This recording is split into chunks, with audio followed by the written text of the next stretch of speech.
Hi, I'm Colonel Douglas Macgregor, CEO of Our Country, Our Choice, and this is OCOC's election night coverage. Next to me, joining me as a hostess here, at least at the beginning of the evening, is Natalie Brunell, famous for Bitcoin, economics, and a host of other things. And we'll have a number of guests, but this coverage is going to be different from what you're going to see on the mainstream media, because we're really trying to show you things from the perspective of those people out there who are voting. So we have members from all across the country who are going to be coming on this evening, along with some VIPs that are over at Mar-a-Lago and other places in the United States, including Washington. We, by the way, are in beautiful downtown Orlando, if you can find a downtown in Orlando.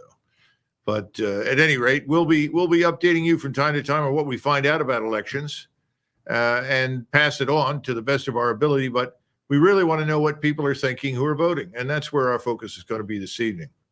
Natalie, you want to kick us off with the judge? Is the judge up and ready to go? Judge Napolitano, is he joining us? Yes, yeah, I'm here. I'm here, Colonel. I'm here, Natalie. Colonel, I prefer to chat with Natalie if it's all right with you. Hey, it's not a problem. Look, I need to break. This is going to be a 6-hour marathon, so by all means. Natalie, I say that as his longtime friend, but of course I'm happy to chat with both of you, as the case may be. Yeah, well, it's going to be a crazy night. I look forward to talking about the economic issues that I focus so much on. Well, my own field is the Constitution and the size of government and personal liberty, but economics, of course, are implicated in all of that. I'm waiting for the day that the Supreme Court decides that the Federal Reserve is unconstitutional. Of course, it'll be about 125 years too late.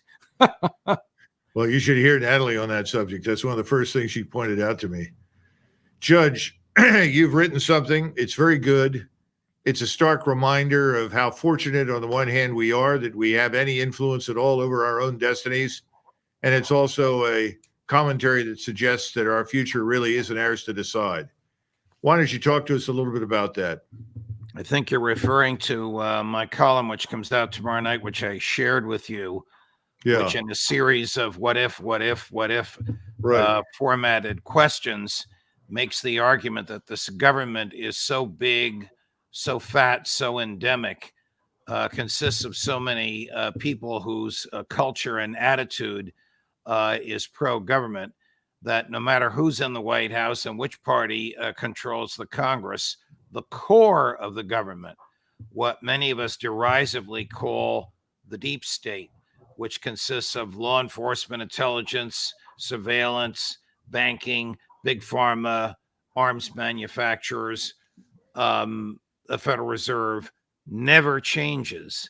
And that core always gets its way. And its way is increase the size of the government, decrease personal liberty, often increase the geographical areas over which the government has control, which is American hegemony throughout the world, and regulate people's personal and private lives. It's in the nature of human beings who have power to want to exercise that power. St. Augustine called it the libido dominandi, the lust to dominate. It would take a very, very, very disciplined individual with a tremendous amount of power to refrain from exercising that power in such a way to please the individual, even if it meant derogating the liberty of those over whom he governed. So the piece to which you refer is not a happy one. I write it like the rest of us at this moment, ignorant of how the election will turn out, but almost dismissive of how it will turn out, Colonel, because I don't think it matters if Donald Trump or Kamala Harris wins on the issues important to me, and I suggest to most of the OCOC good people, war and peace, debt, personal liberty. The outcome will be the same. Both of them will fund needless, fruitless, horrific wars that do not affect the national security of the United States. Both will borrow $1 trillion a year. Both will permit the NSA to spy on us and capture every keystroke on every mobile device and every desktop. And, there'll be a change in emotion and in tone and in culture. but not in the core intrusions of government in our lives. So that's what I argued in the piece, and that's the argument I'll be making all day tomorrow. Even if one side romps over the other, I think the argument is one that needs to be aired. No, absolutely. And of course, we were talking earlier about the economic realities, and these are inescapable. Now, you were talking about war and conflict. We can come to that in a second. But Natalie, we were talking about the debt. And one of the questions that I asked you is, how much longer can this go on? And everyone basically says they don't know, but we're not there yet, right? The debt is unsustainable, and yet we're still able to print and kick the can down the road. And everything that Judge Napolitano said really highlights what I think is the largest problem we face today, which is the concentration of political power, which is really the result of the concentration of economic power. And that is because we can print the money out of thin air. It's no longer backed by anything. We essentially have created a house of cards built on credit, and we need to strike at the heart of that corruption with something different, which is why I'm such a big proponent of Bitcoin, of turning to something like a digital form of hard money that no one can manipulate, that's backed by energy. And I think that will be the thing that can give a lot of people, especially the average working person, hope that they can save and plan for a future when the currency is just debased and debauched year after year, no matter who's in office, red or blue. Yeah, well, the debasement of the currency can't go on forever. That's obvious. The other question, of course, or the other issue that you raised as part of that triumvirate, you were talking about individual liberty and the Bill of Rights, but the other is this business of unending conflict and war overseas.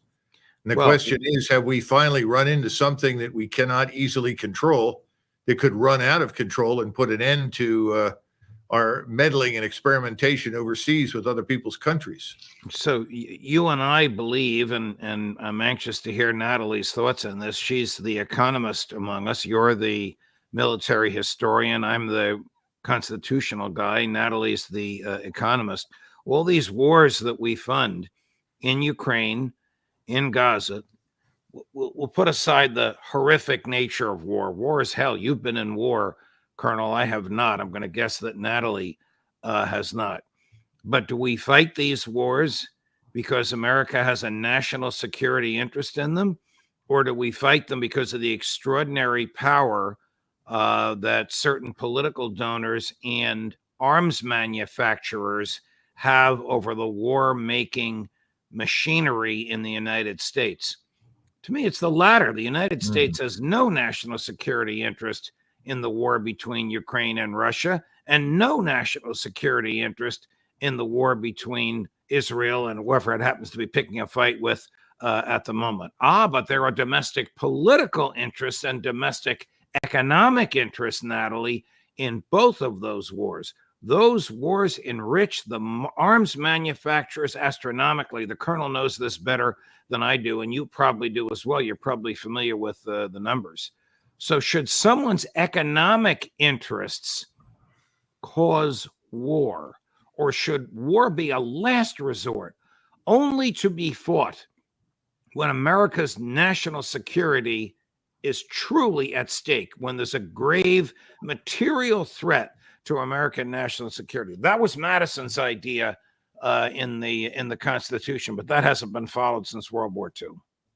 Do you want to answer that? Yeah, well, it's very true. We should be seeking economic stability and peace. And the only reason we are able to fund these endless conflicts is because of the money printer. It's because there really is no cost that the public sees, when really it's the inflation that we all pay for and the destruction of our purchasing power. But it's so hidden, it's so repressed that the average person doesn't understand. And wasn't it Henry Ford that said if the average person, the working class, really understood how the financial system worked, they would revolt the next day? And it is so opaque and it's hidden. And so they're able to pass these bills, and billions of dollars are spent overseas when we don't realize that that money, that just means that we are no longer able to go to the grocery store and actually afford the cost of living, and no one pays the price except for the working people. That's the thing that really frustrates me, is there's no accountability for all these poor decisions and the endless wars. And in the Congress, there are very few people who will make that argument.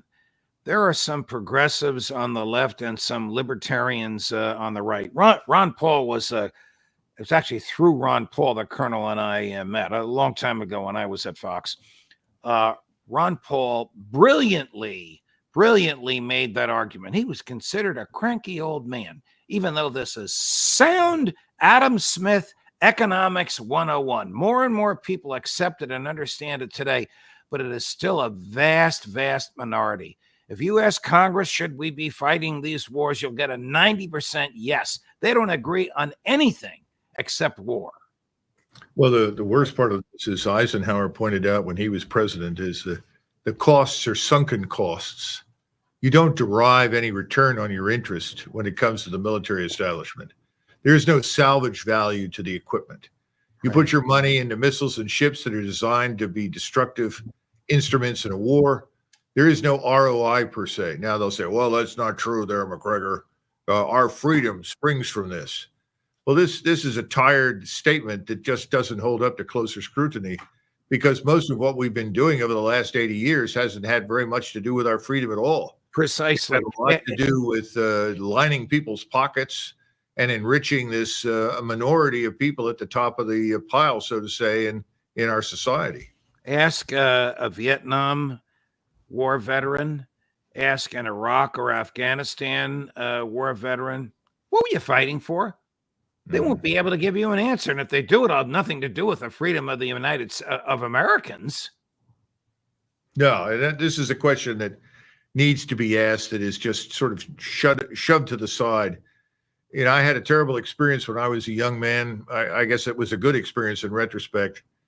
I went to take a physical for West Point at the Valley Forge Army Hospital outside of Philadelphia in King of Prussia. And as I went through this place, they had these old wooden barracks that were left over from the Second World War. And, you know, it was one of these very older hospitals that was eventually sort of liquidated, shut down, and abandoned. But at the time, we had a lot of wounded men. And, you know, after I'd been in there and gone through the physical, my mother said, I want you to go back in there, and I want you to go back to the ward where you saw the wounded. And I want you to walk through that ward and see each of those soldiers. So I said, yes. I went back in, and, you know, I went by these beds, and it suddenly dawned on me, these were all 18, 19, 20-year-old kids. They weren't very different from me. And some of these people were amputees. Some of them were blinded, shot to pieces. They were all in good spirits, I would add. There were very few people there that were not, surprisingly enough, cheerful.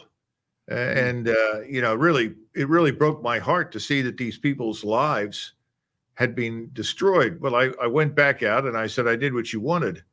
And she said, what did you learn? And I sort of said, well, war is a terrible thing. She said, yeah, war is a terrible thing. What did they suffer for? What was the reason for which they suffered so much, that they destroyed their bodies, that their lives have been changed? That's the problem. Right. Pay attention. Right. Was it sensible? Did it make sense to do that? Of course, she lived through World War II. And, you know, she saw a lot of carnage in that war as well. But people, at least at that point, did truly believe we were defending something, and we were fighting something that deserved to be defeated. But that was clearly not the case in Vietnam. And I don't think we've learned that lesson. I don't know how you get that across to people. No, we have not learned that lesson. And it's easier for the government to get away with these things today because there's no draft. It was the draft that or the response to the draft and the vast numbers of people that died involuntarily. I don't know if the kids you saw were draftees or volunteers that drove LBJ from office, a scurrilous human being that destroyed many thousands of lives for his own personal glory. But nevertheless, the country initially and the Congress eventually went along with this. But ask a Vietnam veteran what they were fighting for, and what did it have to do with the United States of America? They couldn't answer it. Exactly. This was the fall of 1970, and so I'm quite confident that most of these young men were draftees. Right. But let's be frank, after the war ended, one of the reasons we went to the all-volunteer force was because people were convinced that this is a force you could do pretty much whatever you wanted with, that there wouldn't be backlash at home if you took heavy casualties. I'm serious. This was in the backs of many people's minds. We never want another draft force because we can't be confident that we can do whatever we want with it. Well, we really haven't, thanks be to God, had the level of casualties to American troops, the likes of which we had in Vietnam since Vietnam. Now, whether the draft or the absence of the draft has tempered that, or whether it's the high-tech version of war today, I don't know. This is more your field than mine. I mean, Well, you will know, we ever Judge, I fight want to go another back for a second. I want to go back for a second to economics, because there was something that happened as a result of this war. We went off the gold standard. Right. So talk to us. What's that meant? I think a lot of people don't realize how consequential that decision was by Nixon in 1971. August 15th, 1971 really changed the trajectory, because we had flirted a little bit with going off the gold standard before that. And what was it for? In order to finance wars. But then we really went on a complete fiat standard, which means that the money is truly created out of thin air. And we build basically our entire financial system on debt. And we've been able to do this because we issue the global reserve currency.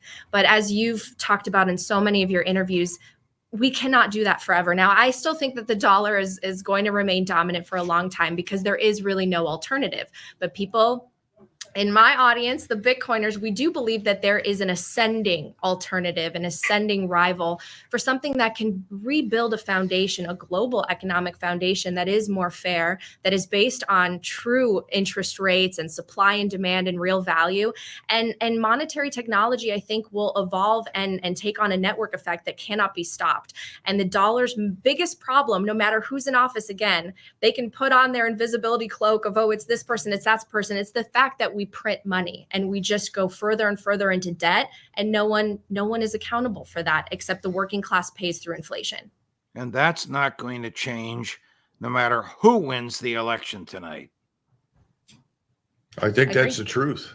Yeah. I mean, how could they possibly change it at this point?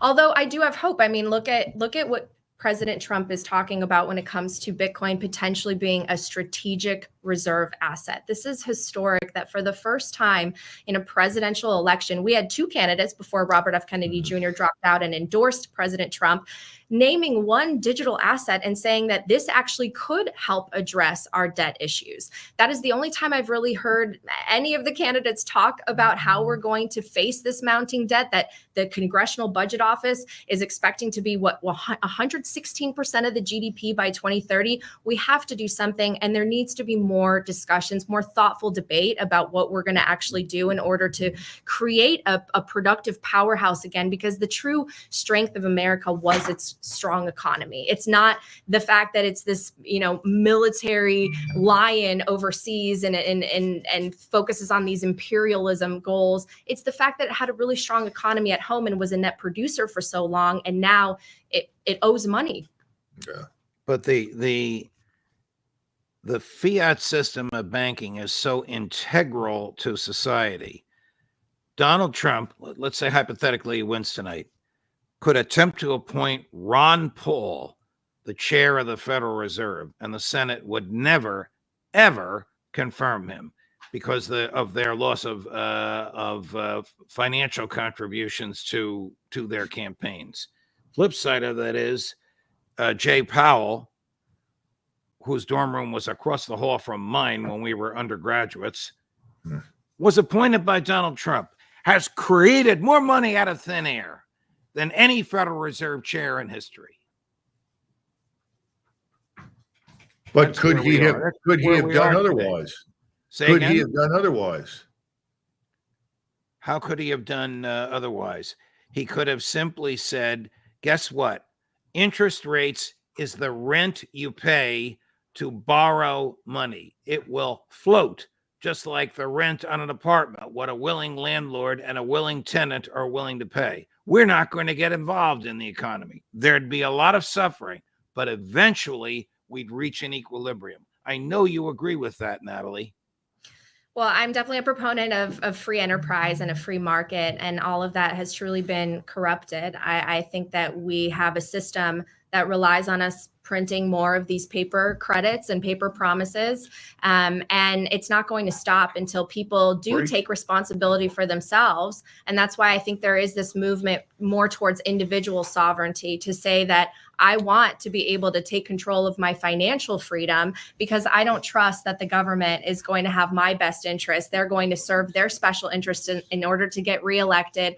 And when you look at the system of fiat, it's really incentives drive outcomes. It's the incentives that are so broken because our money is broken because it can be printed out of thin air. So how do we change that? I don't want some cataclysmic shift. I want a peaceful transition. And the only one that I see that is viable is Bitcoin. Hard for me to believe that the federal government would allow any material alteration in the monetary system that over which it did not have control.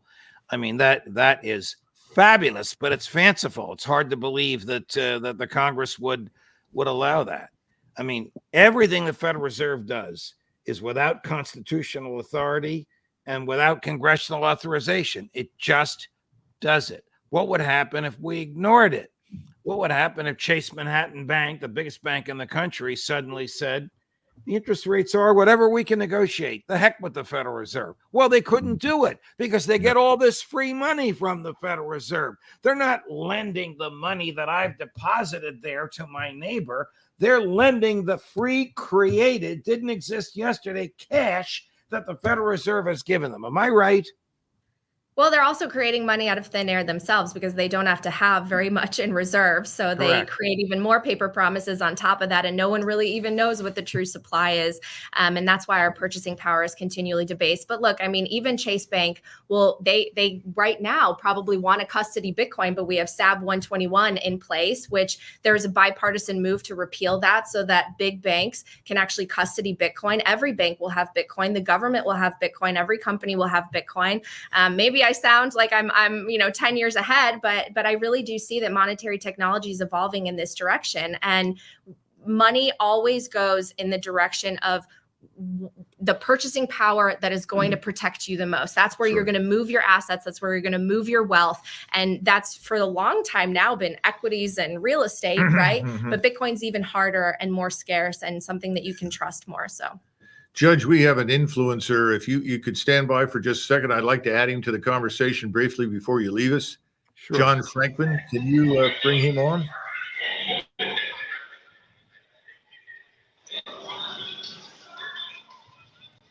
Well, I hear some interesting noises. But John Franklin, is that you? Yes. How's it going? How are you doing, sir? Where are you, John? So I'm at the Trump election night watch party. So I got the invite through Veterans for Trump. Yeah, but where? So I'm in West Palm Beach. What city? Florida, West Palm Beach, Florida. Oh, West Palm Beach. Oh, okay. Yeah, so I think it's the official watch party, hopefully where Trump ends up taking the nomination or ends up accepting his win tonight. So we'll see. And I'm sure you're part of lots of conversations about economics and Bitcoin and stocks and bonds and base currency, right? Well, what I've kind of made my name for is I was a Special Forces Green Beret who was forced out of the military for refusing to take a COVID shot. And since getting out, I've been trying to advocate for service members and was on stage with Trump last month asking what he's going to do to repair the military and hold leaders accountable. Well, that's a good thing. What kind of response have you gotten? Well, from Trump, it was amazing. He said that there should have never been a mandate. That the mandate was a problem. It should have always been optional, and he wanted to get guys back in with back pay. And he asked me if I would come back in. And when I told him that as long as there's accountability, there's the possibility. But regarding the accountability, he said that, oh yeah, he'll fire their asses. And he acknowledged that service members were treated terribly, that it shouldn't have ever happened. And even at the end of the night, we had a Space Force officer, Matt Lohmeyer, who wrote the book, Irresistible Revolution. He was fired for writing a book criticizing critical race theory. And he hired him on the spot for a task force in order to get rid of DEI within the military. So that was a good response from Trump. As far as from Congress, I've been trying to push them to get a series of congressional hearings on the vax mandate. Unfortunately, that has not really gotten any traction. They've only had like a couple hearings, even though they have the majority in the House right now. So that's just one of those frustrations of conservatives not using the power they have, even though it's within their grasp. Yeah, well, that's something that the judge was talking about earlier. We've had people that know what to do and what is right, but they haven't bothered to do it. No, and that's a huge frustration. And even with the National Defense Authorization Act, I think that there could have been further negotiations. And the fact that service members such as myself, who were directly impacted by the mandate, are not included in those conversations. When they're drawing up legislation, I've been up on the Hill many times and give my input, but I think that you should talk to the experts. And the fact is that you don't know what you don't know. I just have the sense that members of Congress, especially their staffers, they just don't fully understand the impact these mandates had on the military. And I would say that it's been a bigger impact in DEI than Afghan withdrawal with regards to recruiting, retention, and overall readiness as far as manpower is concerned. Well, I think that fits in nicely with your essay, Judge. Here's somebody who is articulating the case, but hasn't been able to get the case into the court to be heard. And I think that's a big problem for our alleged democracy. John, I agree with everything you say. Matt Lohmeyer is a friend of mine. He's a great human being. He's been on my show. I agree with everything he says. Unfortunately, the people that Donald Trump appointed the first time around betrayed him, and that betrayal harmed you and harmed Matt and harmed many people who stood up for basic American values, which the military rejected. So hopefully, if Trump wins tonight, the second time around, we'll see military guys like you treated with a lot more fairness and transparency. Absolutely. And I think what that's going to come down to is really getting that accountability piece. And it can't just be firing these generals. It has to be court-martial. And if Trump were to appoint service secretaries that were willing to court-martial flag officers for the laws that they broke on the actually that were on the books, that they did break laws on the books. We know that you can't force a service member to take a drug that's not FDA approved.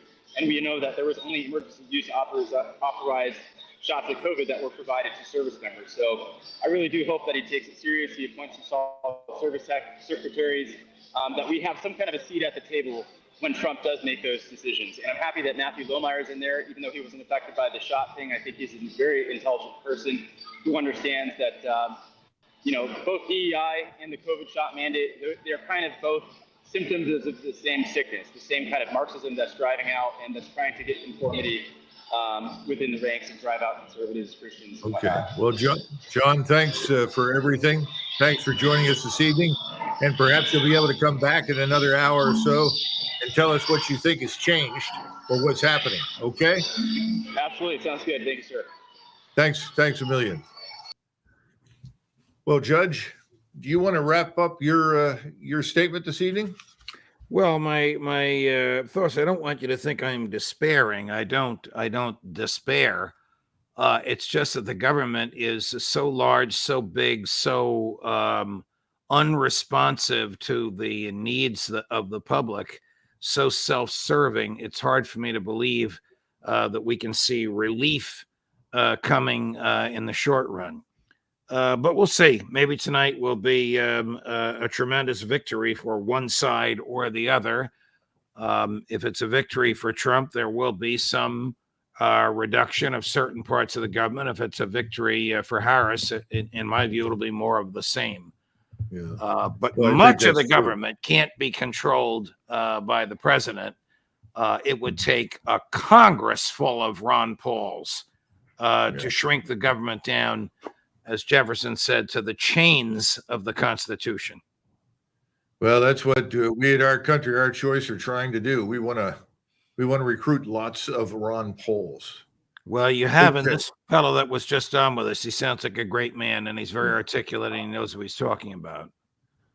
Well, thanks again, Judge, for being with us. We really appreciate it. Sure. All the best. I might be seeing you before the night is out. Great. That would be wonderful. Just bear in mind that now I have somebody else to hate because I've never been to Lake Como. I think you'd rather be there with Natalie than with me, but God, good luck. We'll see you later. Thank you, Judge. Thanks. Okay, well, that was not a bad first shot out of the barrel. What's next, Ingvar? What do you have on the agenda? Oh, I think we're still going. Are we still going? Yeah. Oh, well, I didn't know. I think he made some really interesting points, and it would be great to fill Congress with people that are libertarian minded, who think more about the impacts of economic and monetary policy, especially thinking about just long-term consequences. Because when we have a system, again, no term limits, right? So everyone's just thinking about that next re-election. There are no consequences that they face when some of their decisions have very poor outcomes on the very constituents that they make these promises to. And that's why so many people, I think, feel very disillusioned by the whole process and the establishment and politicians, and why many of us have turned to look for, some sense and source of hope, which for me really has been finding Bitcoin, truly. Well, I think Bitcoin can do many things for us, but one of the things it probably can't do is fix the difficulty we have with running for election. Trying to run for election in this country right now demands an awful lot of independent financial power. If you try to go to the party and expect that the party has money that they can provide to you, you're probably delusional. Mm-hmm. You've got to show up with some way to finance yourself. That's the best way to build some generational wealth right now. Well, I would say maybe Bitcoin, and then you can make all the other things happen. But sure. I really do believe that the biggest impact that we could make is economically empowering the average individual, because I think that's why so many people are struggling, and we are turning to populism, because that same loaf of bread that cost, $1 a couple decades ago is now $5.99, and not enough people ask why. Why is the house that our grandparents paid $20,000 for, why is it now 1.2 million? And the average person who has a good job and makes maybe six figures can't afford what their parents could on one income. We have to start asking why, and how do we fix this? And obviously, my answer. Yeah, I know, Bitcoin. Well, I think Bitcoin is part of the answer. There's no question about it. Do we have another guest here? Members. Okay. Members. Good. Well, members, when you come on, please tell us who you are and then tell us where you are, because not everybody's going to instantaneously recognize you, and we really want to know where you are and what you're seeing where you are. How do you do, Colonel? Michael Bard. I'm from Rockland County, New York. I'm 26, an accountant, and honored to be here with you. We're great. We're happy to have you. So what are you seeing? What are you witnessing in this election thus far? We are tons and tons of enthusiasm for President Trump. I'm from one of the most, I'm an Orthodox Jew, and I'm from one of the most concentrated Orthodox Jewish, towns in the country. And we're looking at least 75, 80% for President Trump. People are sharing, videos of them dancing with President Trump, to President Trump, and they're got "Don't Tread on Me" flags running around all over this town. So we are. Well, you better be careful with those flags up in New York City. Good Lord. Yeah, Colonel, it's if I can, your audience, stretches from coast to coast. So if people in the middle don't know it, the coasts are, totally tyrannical right now. If we don't stop this right now in this election, and not just this election, as the judge and everybody's been saying, an election's not going to save this country. But if we don't get together and do something pretty soon, then everybody will unfortunately still look like my area. Although tonight, I think that's right. Now, tell me, what do you forecast based upon what you're seeing? Obviously, in your area, you think President Trump's going to make it. Do you see any evidence for change anywhere else? Definitely not in New York State. Lee Zeldin did very well for us, I think, in 22. Brought some Republican congressmen in for that. But as we all know, a Republican congressman is by no means a guarantee of freedom. They, usually just join the establishment. But, so this time around, unfortunately, we don't have any strong candidates running like that on the state level. So New York, unfortunately, is not going to be safe tonight. Well, I'm afraid you're probably right. We have to expect that in many of these areas where the body of the population has always voted in one particular direction, it won't change a great deal. But we are hopeful that we're seeing a shift, at least among some Democrats and independents, into one or the other category, so that things could be different. Well, we're counting on that. I mean, Colonel, our country, our choice. From what I've seen, I haven't seen much yet, but looking forward to seeing more from everybody. It seems like it really does cross party lines. It's, whether it's Republicans, Democrats, Independents. It seems like everybody's going to get together, and hopefully you guys will lead us to making some real change soon. Well, it's the beginning. We have a long way to go. So I appreciate everything that you're doing, and I thank you for coming on tonight to talk to us. And perhaps later on, if you had some other thoughts you want to share, you'll come back. Thanks a million. Honor. Right.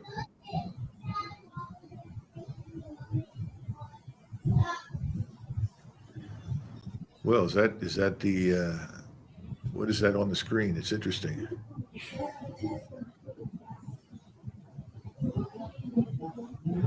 Are you referring to my background?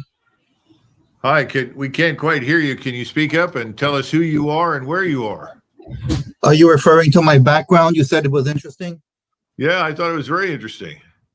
Oh, it's just because I come from a more of a spiritual center. So I'm actually ever since 2011, I was working. I've been an American commentator, you might say.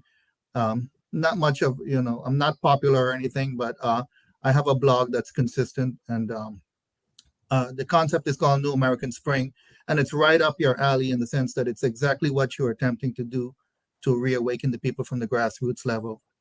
That's great. I feel that, yeah. Well, that's great. Tell us a little bit more about it. Well, I feel that many presidents, many people aspire to be president, and the president really doesn't have much significant power in this country. If someone really was able to inspire the grassroots, they would have much more power than any president can have in this country. Now, New American Spring started in 2011 as a Occupy event, but it was more a call for dialogue in Davenport, Iowa. And I called the right and the left together to have what I call a political soapbox event. And it turned out to be a nice day, and it was a pretty nice event. And ever since then, I've been developing the concept of New American Spring, which is just the idea. The essential message right now is that the right-left divide in America is an intentional divide that cripples democracy.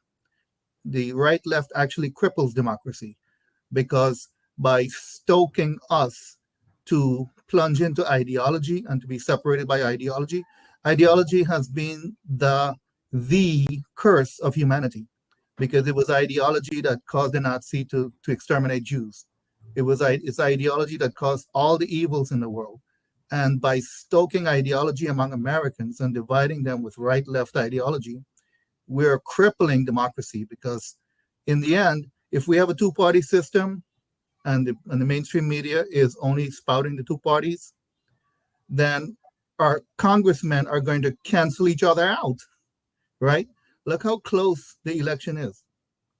Well, effectively, I think what you're saying is already happened in many respects. So I think you're absolutely right. Now, tell us something based upon where you are and the people that you know and what you're seeing. What do you think is going to happen in the election tonight?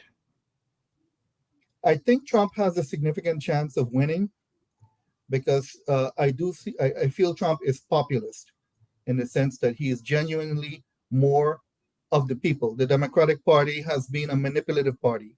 They've manipulated power. Sanders could have been a populist candidate, but they crippled him.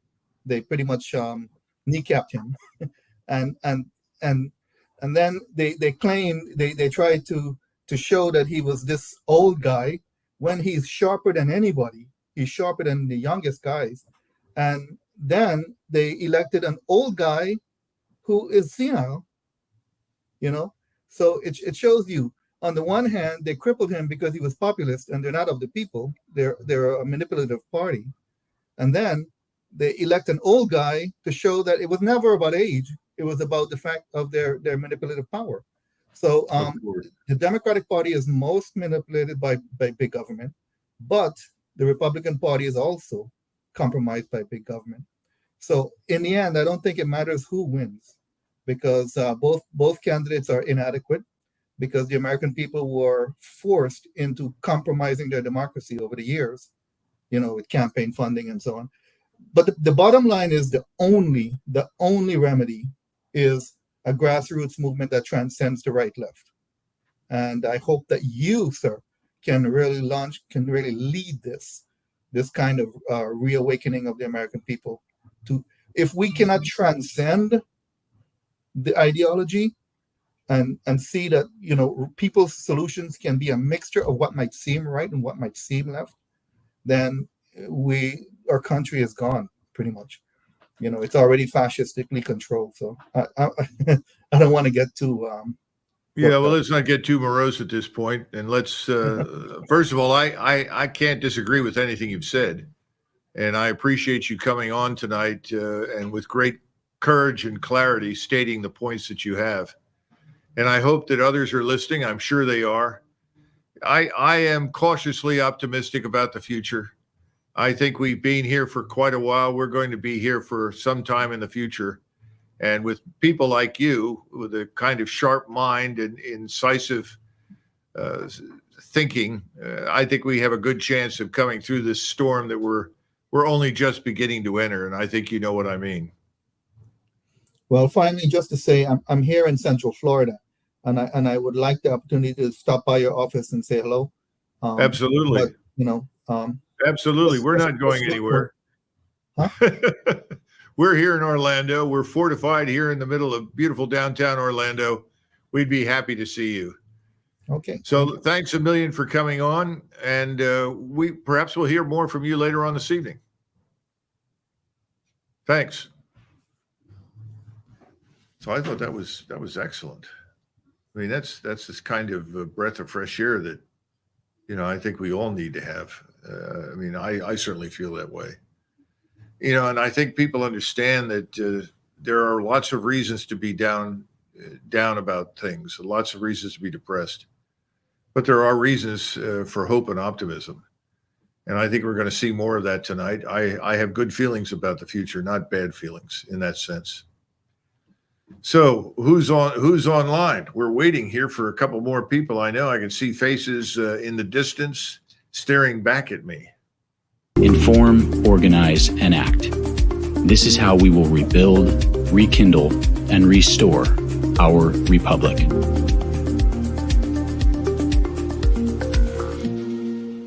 Inform, organize, and act. This is how we will rebuild, rekindle, and restore our republic.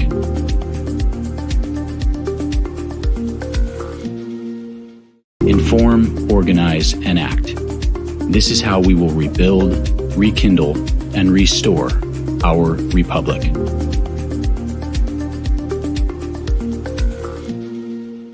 Inform, organize, and act. This is how we will rebuild, rekindle, and restore.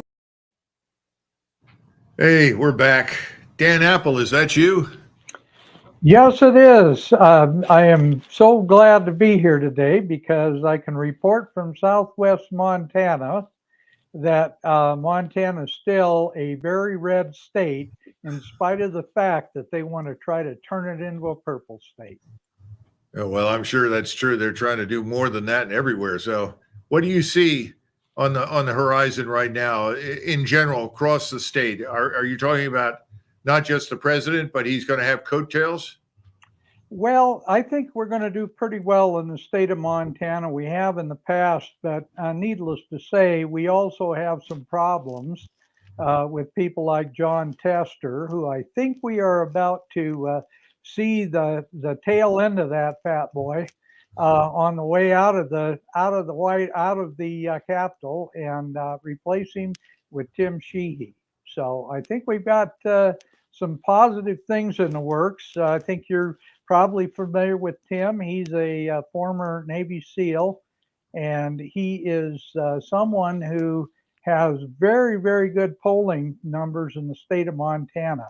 But we still have to deal with Bozeman, Montana, which we refer to as Los Angeles, and Missoula, Montana, and Helena, Montana, because those three major, we'll call them population centers in Montana, are pretty much taken over by the liberal elite. And so the rest of the state is as red as could be. If you took those three towns out of the mix, you'd probably see about I'm going to say 95% Republican landslide in the state of Montana. Well, tell me about those three cities out in Montana. What makes them so permanently blue? Well, Helena is a state capital, and that should explain quite a bit right there because it's full of bureaucrats. And Bozeman and Missoula are both two of the big university towns. Mhm. And so they're kind of controlled by academia, and needless to say, academia is pretty darn blue. Yeah, that's for sure. Well, more than blue, they're far to the left. That's true. Yeah, they are. Yeah. Anyway, I did my podcast this morning, and we did a program. We showed Selection Code, the movie, on my podcast this morning, and that's Tina Peters, the lady from Mesa County in Colorado, who is actually now serving a 9-year prison sentence because she refused to turn over all of the records for the state to destroy, for the Secretary of State in Colorado to destroy, because they came in, they changed the computer software in Mesa County, but Tina had wisely hired an IT guy to come in and take copies of the software before it was taken out. And it really made the deep state mad. And as a result of that, they threatened her. She refused to go along and turn over the records because they openly stated they were going to destroy them. She said, I have a responsibility as a Secretary of State in my county, or clerk and recorder, I should say, in my county, to keep those records for 25 months. And that's part of my duty as a clerk and recorder. I'm not going to turn them over to you so you can destroy them. So they sent her to jail, sent her to prison. Well, we've got to get Tina Peters out of prison. That's for damn sure. We do. I mean, that's outrageous. It is outrageous. And it's, I think, the first thing that Donald Trump needs to do when he becomes president, just before he starts sorting out the sheep from the goats in the executive department. But when he comes into office, he needs to issue pardons for the J6 prisoners and for people like Tina Peters and others that are now political prisoners in the gulag, called what we used to refer to as America with a C.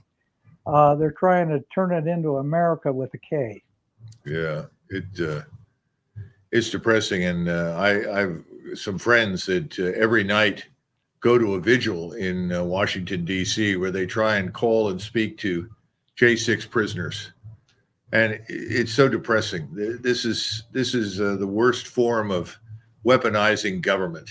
And of course, this is just another step in the direction of what you pointed out, gulag, where suddenly our intelligence and police services, investigative services are weaponized against whomever the current government doesn't like. And this is not the first time. It's happened before in our history. FDR did some of it. Later on, Truman did. Then Richard Nixon also did some of it as well. Sadly, I think if we dug it further, we'd find that LBJ did. But in this day and age, it's particularly dangerous given the surveillance state and how far people can go to harm their own citizens. So when people go to vote, I hope they think about these things, because we've got to stop it any way we possibly can. Well, Doug, we've got an improvement in our system, and it's happened over the last 3 years. Frankly, because they did what they did and they showed their hand, and it started with COVID and really went through the 2020 election. But they showed their hand, and Americans are finally starting to wake up. We really are, as FDR said, the sleeping giant. And I think the American middle class have finally had a gutful of this, and I think they're actually waking up and paying attention. And I see the kind of energy in people going out and voting today that I haven't seen before. Well, that's a blessing, and I'm glad to hear it. Listen, Dan, thank you so much for coming on, and perhaps in another hour or so, if you have an update, we'll hear from you again. Okay, I sure will be there. Thanks a million. So, who am I looking at? Oh, hi, Colonel Macgregor. It's Daria Schooler. How are you? I'm sorry, say again. We couldn't hear you. Oh, my name is Daria Schooler. Is it Okay. on? Hold on. Oh, yeah, I have it on the microphone and And yeah, Vince just called and say, "Hey, are you getting on this thing?" I went, "Wait, did I miss an email?" and where are you? I'm in Columbus, Indiana. Good. And what are you seeing? What's the world look like from Columbus, Indiana? I was out. The only thing I did out and about today was I went out to have lunch, and it was like around 2 p.m, so it was really quiet. Had a lovely view of the back because I sat outside, and there was still a homeless guy sleeping on the bicycle path. So, you know, he was having a nice nap. So the latest update that we just received is that Indiana is breaking very strongly for Trump. Does that sound accurate to you? It should. Yeah, absolutely. Because I mean, I voted early, and one of the hot button issues here in our local election, in addition to, you know, the federal candidates, was the local school board election was a hot button topic, because the three that were running for re-election were the ones that were permitting all this really bad material in the school library for school children. And my whole argument against that kind of adopting whatever came down from above policy is that you are causing irreparable harm to developing brains. And that's a field that, you know, I spent my whole life career in studying in neuroscience and neurosurgery. And so I know if you expose children to things that they're still making synapses and connections in their brain. And when they're exposed to this type of violence against children, sexual assault, things like that in literature, it's going to affect them forever. It's going to cause some normalizing of such things. And it just should not be there. And they're not taking that into consideration from a neurobiology standpoint. So it's you know, and then the parties that want this say, well, parents should be free to decide what their children see. It's like, great, if you want to groom your child at home, you bring those books to your house. Don't have them in the school for everybody to be exposed to. You know, it's like, why a parent would want to harm their child that way while their brain's developing is beyond me. Yeah. But that was my argument. So it looked like we had three actually very good candidates coming in, and I've got to meet one of them and speak with them, and they were totally on board. And I ran my theory by a local neuropsychologist I know, and he was in 100% concurrence in that position. And so if anybody is across the country wrangling with this liberalization of what's the word I want to use?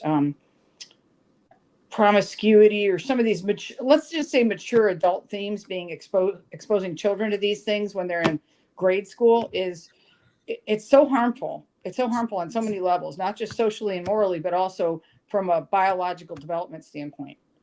Well, whatever happened to the notion of innocence as a child? Right. That innocence was something positive that should be nurtured and cultivated. And there's time to become acquainted with the reality that the world isn't candy-covered ice cream. We understand that. Mm-hmm. Yeah, but exactly. That doesn't need to be shoved in people's faces at a very young age and turn them into desperately depraved, unhappy, depressed people.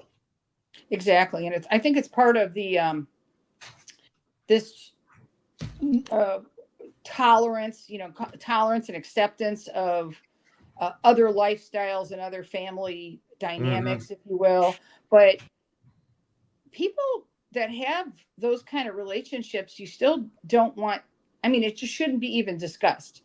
You know, if you've got people looking after a child and caring for them, and they're in what you'd call a non-traditional type family setting, that should be a separate topic than going into graphic detail about their lifestyles and making sure every child in the school knows about what that's all about, Yeah. and offering it as an option for a lifestyle choice to a 5-year-old.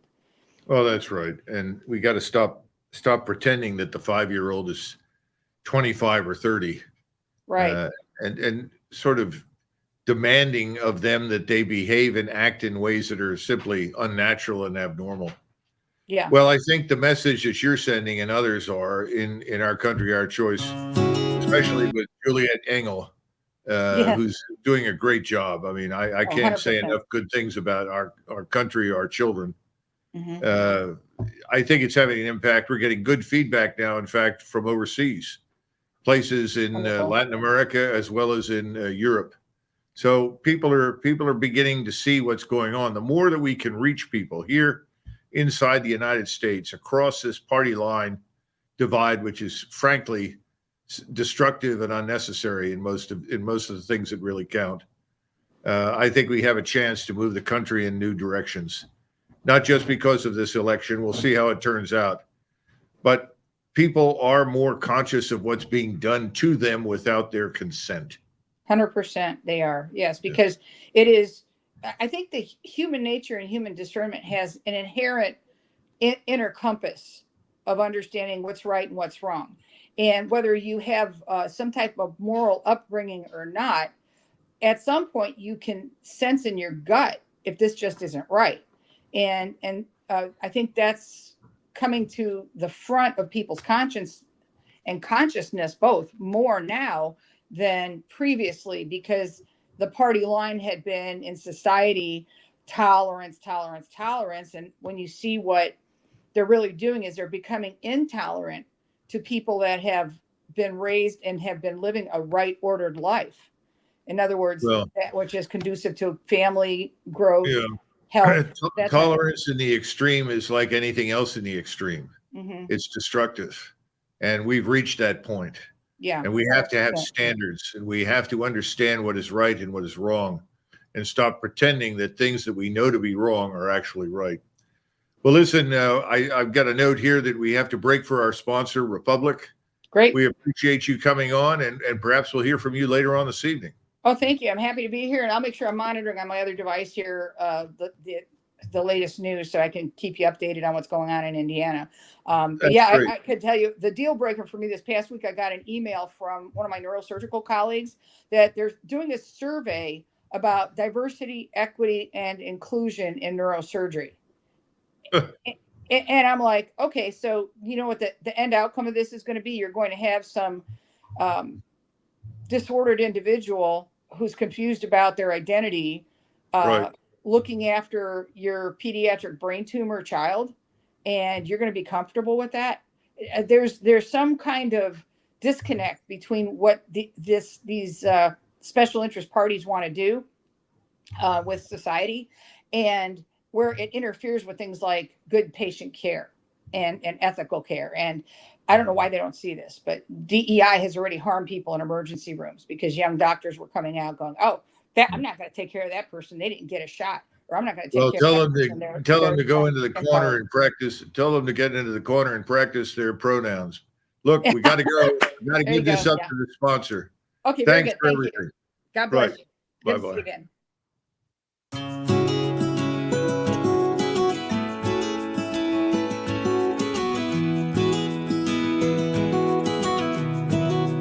Meet Anne and Kate, everyday mama bears.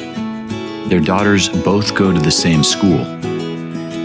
Yesterday, their daughters came home and informed their parents that they're non-binary. Anne was furious.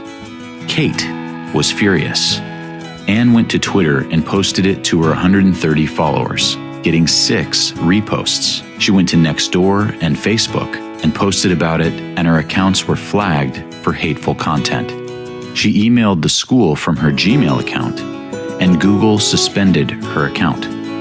She went to the school to confront the administration, and the police were called. Kate, on the other hand, went to Republic, the ultimate grassroots action platform. She posted an article to help inform her entire local area of what the schools are doing. She posted an event in the calendar for the next school board meeting, and she posted an action in the Daily Actions tab to flood the local government and let them know that they serve the people. Now, Kate and Ann's town has a new school board. Children's innocence is protected, and they all lived happily ever after. Republic, the ultimate grassroots action platform to inform, organize, and act.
single place, enabling you to be the local hero your community desperately needs. No more covering up the truth. No more advertising-funded news. No more data mining. Single place, enabling you to be the local hero your community desperately needs. No more covering up the truth. No more advertising-funded news. No more data mining. Single. Okay. We're back. For those of you that don't know, I'm Colonel Doug Macgregor, the CEO for Our Country, Our Choice.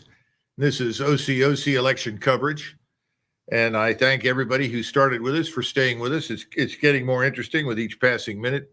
Before I go any further, we've received a notification here that in DeKalb County, at 7 different locations, in 5 voting precincts, they've had bomb threats. Whether or not anything more than the threat has occurred, I don't know, but that's the first indication of any difficulty with voting. So let's hope it's the last. Other than that, it looks like Indiana and Florida are moving decisively into the Trump column. And we'll give you more as we get it. Now, having said that, I've got this man next to me. His name is Sam Callahan, grew up in a tough neighborhood in Chicago, fought his way all the way up to become a financial analyst. Everybody I know takes his advice, and everyone's gotten rich. So you need to pay attention to what he has to say. By the way, there is one sad comment I have to make about this man. He's married to the beautiful Natalie Brunell, who was on here earlier. So for those of you out there who may have been fantasizing about alternative lifestyles, forget it. He's the man. Okay, so tell us what we need to know about finance right now. After this election is over, what are the big things that are going to hit us right off the bat? Well, I think the one thing that I'm focused on is that regardless of who wins, I think what we can all agree on is that the government has a spending problem. I think the only thing that the parties agree on is that they want to spend money. That's and right. they just want to spend it on different things. That's right. And so that has consequences for every American. And you saw one of the biggest issues is the rising cost of living and the inflation. That's directly related to the deficit. The deficit spending is out of control. We're running $2 trillion deficit this year, and that is causing the increase in prices. People seem to not be able to make that connection between the government spending and the inflation they see at the grocery store and the gas pump. But really, inflation is always, I would call it a fiscal phenomenon at this point. And so that's what we need to understand with both of these candidates is that there's no talk about austerity measures, cutting the spending. And for that reason, they need to protect themselves. And they need to protect themselves from the inflation. And how do they do that? They usually do that through investing in things like scarce assets, real assets, hard assets. So that could be anything from real estate to gold to stocks. And I, like my wife, is very bullish. I'm very bullish on Bitcoin. I'm shocked. Yes. I didn't expect to hear that this evening at all. Yeah, I think Bitcoin is a great way to play that because Bitcoin is a very pure expression on money printing, currency debasement. It's why it exists in the first place. It's very scarce, and it is directly tied to reckless fiscal spending. And so if you want to play that, if you want to bet on politicians continuing to spend money, then Bitcoin is probably the best way to do that. You get no arguments from me. And early on, I was enthusiastic about it, even before I met Natalie Brunell. And I still think it's great. Now, the one thing, though, that you didn't follow up on, which I get involved with quite a bit, the alternative to spending is cutting spending. Mm-hmm. And that's the thing nobody wants to do. No. And where would you cut? Think about it for a second. You're king for a day, and you're in charge. And where would you cut? No one's talked about it. None of the candidates say a word about cutting anything. Although, to his credit, President Trump has, under certain circumstances, mentioned it briefly. But where would you cut? I mean, it's a tough question because it's a hard choice. And a lot of politicians always make promises of where to cut. But once they get into office, they don't want to do it because they want to get reelected, right? Of course. Obviously, entitlements are a huge issue right now. It's one of our biggest costs, and it's only growing with the aging population. As a young person, I look at things like Social Security and entitlements, and I'm paying into things that I'm probably not going to see the benefits from. And so they need to get restructured in some way. It's a very complicated process. So if you're under the age of 50, we should be honest with you and say, forget Social Security for the moment. It's going out of business as far as you're concerned. If you're under the age of 50, you're never going to see it. We're going to work on an alternative. But right now, there's no future for Social Security. What are we going to see? Riots in the street? Well, it needs to be restructured. It doesn't mean it has to be no Social Security. Right now, the math doesn't make sense. It's going to be completely gone by 2033 is what estimates suggest. And so when I think about the entitlements and how it's going to only grow with the aging population, and then the workforce hasn't kept up, like our population growth hasn't kept up. And so the math doesn't make sense. And so it needs to change somehow. And when I look at the hopelessness of young people and how they're the ones that are actually going to have to drive the economy forward, you have to give them a bone. And so throw them a bone. Throw them a bone. Hey, here's a bone. Here. You know, they have to make them feel That's positive Chicago, about the future. by the way. That's Chicago. And so I'm just looking at the entitlements, and that's probably one where there needs to be some kind of discussion, because as Stanley Druckenmiller notes, the math doesn't make sense. We're looking at, we basically owe $200 trillion when you take into account the unfunded liabilities that we already promised people in the future. And, we need to make restructurings and to fix that. That brings up a fond memory. I go back to 1990 when the 2nd Armored Cavalry Regiment, of which I was a member, arrived in the desert in Saudi Arabia. We spent a couple of days in the port of Al-Shabail, and then we moved way out west into the middle of nowhere. And of course, I then began really rigorously training the unit, because we had come from Germany. And in case anybody didn't notice, Saudi Arabia is very different from Germany. And so you have to adjust tactics and the way you do business. And I had this brilliant staff sergeant. He later retired as a command sergeant major, one of the funniest persons I've ever met, an original human being, if ever there was one. His name was William Burns. And he was from Lincoln, Nebraska, but he acted more like he was from Chicago. But one of the things I was really working everybody very hard, day and night, day after day after day. And finally he came to me and he said, "Hey, look, Major Macgregor, I know you're having the time of your life. You love this shit, but everybody else is worn out." I said, "So? We have to train." He said, No. They're worn out. They need a break. I said, "What do you want me to do?" "Throw them a bone." Throw them a bone. They need a couple of days off and morale will go up. And I said, "Okay, all right, I get it. And so we had a break. Yeah. And we threw them a bone. And it paid off. It paid off quite a bit. I think cutting spending is something that nobody wants to do. Nobody wants to speak about it, but it has to happen. And the problem is that the longer we postpone it, the more draconian the cuts have to be. Yeah. So I've looked at defense for a long time. I think if we're willing to end these open-ended conflicts and withdraw most of our forces from overseas and bring them home, and re-examine everything we're doing in the military, we really need to re-examine what we're doing and what we're spending on. I think we could cut $400 billion, $500 billion out of the defense budget. It's $1 trillion a year. Yeah. There's no doubt in my mind. And of course, we have all the problems you see in the private sector. This enormous overhead that is wasteful. And instead of having one person at the top and a few people as subordinates, we have dozens of people, all of whom are minor emperors in their own realms. They failed every audit too. That's right. Oh, they've never passed an audit. Never passed an audit. They can't tell you where the money went. Yeah. And in a normal business, that would all come to an end, would it not? Yeah, they failed. But not in Washington. Oh, you can't find it? Well, let's give you some more. That's as long as everybody makes something out of it. I'd agree. And I think just shrinking the government in general, I think there's a ton of bloat there, administrative bloat. I think that'd be good for everybody if we shrink the government. And I think it needs to happen, but I haven't seen anybody willing to talk about it. And if you do, no one in the Senate or the House will deal with you. Yeah. Well, Vivek Ramaswamy talked about it. Yeah. Elon's talking about it now. And what happened? Howard Lutnick's talking about it. Vivek's out. Yeah, I know. The one thing is yes, we need to cut spending, but that's not the only option the government has. When debt to GDP gets to these levels, there's different options available to the government. They can cut spending, they can raise taxes, combination of both, or they can decide to debase the currency, which is typically the easiest button to press for these politicians. But it's pretty hard. It's pretty hard to cut taxes when the government's income is dropped through the floor. Yeah, exactly. And that's the truth that nobody wants to admit to. We're not productive. Yeah, and this is the problem when the economy becomes this financialized. Our tax revenues are directly tied. Our tax receipts are tied to the stock market prices. And so when the stock market starts to tank, that's when you see them come in. The Federal Reserve and the central banks come in and try to bail them out, try to prop up the stock prices, interfering in free markets, and it's all tied to the tax receipts.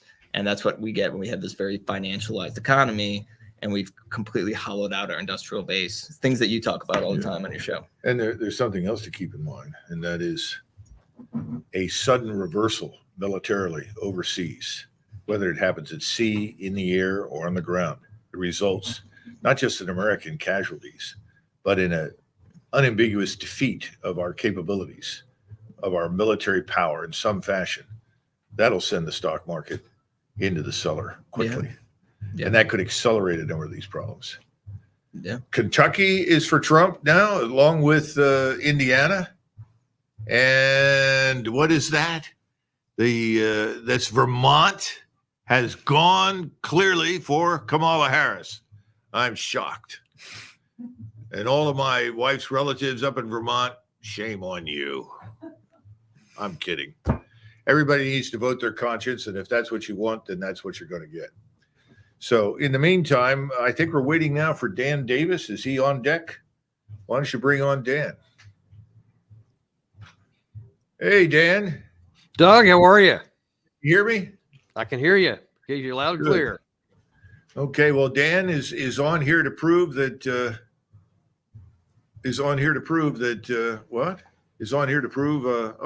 okay. Dan Davis is on here to prove that there is more than one way to speak English in this country. And his English is far more charming than mine. So, Dan, I got to start you off with something. I was handed this earlier today. Wanted to know what you thought.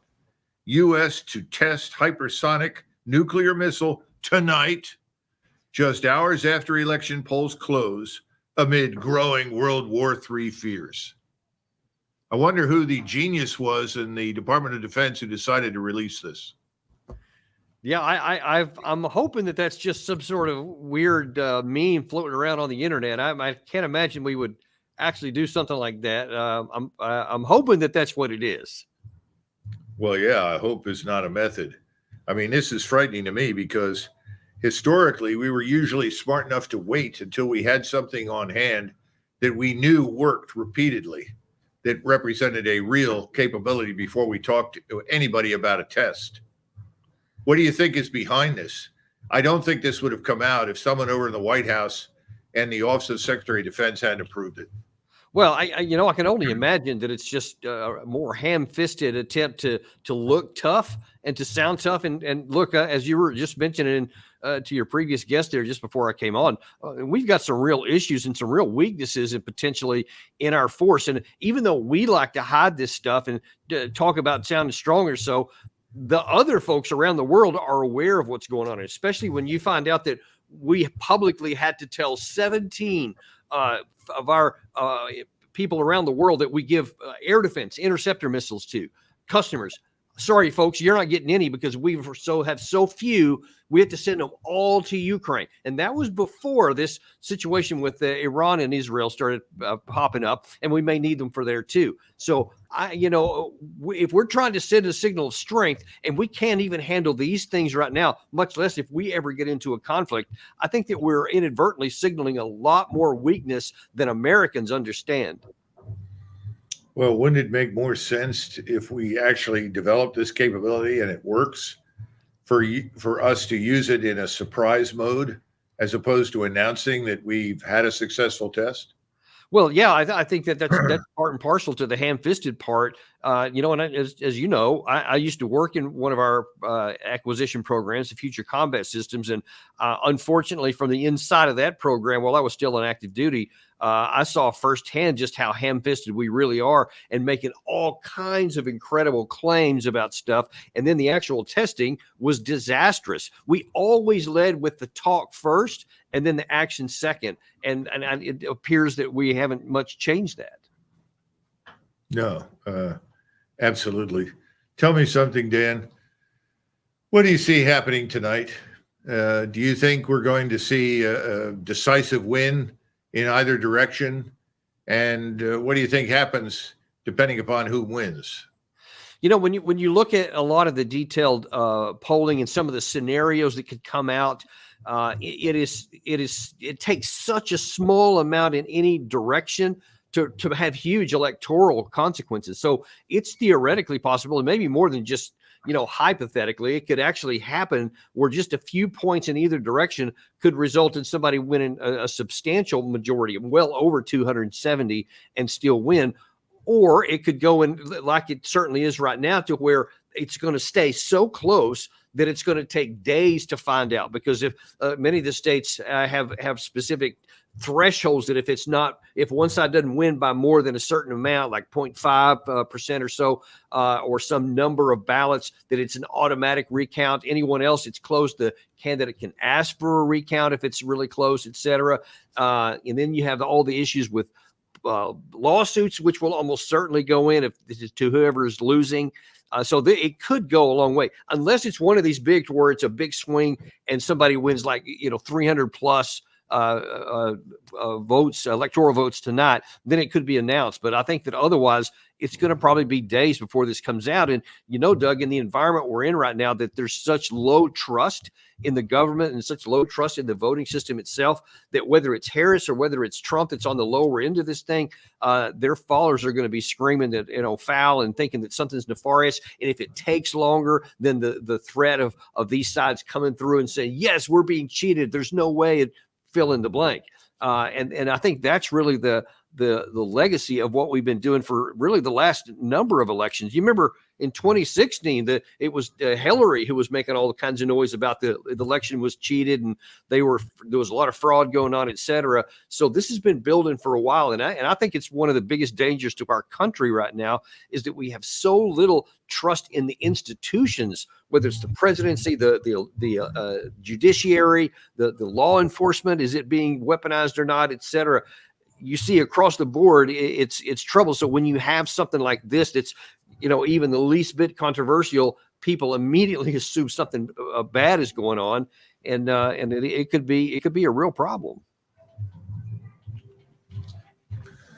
Well, thus far we've had this bomb threat in DeKalb County, Georgia. We don't know what that amounts to. Hopefully it amounts to nothing, and it's just a crank.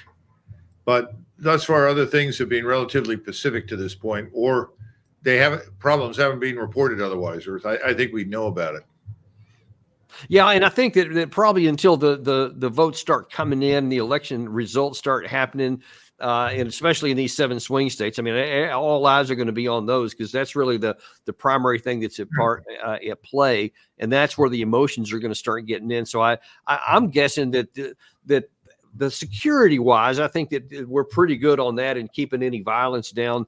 And like you said, that's the only reports that I've also heard, what you mentioned, and no other one. So I think that in terms of security, I think it's going to be fine. The problems are going to start coming in when the election results start hitting, especially of those 7 swing states. Yeah. So you don't think there's any danger of Texas drifting into the blue camp, something like that happening?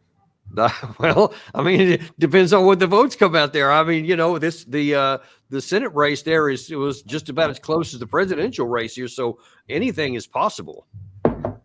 Yeah, I mean, of course, anything's possible. But thus far, things are breaking pretty consistently as we would anticipate. We haven't seen any crossovers yet.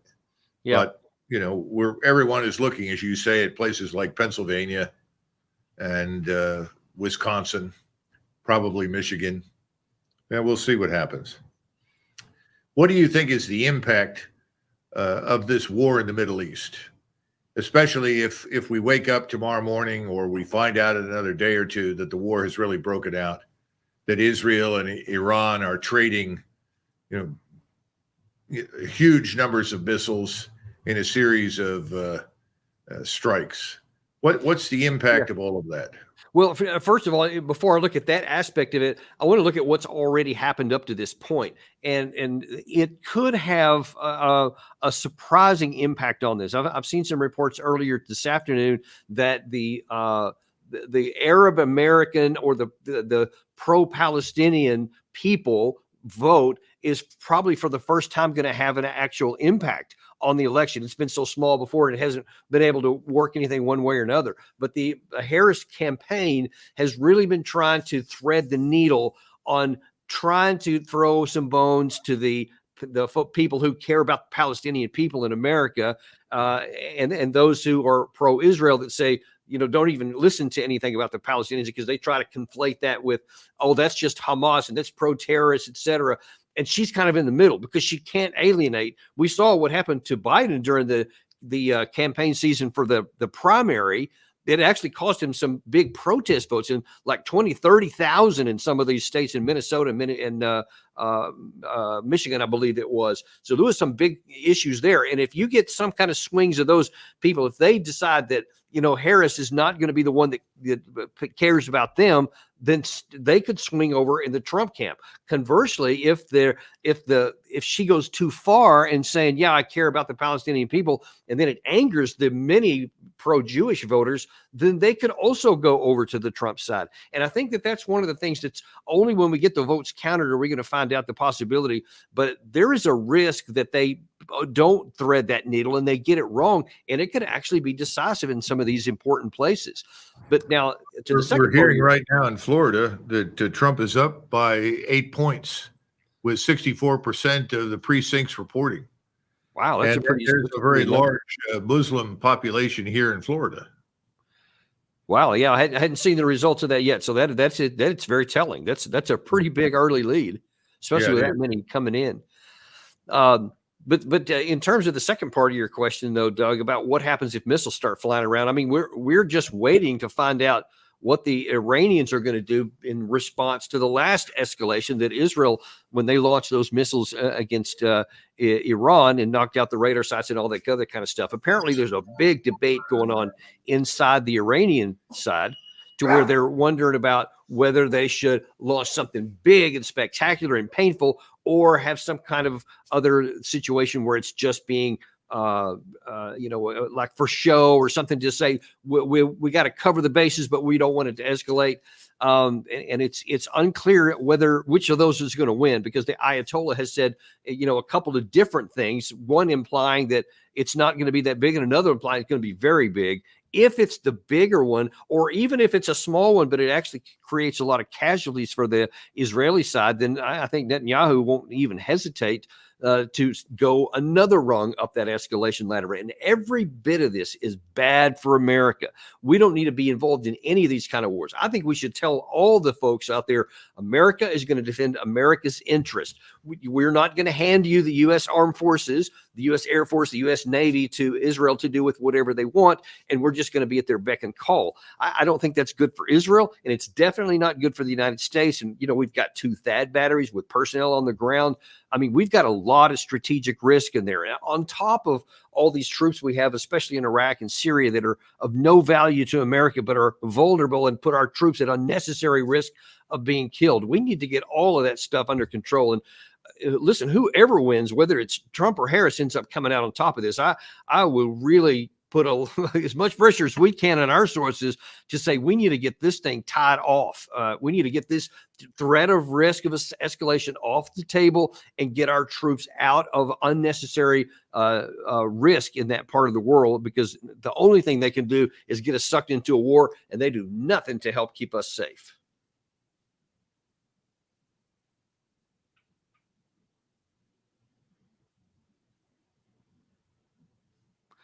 I'm sorry, Doug, I actually can't hear you. Okay. There we go. Can you hear me now? Yeah. Yeah. I was talking to a Middle East analyst earlier today with ties to the region, very well informed, always reported very accurately. And he said that he has the impression that if Harris wins, that whatever the Iranians do will be restrained. But that if Trump wins, they may conclude that he's going to throw everything at them regardless of what they do, and hence they'll opt for a much more powerful strike against Israel. Does that make any sense? It does, and it's all about impressions, because, I mean, frankly, we don't know. I mean, Trump has said that, he's privately apparently said he just tells Israel, hey, get this thing wrapped up before I take office in January of 2025. because I think that a lot of what Trump is saying right now is campaign related. He does have to keep his many Jewish supporters happy, and he's really ramped up his rhetoric in there. But I also think that he's going to. I don't know if this is more hope than anything else, but at least based on his actions in the past, I think he has very consistently been, I don't want to get into a war. Even when he had the interaction with Iran, with the Soleimani assassination, and then the response after that, he could have escalated it up after we had those 100 missiles that hit our base in Iraq, and he chose not to because he didn't want to get us into a war. And I would imagine, based on how he was with all the other situations that he was president over, I would wager that he would probably not want to escalate anything into Iraq. So I doubt that he would do that. But that's my impression. And of course, it matters what Iran thinks, whether Iran believes he would or wouldn't, based on what they're going to do. And man, it's a crapshoot to figure that part out. Well, for whatever it's worth, having met the man and seen him in action at close range, my impression is that he understands that wars have a bad habit of destroying presidencies. And so I don't see him as someone who is at all reckless in that connection. I agree with that. If he can avoid it, he will. Now, having said all that, West Virginia has now been called for Donald Trump. He's leading in Georgia, but that's with a small fraction of precincts reporting. And again, Indiana continues to be strong. Florida continues to be strong for Trump.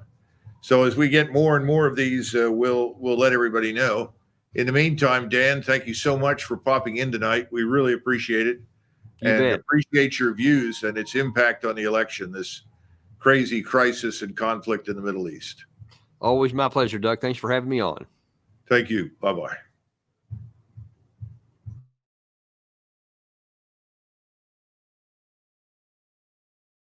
A member and one of our influencers coming on shortly, and we'll get a view of what's happening in the world. So who's the first one up? Colonel, good evening. It's a pleasure to be here. Thank you for all the good work you do. Actually, I wanted to join this session because I was really have a. I'm by the way, I'm out of Greater Philadelphia area, so I'm on the East Coast. I'm in the pharma industry, so I really happy to see some progress where there's interest in making America healthy again, and I think those are great initiatives which require a lot of effort on the part of whoever tries to organize them. So that's really the reason I wanted to join this session, because I feel like it's extremely important to really, for us as a society, to get back to those values. We're going to have to break here quickly. We'll be back to you in about 10 minutes, okay? So please don't leave. We'll come back in 10 minutes. Thanks. Oh, my goodness. It's the wild man from Essex. There. Here I am. He's emerged from the depths of England. I've emerged. Yes, that's right. And you've emerged into a nice place. You're in where? I'm in Miami, in your country. You look very handsome on camera this evening, Colonel. Oh, well, thank you. As somebody told me earlier, I looked like an open grave. That's a very unkind thing to say, and that's the kind of division we've got to get beyond in America this evening. Well, listen, you are an authority on elections. You've seen a lot of them. Did you say elections? Through a lot of them. Now you're here watching the American version of the Democratic circus. So now tell us, what do you think? We're living in managed realities. We live in situations where the information we receive and the stories that we're told are tightly controlled. And I think that your country, as it still is the great sigil for freedom on our planet, has to make a kind of radical reassessment. I imagine if if 2015 and 2016, Donald Trump, the campaigning Trump and the eventually elected Trump, had affiliations with Bobby Kennedy and Tulsi Gabbard and had endorsements from high profile media figures, albeit alternative media figures, a lot of people that wouldn't consider voting for Trump would be more easily appeased and more attracted.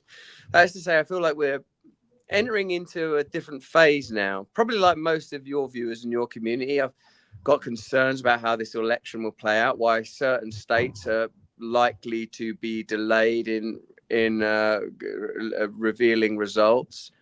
But something's got to change in your country. Something's got to change in the world when it comes to authority, Colonel. And I'm really interested how tonight's events will inform that. So your view is that this election is something of a turning point, but you're not sure how much of one. Is that about right? So I suppose all elections ought to be a turning point, but haven't we grown accustomed to the idea of the uniparty, that no matter who you vote for, the government gets in, that the same set of deep state interests are ultimately in charge, that there's a global corporatist agenda that by its nature forebodes the possibility of it being usurped by anything as trivial as democracy.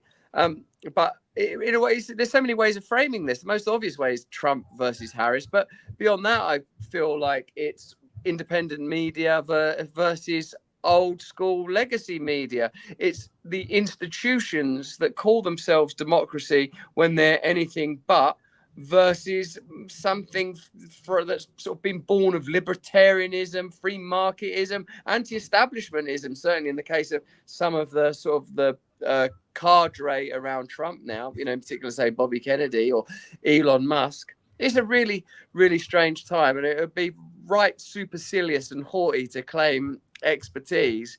But well, now I have to interrupt briefly because one of your biggest fans here in the United States asked that she wanted to be personally introduced to you. So I'm going to introduce you to Natalie Brunell, my co-hostess tonight. She is an expert in all things economic, financial, especially Bitcoin.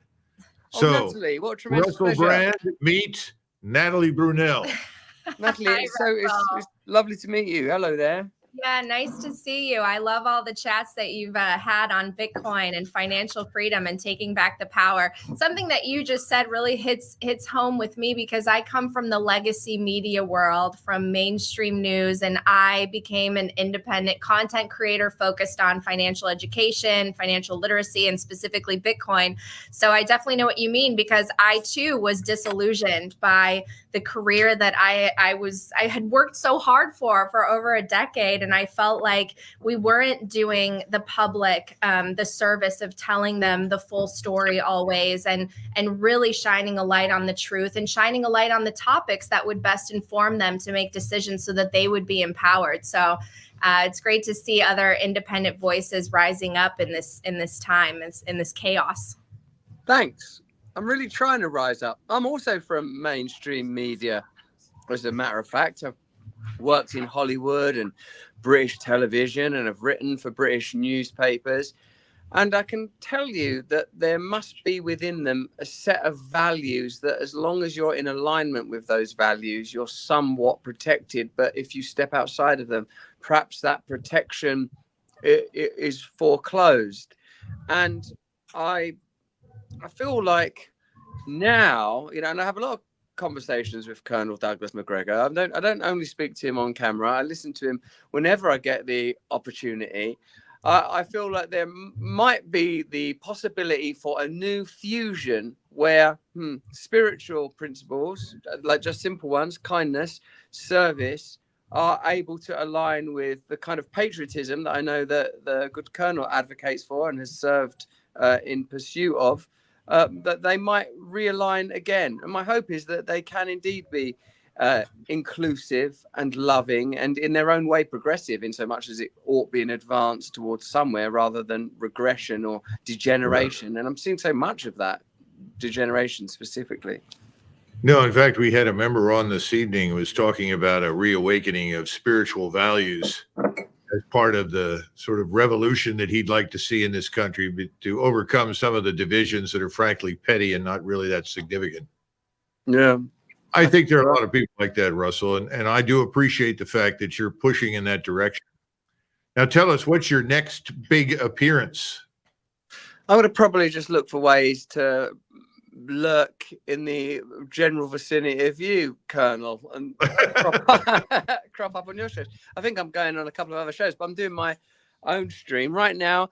You can see the Miami team, both Jewish and Christian, Hispanic, fine people, attempting to create a stream. Over there, the notable John Taylor waits, and there is some promotional material for the work we plan to do as I recline and just wait for the opportunity to express myself. Well, I think you need as much rest and relaxation as possible in order to be as clear in your message as you want to be. Yeah, that's right. Okay, well, thank you, Colonel, for having me on. If I could ever be of any service to you in any way, you need only call. Hey, Russell, you're a great man, and I appreciate it very much. Thank you. We'll be in touch. God bless you. Thanks, Russell. Inform, organize, and act. This is how we will rebuild, rekindle, and restore our republic.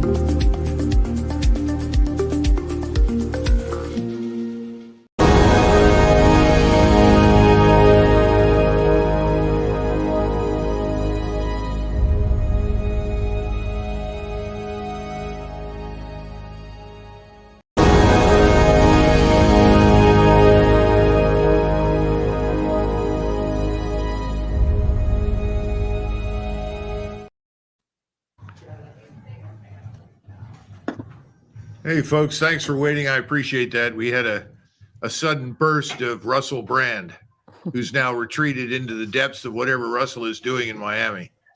So now let's start again. You said you were on the outskirts of Philadelphia, as I recollect. That's correct, Colonel. So my name is Ariel Baruch. I am in pharma business, but I'm on the East Coast. I'm in the greater Philadelphia area, King of Prussia. So I greatly appreciate your work. Actually, I kind of just tuned out of mainstream media, and I really just focus on what you do on the social media. I focus on Judge Napolitano, what he's doing, and I really appreciate all the great effort you put to bring on honest opinion about what is happening in this country. And lately, since I'm in pharma business, I was kind of excited to see RFK Jr., what he's trying to accomplish with his Make America Healthy Again. So I look forward to him building a strong feedback loop with the public and bringing all stakeholders to this conversation, because we really have to have a good look at what's happening in food, what's happening in nutrition, lifestyle, environmental factors, and other things that contribute to obviously the issues with obesity, issues with diabetes, and some other major issues. Yes. Okay. Well, listen, I appreciate it very much. Thank you for the kind words. Is that Dr. Corsi I see in the lower right quadrant? Right here. Thank you. Can you tell us where you are and what you think is happening?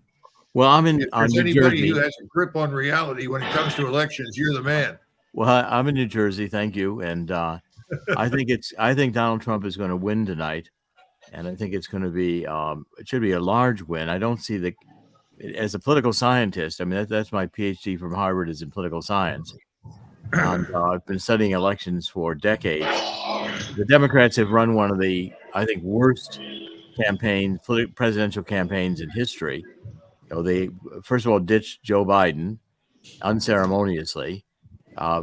Kamala Harris is not very well known by the public, and she is not particularly articulate, has a very mixed background, which is not particularly attractive. And, she has no real platform to run on. She said, we're going to turn the page and we're going to do all these things. We're going to, curb immigration. Well, what's she been doing for the last 3 years? It's not very credible. And the Democrats don't have, two major wars going on, Ukraine, Middle East, inflation, which has hurt the middle class. They've got a very poor platform, and it was not well articulated in terms of a chaotic strategy. With Trump has been holding rallies where thousands of people attend. Kamala's had a hard time getting 20 people bussed into one of her rallies. So the whole optics, I think, favor Trump. And I think we're going to find that tonight Trump is going to do very well. The Republicans are going to do very well.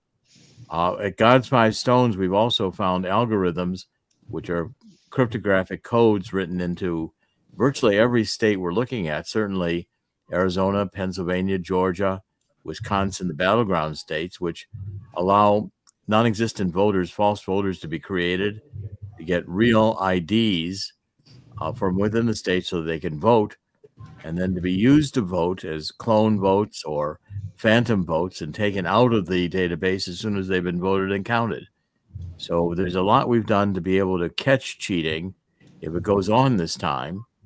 And we've had trained many of the state supervisors. We have been, we're ready to step in and challenge the fraud if the Democrats attempt it. It's not going to be like 2020, where we're unarmed with the algorithms that we have. I think we can prove that these elections are being run by databases that are inherently fraudulent.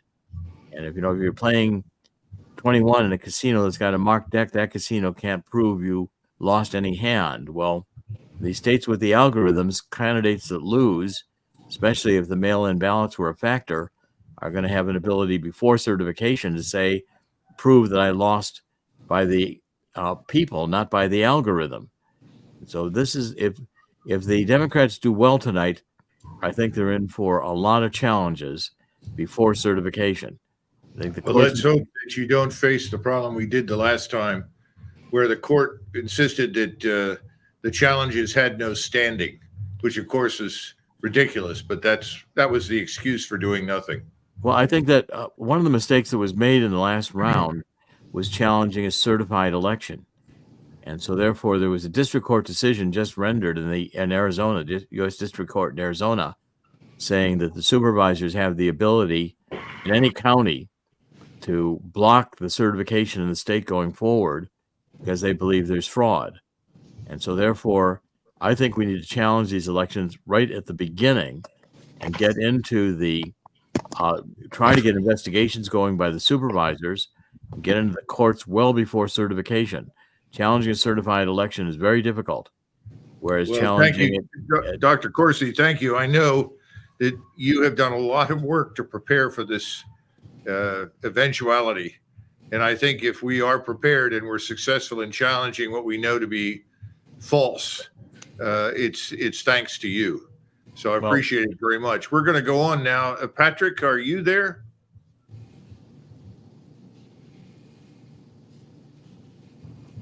Dave Scarlett?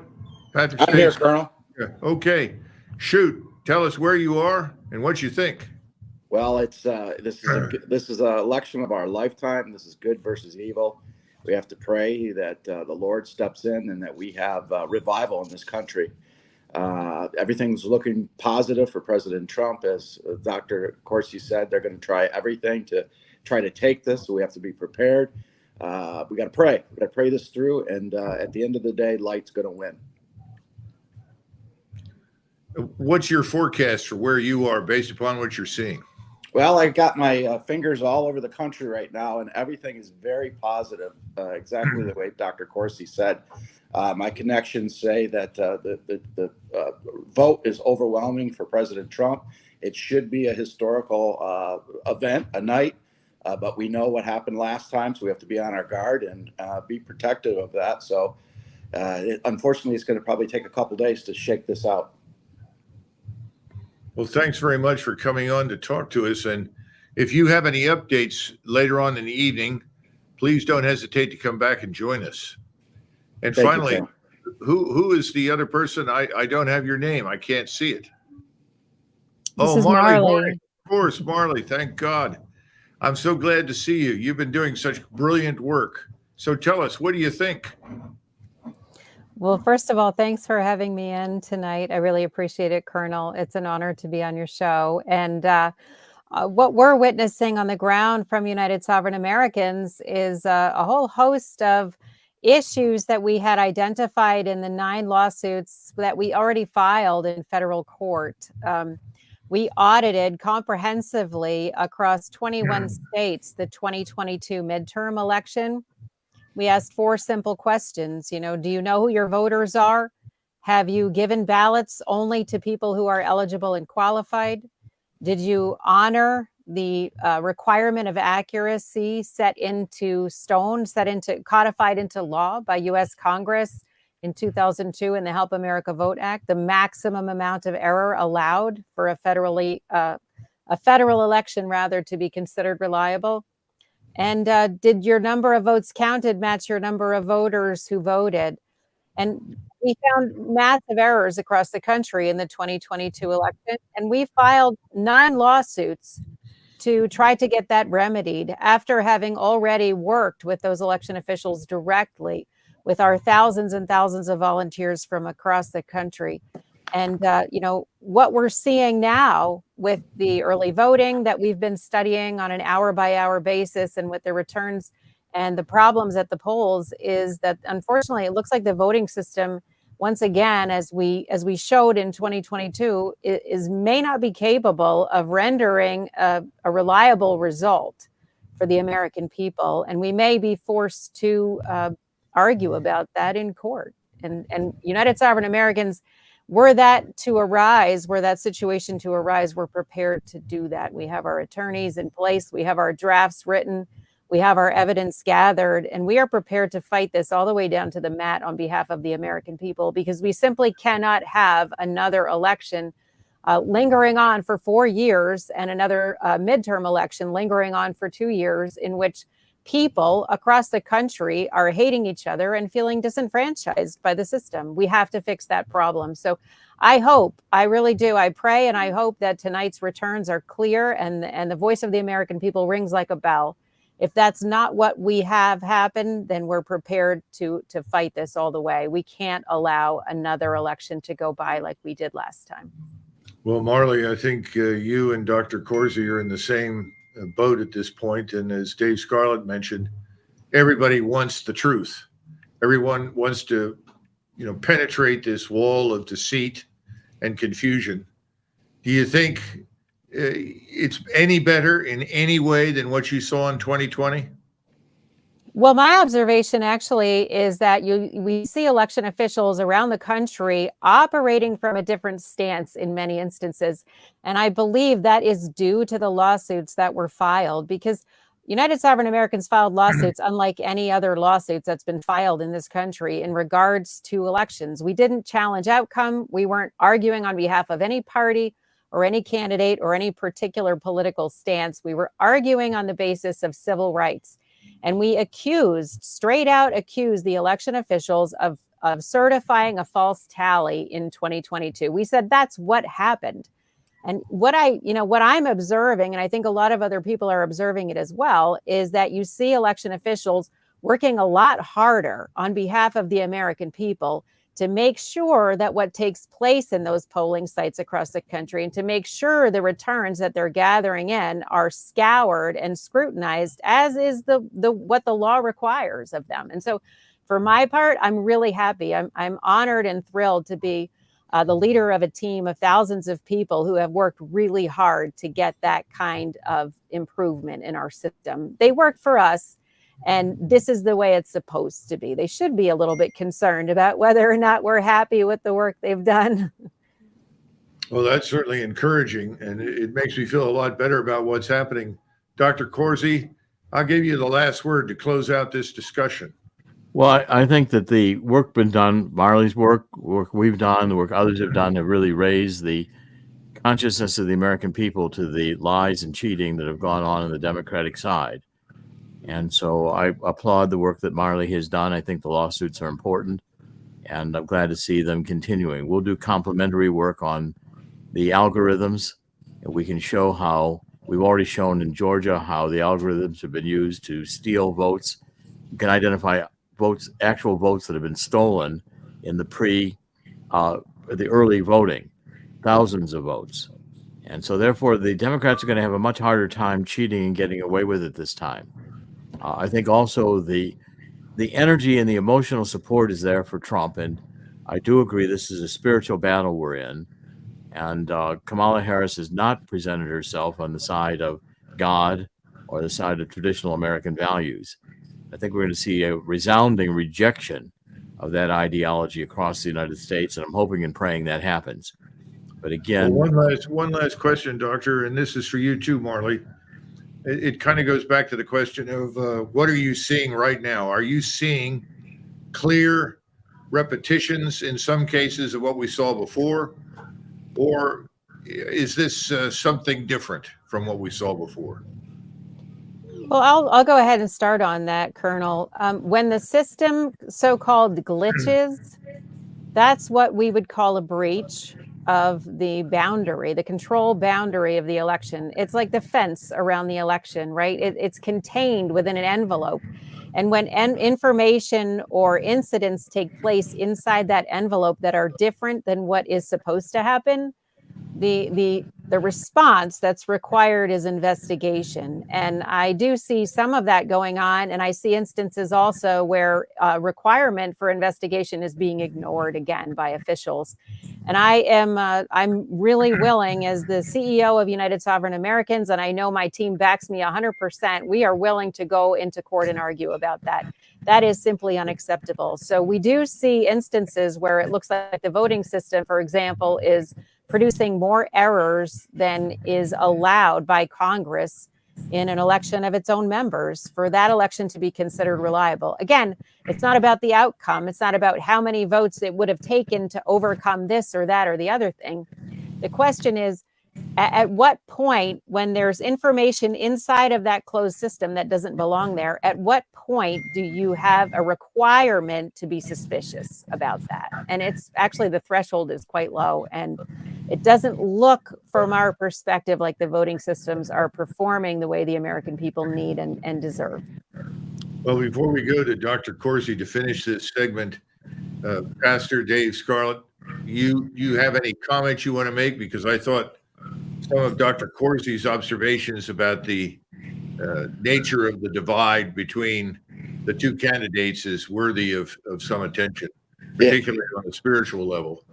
There's no question. Dr. Corsi is spot on. This is a spiritual war. This is not Republican versus Democrat. This is good versus evil, light versus dark.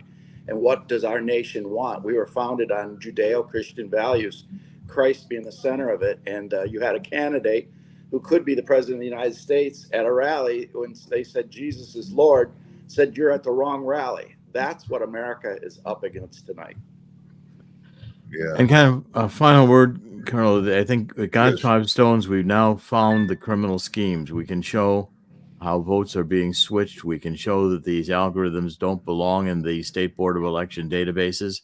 We want to know how they got there. And candidates who lose elections, especially close elections where the mail-in ballots were a factor, are going to have a way to challenge the certification that I think is going to be very strong. The American people are aware now of the cheating and how it's done. It's like a magician. The trick only works when you don't know how the misdirection is done. But once you see the magician pull the rabbit out of his coat, not the hat, the trick isn't interesting anymore. And we've seen this act before with the mail-in ballots coming in huge quantities, all the stopping of counting, and then the ballots come in later. The candidates start surging late. I think the election officials are now much more on notice that they could be committing criminal acts, and in some cases even treasonous acts. And we're willing to pursue at God's Five Stones these actions more thoroughly and more detailedly, and we're going to have the goods and we're going to have the evidence to prove the case of the frauds that do occur.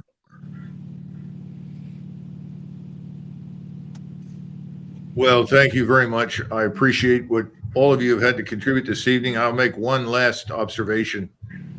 Whenever this ends and however it ends, we must have an Election Integrity Act to deal with future elections.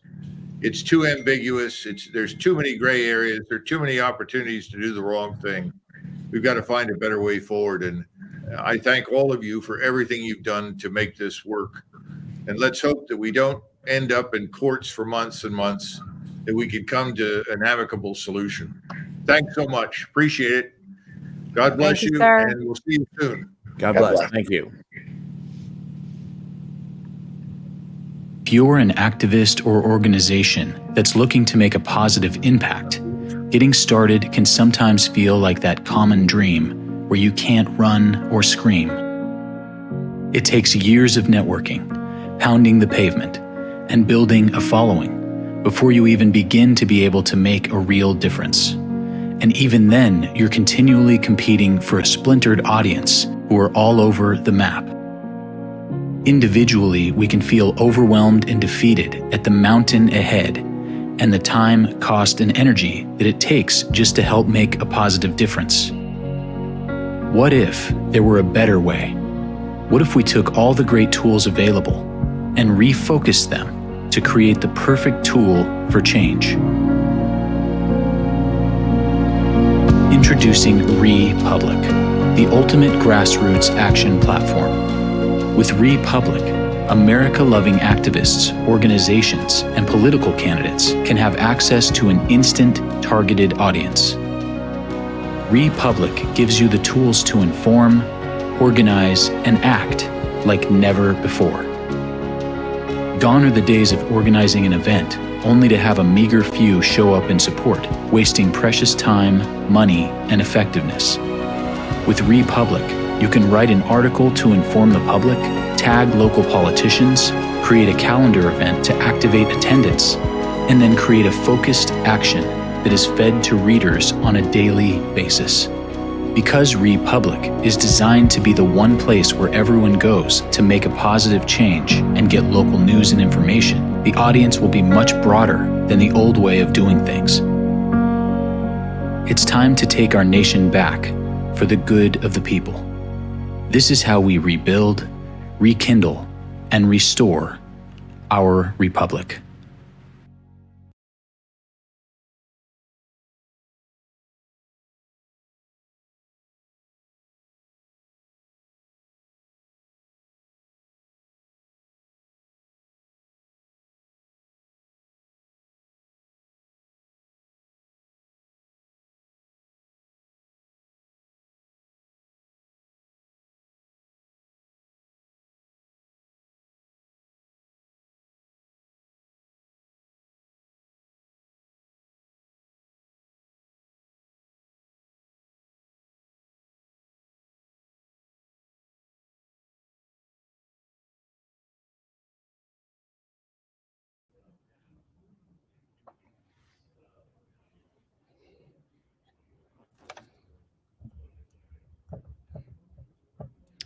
Colonel, your mic's muted.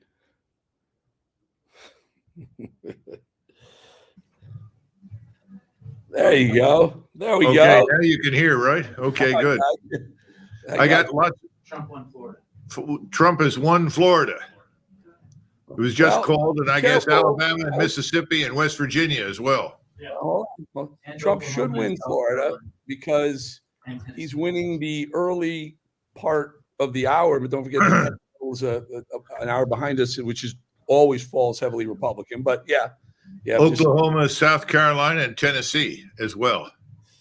Yeah, the southern wall, Southern man don't need Kamala Harris around anymore. Well, we need more friends on the wall, right?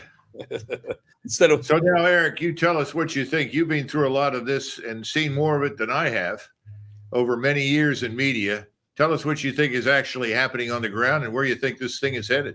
Colonel, I've been saying for a while. In 2016, I was probably the only one at Fox, so let's be honest, who saw Trump winning the nomination and the presidency. My very, very, very dear friend Sean Hannity, he came along later. He was a Ted Cruz guy, and Mark Levin as well. They're great guys, and they were on early. But I was getting my teeth kicked in by people who didn't think Trump was going to win. They thought I was nuts. I saw him doing something different in 2016. I'll be completely transparent. In 2020, I saw a different Trump. I saw a Trump who almost expected to win without actually having to go win. And I think he took it a little bit for granted, and he hates me for saying that, I'm sure.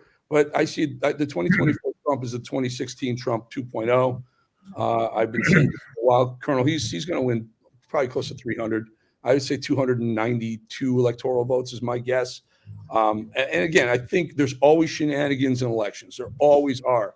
And this time we have things like Republic and people who have cell phones. You get your cell phone out, you take some video, you see a shenanigan, put it on Republic, and guess what happens? Everyone sees it, and it becomes we kill the cockroaches, so to speak, with lights and cell phones. Well, we just had some great people on, Marley Hornick, Dr. Jerome Corsi, and Pastor Dave Scarlett, talking to us about the things that are underway out there right now to deal with questionable algorithms and vote counts. So at least this year, people are watching. They know what to look for. By the way, there should be no algorithms. It's straight arithmetic. There's no algorithms involved in vote tallying. I was just on. I had Senator Ron Johnson from Wisconsin on about about an hour ago, maybe a little less than an hour ago, on the show, and he said he was just watching the Secretary of State, I believe it was Secretary of State, who was a Democrat, who was always saying we're having problems with the voting and we're having problems counting. This thing could go well into the morning. And Senator Ron Johnson said, this feels like 2020 2.0 for Wisconsin. And as you remember, Trump won Wisconsin in 2016, lost it in 2020. A lot of it had to do with the late night vote counting. And Ron Johnson's very mad. He says he's going right down to the Secretary of State's office and he's going to start asking some questions. So, yeah, it's going to happen. They're going to try, Colonel, but I think Trump is going to be too big to rig this time. Yeah, well, let's hope so. Tell me something about the candidates that are following the president. Do you think this president's going to have coattails? Yeah, the very good question is, I believe Trump's going to win. That makes J.D. Vance I would call it heir apparent maybe to MAGA and let's call it the pole position for the White House. However, I'm very, very close to Ron DeSantis, who I think we started this interview with you telling me that Florida is red. And guess what? Florida is red because Ron DeSantis turned it red. And he said something interesting a couple of weeks ago. He said, for the first time in a long time, Florida's not a swing state. He's right. For 2 or 3 or 4 election cycles, Florida had been a swing state presidential election cycle. And Ron DeSantis made this a very conservative stronghold. There's no question Florida is going to break for Trump. No question in anyone's mind, really, in this state. Mm-hmm. He's done a great job. He threw out the wokesters. He told teachers, you can't teach CRT in our classrooms just because you want to, if the parents don't want to. He told Disney, you don't like what we're doing here, get the hell out. And Disney realized we can't afford to get out. DeSantis is the real deal. So the question is it going to be, after Trump, is it going to be J.D. Vance or Ron DeSantis? Man, that is one good thing. That is one good problem to have, Colonel. Yeah, no, that is. And we are fortunate to have Governor DeSantis. We have a number of good governors, frankly speaking, that have done yeoman work. And we're fortunate in that sense. What would you tell our members right now that they should focus on? They go to the polls, they voted. What would you tell them to focus on to make sure that this vote is properly counted, that this election comes off the way it should? I think what we've talked about for months, Colonel, we've said, members, get out there, take your phone out, just videotape everything and post it. You don't know if you're taking something and maybe later on you find out you've caught someone doing something illegal or wrong or cheating. Just use the platform as a clearinghouse for information, and we'll find out if there's you're always going to find stuff if you dig, and then something will happen and someone will say, well, that polling place or something funky happened, let's go take a look. And if the members have been diligent and videotaped throughout the day everywhere, can you imagine the sanitation we could do to our voting system with a really, really engaged Republic membership? Yeah, no, I think that's the key to success across the country. It's the free speech platform that we all desperately need, and I hope more people will use it. Well, Eric, what's the last word now before you disappear into the ether, back into the world of high politics, big deals? I think enjoy the win. I'm here in West Palm Beach. Trump is going to go from Mar-a-Lago. He's going to head over to the West Palm Beach Hilton. They've got this place pretty locked down, and I just talked to a bunch of people who are pretty close to the Trump campaign and Trump sphere, and they seem pretty confident. I am too. I think this is going to be a very smooth evening for Donald Trump, Melania, and MAGA, so to speak. So looking forward to tomorrow. We'll if I get a few minutes and you guys are still broadcasting, I'll jump on later. But as some polls start to close, keep your eye on Pennsylvania though. 8:00 they close. Then they start counting ballots. The provisional ballots after the close. So that could be a late night. And if Trump does win the states that you just mentioned, he may not need Pennsylvania. I think he's probably going to need it, but Pennsylvania is going to be really, really interesting, fun to watch. Well, Pennsylvania is another one of those states that historically has been more red than blue. So it would be nice to have them back in the red column. Yeah. Eric, thanks so much. We appreciate it. Pittsburgh and Philadelphia, two stronghold Democrat fortresses somehow turned that state blue last time, but we'll see what happens this time. Colonel, good talking to you, my friend. Great. See you soon. Bye-bye. So, In 1776, the founders of this nation gave us something that had never existed before: a government by the people. We've had our ups and downs, learned and grew, and bled for freedom. Over time, we, the people, became distracted by the success that our hard-fought freedoms brought us, and bad people saw an opportunity. As we traded our birthright for cheap entertainment, our rights, our voice, and our power has been whittled away. Until now. Introducing Republic, an entirely new kind of social media. Republic focuses on local, giving activists, organizations, candidates, and small businesses the power to inform, organize, and act, all in a single place, enabling you to be the local hero your community desperately needs. No more covering up the truth. No more advertising-funded news. No more data mining. This is how we rebuild, rekindle, and restore our republic.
Okay, we're back.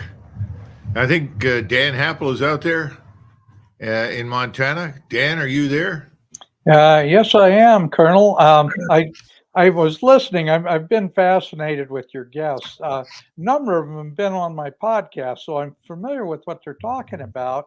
And one of the things that is going to come out of this is going to be a positive of this election, no matter what, is that people understand whether you're a Democrat or Republican, whatever your party, that the system is broken. And whatever the outcome is, somebody's going to be unhappy about it. Well, guess what? This is a great opportunity to go back to paper ballots, hand counted at the precinct level, and go back to all the things that worked prior to 2000 when we used to have paper ballots. Yeah, we need to get rid of all this nonsense, which frankly speaking was invented to help people cheat. Mm-hmm. Yeah, it was. And the system is obviously compromised right now. It doesn't matter whether you are one party or another. The only way that we're going to get back to a truly honest election system is to go back to what used to work. And yeah, I know Lyndon Johnson stole the Senate, and Lyndon Johnson stole his first seat in the House. But the fact is that a lot of that was not such a big problem when we had a paper ballot system. Oh, absolutely. No question about it. Well, we've just been told here that Missouri has been called for Trump. So he's doing well in all the states where we think he should do well. So it's always good to know.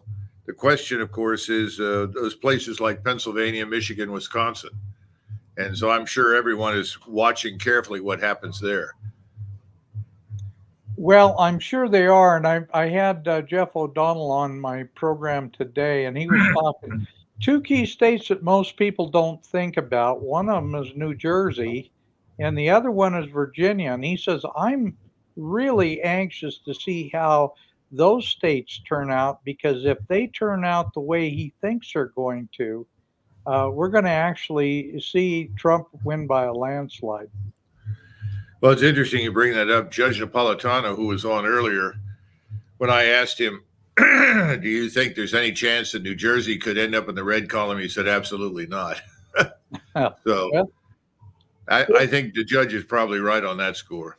Well, it is. You know, in all likelihood, it won't happen. But I think there's an awful lot more Reagan Democrats now that are getting over their Trump derangement syndrome, because their wallets are thinner, their rights are going away, and they're starting to realize that the system that they've been promoting has been taking away a lot of what they believe in. So I think we're going to see a lot more. Well, they're going to be Trump Democrats now instead of Reagan Democrats. Well, we're of course at OCOC, we're hard over about this business of the alleged distinction between Democrats and Republicans. We're kind of sick of hearing about it. We need a different way forward, and that's what we're about. We want to bring people that are reasonable together. Now, I need to ask a question. Is Roger on deck yet? Nope. Okay, good. You let me know when he's on deck, will you, please? Well, Dan, what else do you see happening out in your neck of the woods? Your polls are a long way from closing, aren't they? Yeah, they are. So I'm not really in a position to talk about it, but I do have friends all over the country that I can stay in pretty close contact with. And I'm really anxious to see what's going to happen in Arizona, because Arizona is a key state. They've got a lot of electoral votes. And I'm going to be talking to Jack Dona from the wonderful state of Arizona, which I used to have a house in. I had to sell 2 years ago because of all the illegal aliens moving into the Tucson area. So we just decided it was a time to get out, and frankly, it was. Well, Tucson's a really beautiful area. I have some good friends there. A good friend named Bob Barker. He retired as a colonel from the United States Army, used to be in the air defense business. And I hear from him periodically, but who knows? Maybe we'll hear from him tonight. But he's echoed some of your sentiments. There's no question about it. So we don't know where Arizona is going to end up, do we? Well, we don't, but again, it goes back to the comments all day long. Is it depends on how the cheat is in, and either way this happens, I think Americans are sick of having their votes compromised. I don't care what party they're in, and I think it's time for a change. And I think we ought to go back to what we had that worked perfectly well. You know, we used to do a vote in one day. We never had a problem like this, and our population wasn't that much different. So Well, we have a report right now that somewhere in Pennsylvania, and I don't know particularly where it is, but somewhere there was a disruptive riot of some kind where people charged a polling station ostensibly in protest against the way the votes were being recorded. If we get more information on it, we'll let you know. But that's very serious, obviously. Yeah, it is. Well, especially in the state of Pennsylvania. Well, that's the way they've been doing this. I hate to say it, but that's the way the New World Order works. They slice and dice our society. They get us, they compromise, they get us all attacking one another. And the fact is there's a very few people that we ought to be against, and they aren't we the people. Okay, well, Dan, thanks so much. We appreciate it. We've got Daria back here, and we're going to get an update from her. It looks like you're living in a state that's red. Pretty red. I'm looking at the results right now. And just in our county, I live in Bartholomew County, we had early voting far more volume than it looks like people that voted on election day, like 2-to-1 ratio. And Trump, we've got here at 62.47%. So it's been called for him. The Democrats were like 35.29. We have a state senator, Jim Banks, same thing, high ratio, 2-to-1 pretty much over the Democrat. Governor is going to be former Senator Mike Braun, won the election. He's 58.54% of the vote for governor of Indiana. Todd Rokita, Democrat, for attorney general. Again, 2-to-1, just about 62.33% of the vote. State Representative Jefferson Shreve, he was 59.38%.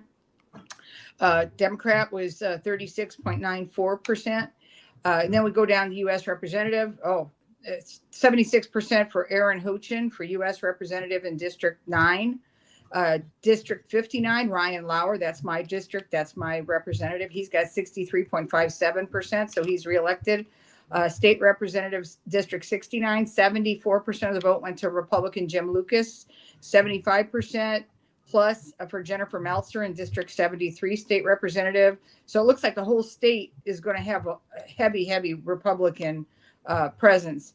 As far as what I had been telling you about earlier with the school boards, it looks like one of the three contenders that is against the inappropriate material in the libraries, for example, it looks like one of those was going to potentially edge out the incumbent.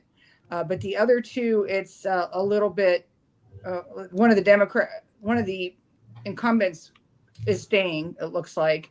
And those are the two I see right here. The third one, again, there's a couple squeakers. So two of the incumbents are getting a run for their money, and one of them is looks like they're going to be reelected. So that's still up in the air. I don't know how that's going to shake out, but I worry about the kids. That's why, like we were talking about before with the brain development issues. I've been heavily spending time on medical issues with everything that's happened in the last 4 years, and with my background in pharmacy and medicine and neurosurgery, I cannot believe what's happened to our healthcare system. Really, it was turned upside down and inside out.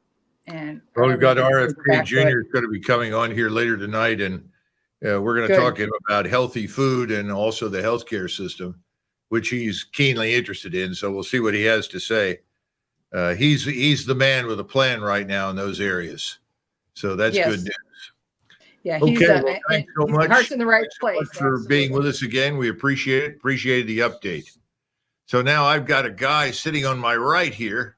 It looks like he fell out of the Hollywood studio. Give it to. I bought this outfit just for today. That's now. right. I mean, I'm trying to figure, is this Oliver Stone in disguise or what? Hey, it's Halloween. You have to keep this. Introduce costume up. yourself. I am Matthew Scow, the director of Died Suddenly and a bunch of other films that people need to see if they want to know what's really going on. So, hey, listen, talk a minute about Died Suddenly. oh my goodness, like Died Suddenly, it was like one of those viral smashes that we knew something was going to happen just because what we were showing, that the world really wasn't aware of what the embalmers were seeing. Mm-hmm. And when Richard Hirschman was seeing these huge obstructions, these clots coming out of the bodies he was embalming, we reached out to him and said, hey, let us stay a week with you. And let's just follow you around and see what you see. And I never wanted to go into a morgue and see like that. But what we were seeing, the world had to see. And that was why the Died Suddenly was so viral, because it was something that embalmers were noticing that they had never seen before. And it was Richard Hirschman by himself in Georgia. Mm-hmm. He didn't sign up for this, but he had an obligation to humanity because he's a follower of Christ, you know, and he was like, I have to do something. I have to say something. Can't let it go. And that one person started an avalanche. And then all these embalmers all over the world started reaching out and saying, I'm seeing the same thing. And you know what, to this day, that's the smoking gun that still hasn't been properly analyzed, because for their industry, for him being in there for 30 years, he had never seen it before. And the vaccine rolls out and boom, and then we start seeing all these strokes and deaths, and these are contributing factors to it. Oh yeah, well, you know, they had this individual, and I got to remember, because Julie, my wife, was mentioning it to me. This is a funeral director in England. Oh yeah, John Looney. Yeah, John Looney. Yeah, I spoke with John as well. He was another one. He raised this early. Him and Richard Hirschman. We were all worried about him because he was afraid that the UK government was going to arrest him and imprison him. Well, especially that's why the films are so important, because his lonely voice, that could happen. Yeah. But when it gets put out to 100 million people, right, it's a lot harder to silence that voice. Yeah. But with that, other embalmers came out. Mm-hmm. And in the film, we talked to embalmers in Canada that we had to mask their face because of the retribution that would happen in Canada. How do we get rid of these people? I mean, obviously we have an election now, but there are a lot of people like that have dug in very deeply. Look, We've got to find a way to expel them. We don't want to live in a country where people can't speak the truth. Well, look, the most important thing to do is to speak out. Yeah, and not to be afraid. And I give all the people in Died Suddenly. Teresa Long spoke out as a whistleblower, surgeon in the Army. These people are so brave to do that. They got no financial reward from it at all. And they did it because they saw another person is Pete Chambers. He spoke out. So many people spoke out because they were seeing something they had never seen before. I interviewed in another film, Peter McCullough, before he was a household name, right? But this is early 2021. And he was the most qualified person to talk about what he was seeing. And they shut him up. They told him to be quiet. And he persevered and went through it. And but he's really suffered a lot for his and it's great because the Lord he provides. Because when I was speaking with him, he was talking to me very candidly, and he was saying, look, there's a veil across their eyes, and he's like, this is satanic.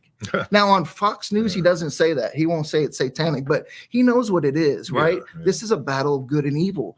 And one thing that COVID did was expose and bring to the surface that there is an agenda to depopulate the world and to reshape the world in their image. Well, I'm wondering who's part of the depopulation operation. Well, you look at it, all the people behind WEF. But the people that are actually involved with it know what the hell they're doing. Oh yeah, they're complicit and complacent. Because look, in a film I did, we went to the beginning of what the World Economic Forum was, and it was from the ashes of the Club of Rome. And Tullio Peche, he was the founder of it, and then Henry Kissinger's protege, Klaus Schwab, starts the World Economic Forum.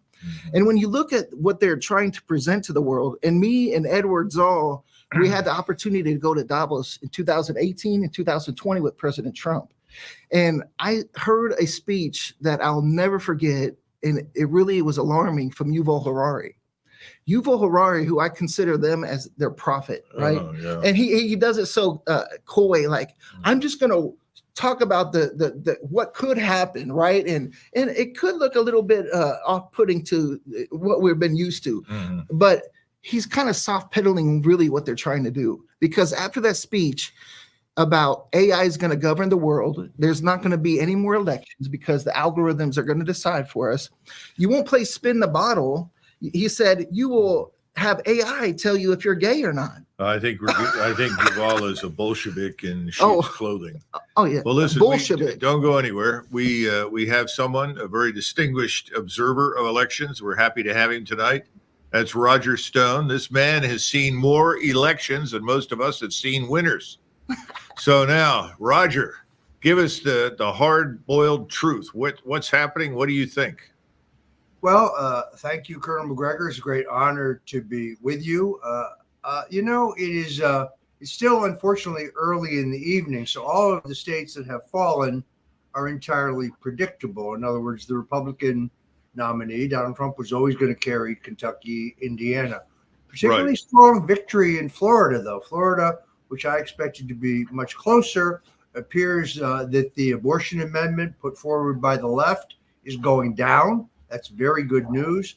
The amendment to legalize cannabis, which is a concept that I support, but this particular proposal, very badly drafted, also appears to be going down. I feel better about Rick Scott surviving. Chuck Schumer poured millions into the Sunshine State in recent days in an effort for an upset there. I think that will fall short. So kind of start from the beginning. I finally had a chance to analyze all of the absentee ballot and early voting numbers across the country, but particularly in the swing states. And the Republicans have made amazing gains. I mean, amazing gains compared to 2020.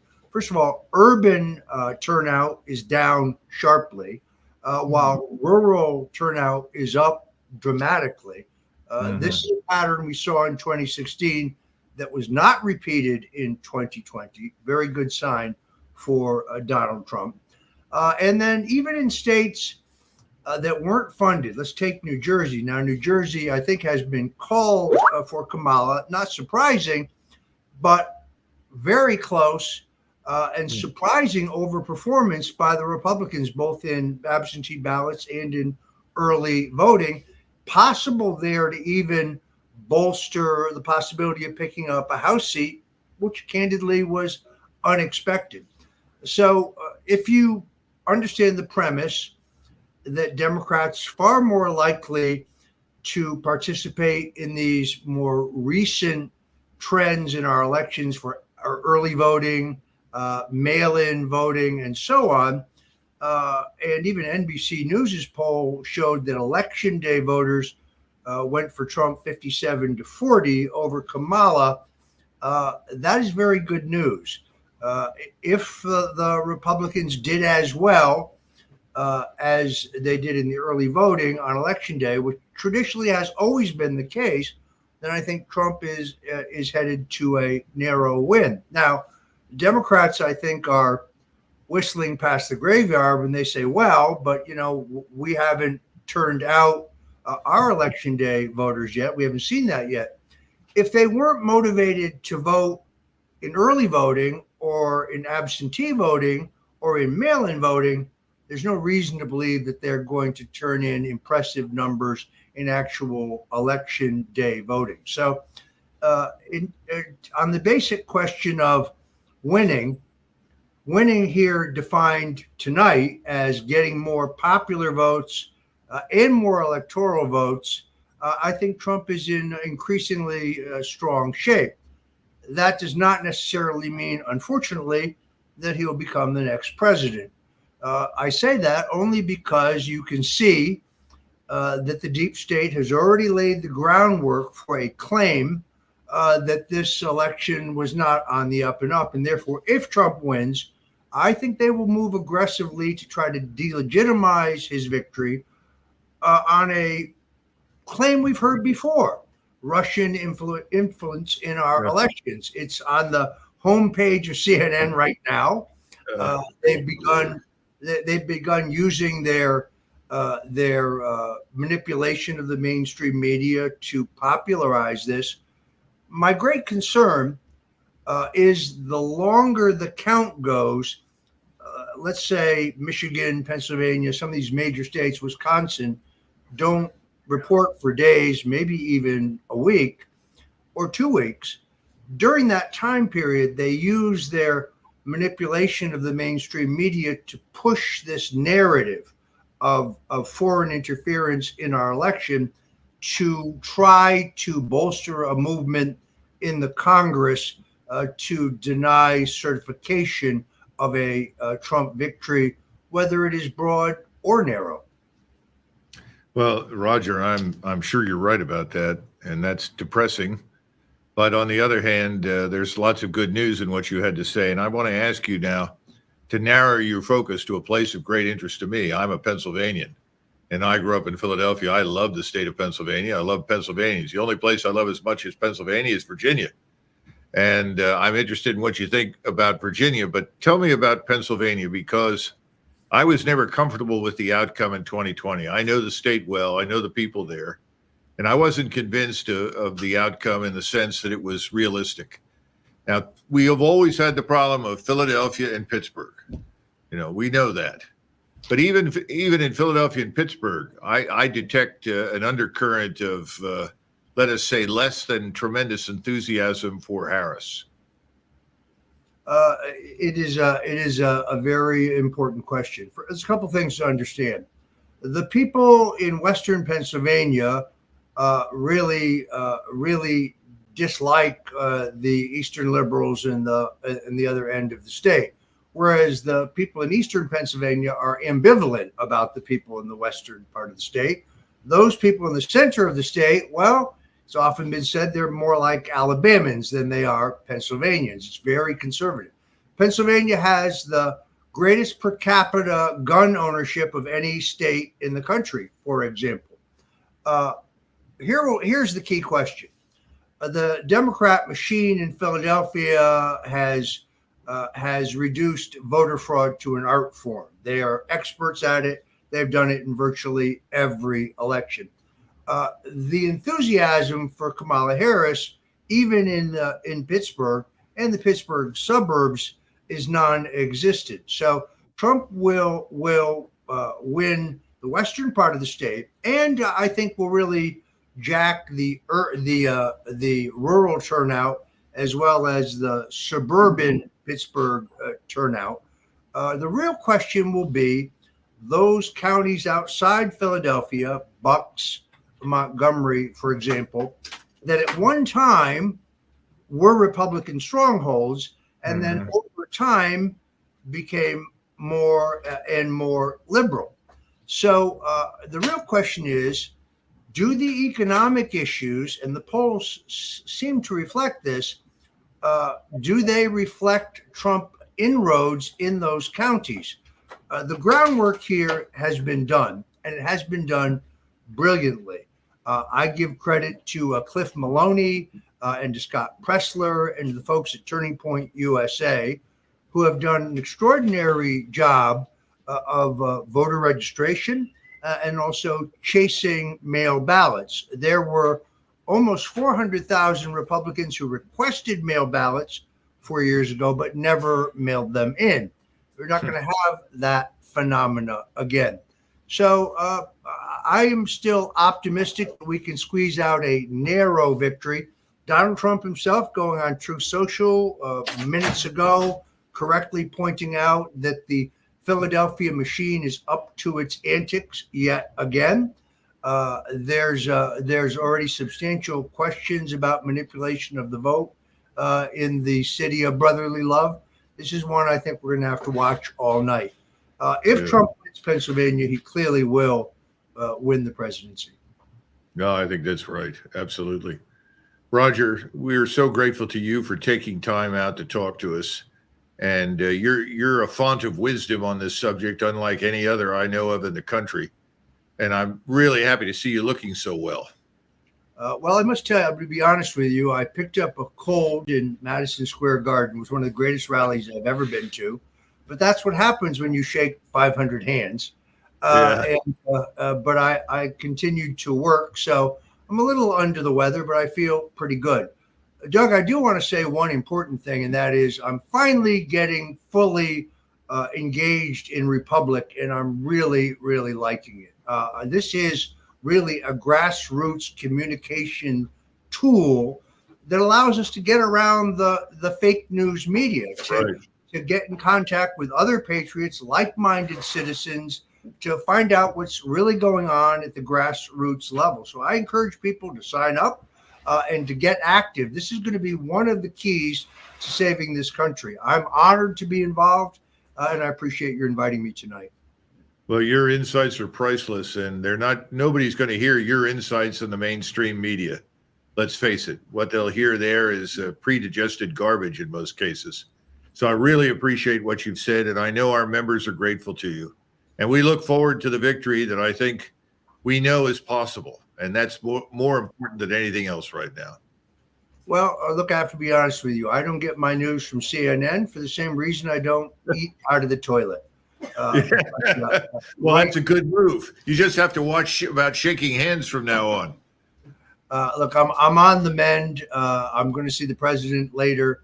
It's interesting. Last night, I was, because I'm taking cold medicine, of course, I can't sleep. And I read online that the president had just gotten off stage at his fourth and final rally. Thoroughly exhausted, but spent in a great cause. And I texted him and I said, 4 rallies in one day. You are an animal. Be safe, RJS. And within seconds, he responds, fight, fight, fight, DJ. 1:30 in the morning, Eastern. He's inexhaustible, unstoppable. But as you point out, he's not immortal, so he needs to take care of himself. And we all hope that he will. And we hope he's got the kind of security that he really needs. Well, I've had this discussion with him. I think he is. I think he's serene in his embrace of Christianity now. He really does believe that he was spared for a greater purpose. But that's no reason to be lax, particularly if he becomes president-elect, because the people who oppose us, this isn't about Democrats and Republicans or even liberals and conservatives. This is about an unelected global elite of bureaucrats who seek to control our lives and destroy our freedoms. And they're not going to let anything like a democratic presidential election, small d, get in their way. So I share your sentiment. And the real answer to this, and look, I'm a hard-boiled political operative. You're one of the most brilliant military strategists since MacArthur, is prayer. Prayer is vitally important right now. Pray not only for victory tonight, but pray for the safety of our president and his family. Absolutely. And please give him our best. Everybody at OCOC is pulling for him. And ora et labora, work and pray. That's the answer. Amen. Thanks a lot, Roger. Great having you. Thank you.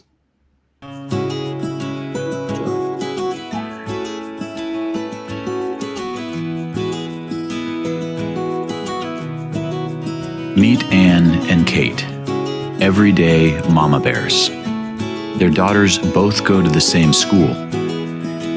Yesterday, their daughters came home and informed their parents that they're non-binary. Anne was furious. Kate was furious. Anne went to Twitter and posted it to her 130 followers, getting 6 reposts. She went to Nextdoor and Facebook and posted about it, and her accounts were flagged for hateful content. She emailed the school from her Gmail account, and Google suspended her account. She went to the school to confront the administration, and the police were called. Kate, on the other hand, went to Republic, the ultimate grassroots action platform. She posted an article to help inform her entire local area of what the schools are doing. She posted an event in the calendar for the next school board meeting, and she posted an action in the Daily Actions tab to flood the local government and let them know that they serve the people. Now, Kate and Ann's town has a new school board. Children's innocence is protected, and they all lived happily ever after. Republic, the ultimate grassroots action platform to inform, organize, and act.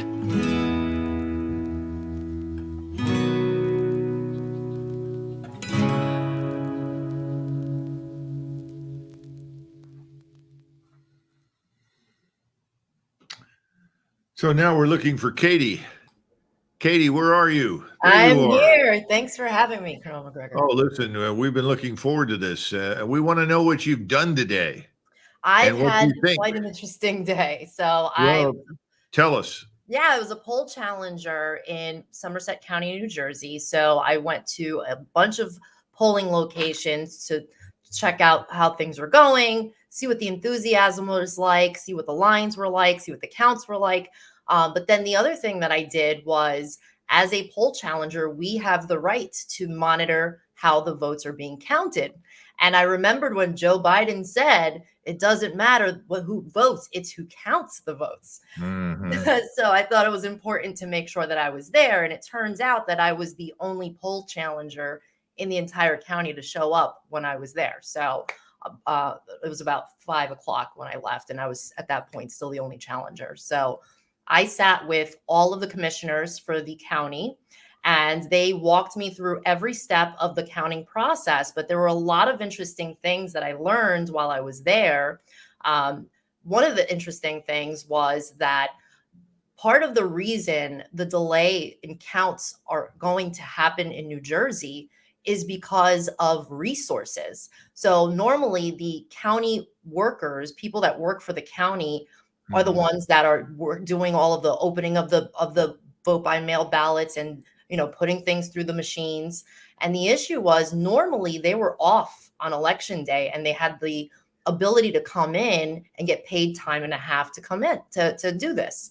Well, as of this year, they gave them Juneteenth off instead of election day. So today's actually a working day for the people in the county, so they weren't able to come in and work and count the votes.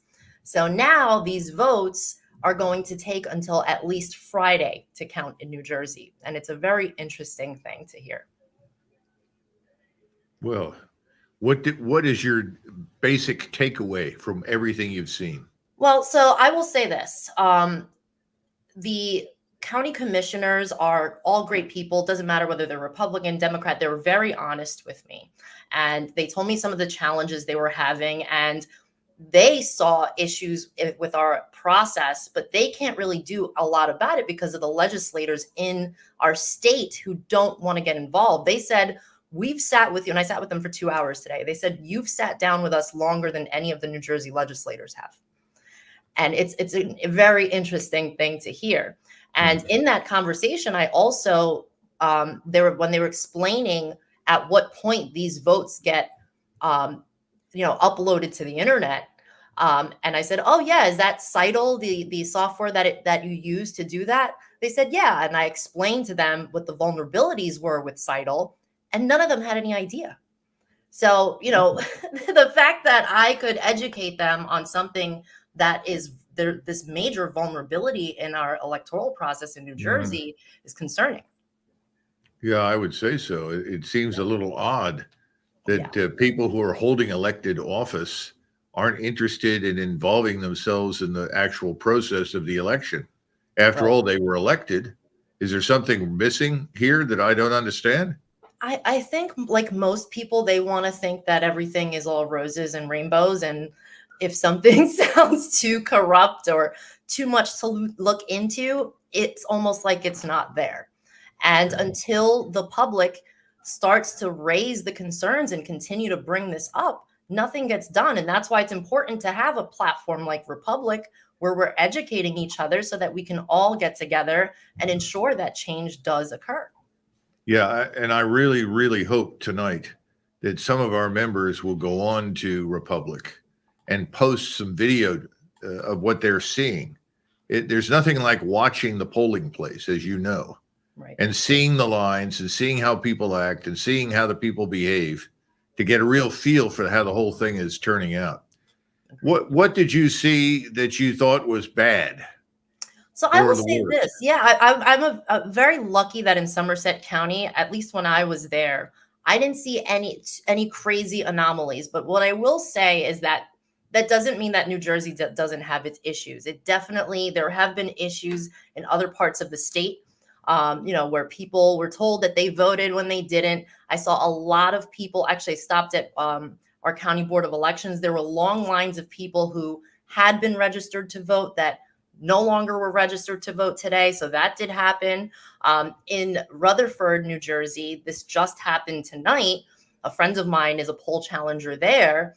There was a weird process that doesn't ever happen where you had to stand in one line to check in to vote, to then get onto a separate line to actually record your vote. And what most voters don't realize, and these lines were both very long, what most voters don't realize is that if you don't do that second part of the process, you will be recorded as having voted for no one. So if you check in and you don't actually vote, you can no longer vote. You voted for no one. And you think some people are confused on that point and think that where they registered, they voted. Correct. Once Oh, they that's checked terrible. in, that they got it done, and that's the problem. And it's people also didn't want to stand in the line because it was very, very long.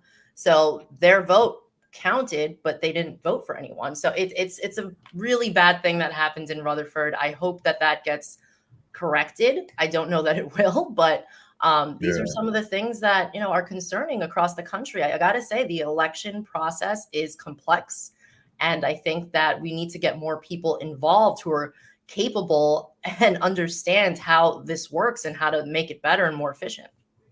Well, Rutherford's pretty densely populated too.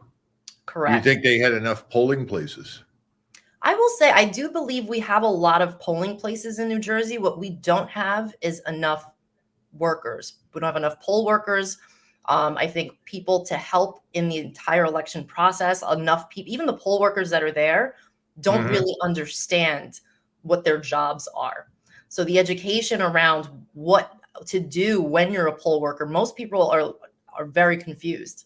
And I did see a lot of that where someone pulled a plug on an election machine today because they weren't sure because something was wrong with it. And then they had to go and get a new machine, and it caused a lot of issues. So a lot of those things happen because they don't know what they're doing. So the preparatory training and education for the poll workers was probably not as good as it needed to be. Absolutely. Yeah. And now I'm concerned with what I'm seeing in terms of the results that are coming in for New Jersey, which I'm sure I'm not the only person. I'm sure this is happening in other states where they're already calling certain counties, and they're actually calling the state for Kamala right now. But if you would entertain me on this one, because I have to look at the numbers. I actually posted about this earlier, the stats in New Jersey. And one of the things I thought was very, very interesting was that in September, the state of New Jersey had 38,000 new voter registrations. Of those 38,000, 25,500 registered as unaffiliated, which is a phenomenon that I see in New Jersey a lot. A lot of our registered voters do not choose a party. Then out of those 38,000, 8,000 registered Republican, and only 4,500 registered as Democrat. So I believe that the unaffiliated vote, which typically leans red, is what's going to flip New Jersey, which I believe New Jersey is, mostly red right now. But the issue is because so many of us register as unaffiliated, it's hard to know for sure. And then the other thing that was that, they say that it's hard to change voter behavior. And, voter behavior in terms of voting early, we saw this huge phenomenon in this election.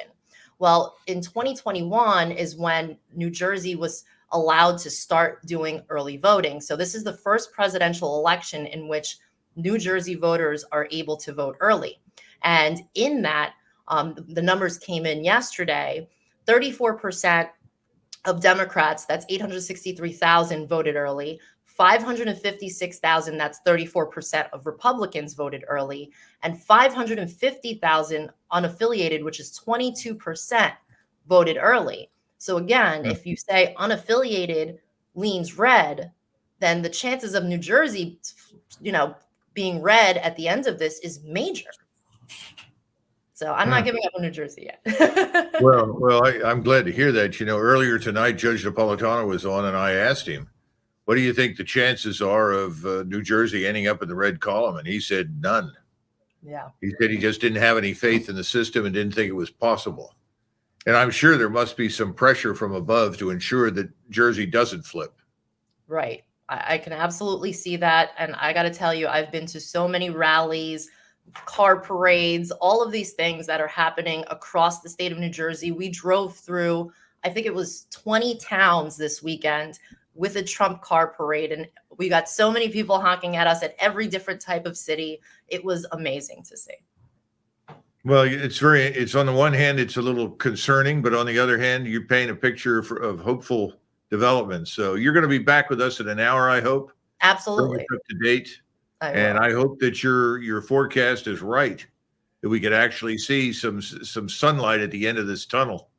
Agreed. And like Roger said, lots of prayers today. Well, we got a lot of tunnels in Jersey. We need a lot of sunlight. Yeah. That's right. Okay. Well, thanks so much, Katie. We'll talk to you soon. So much. Bye. Okay. Well, that certainly was an unexpected pleasure because, you know, as Judge Napolitano said, he expects no change. And based upon my limited experience there, I wouldn't expect it either. And I really like Jersey. You know, I've spent a lot of time over there as a kid when I was growing up, and Somerset County is a wonderful place. If you ever get a chance to visit, you should do it. So where are we now?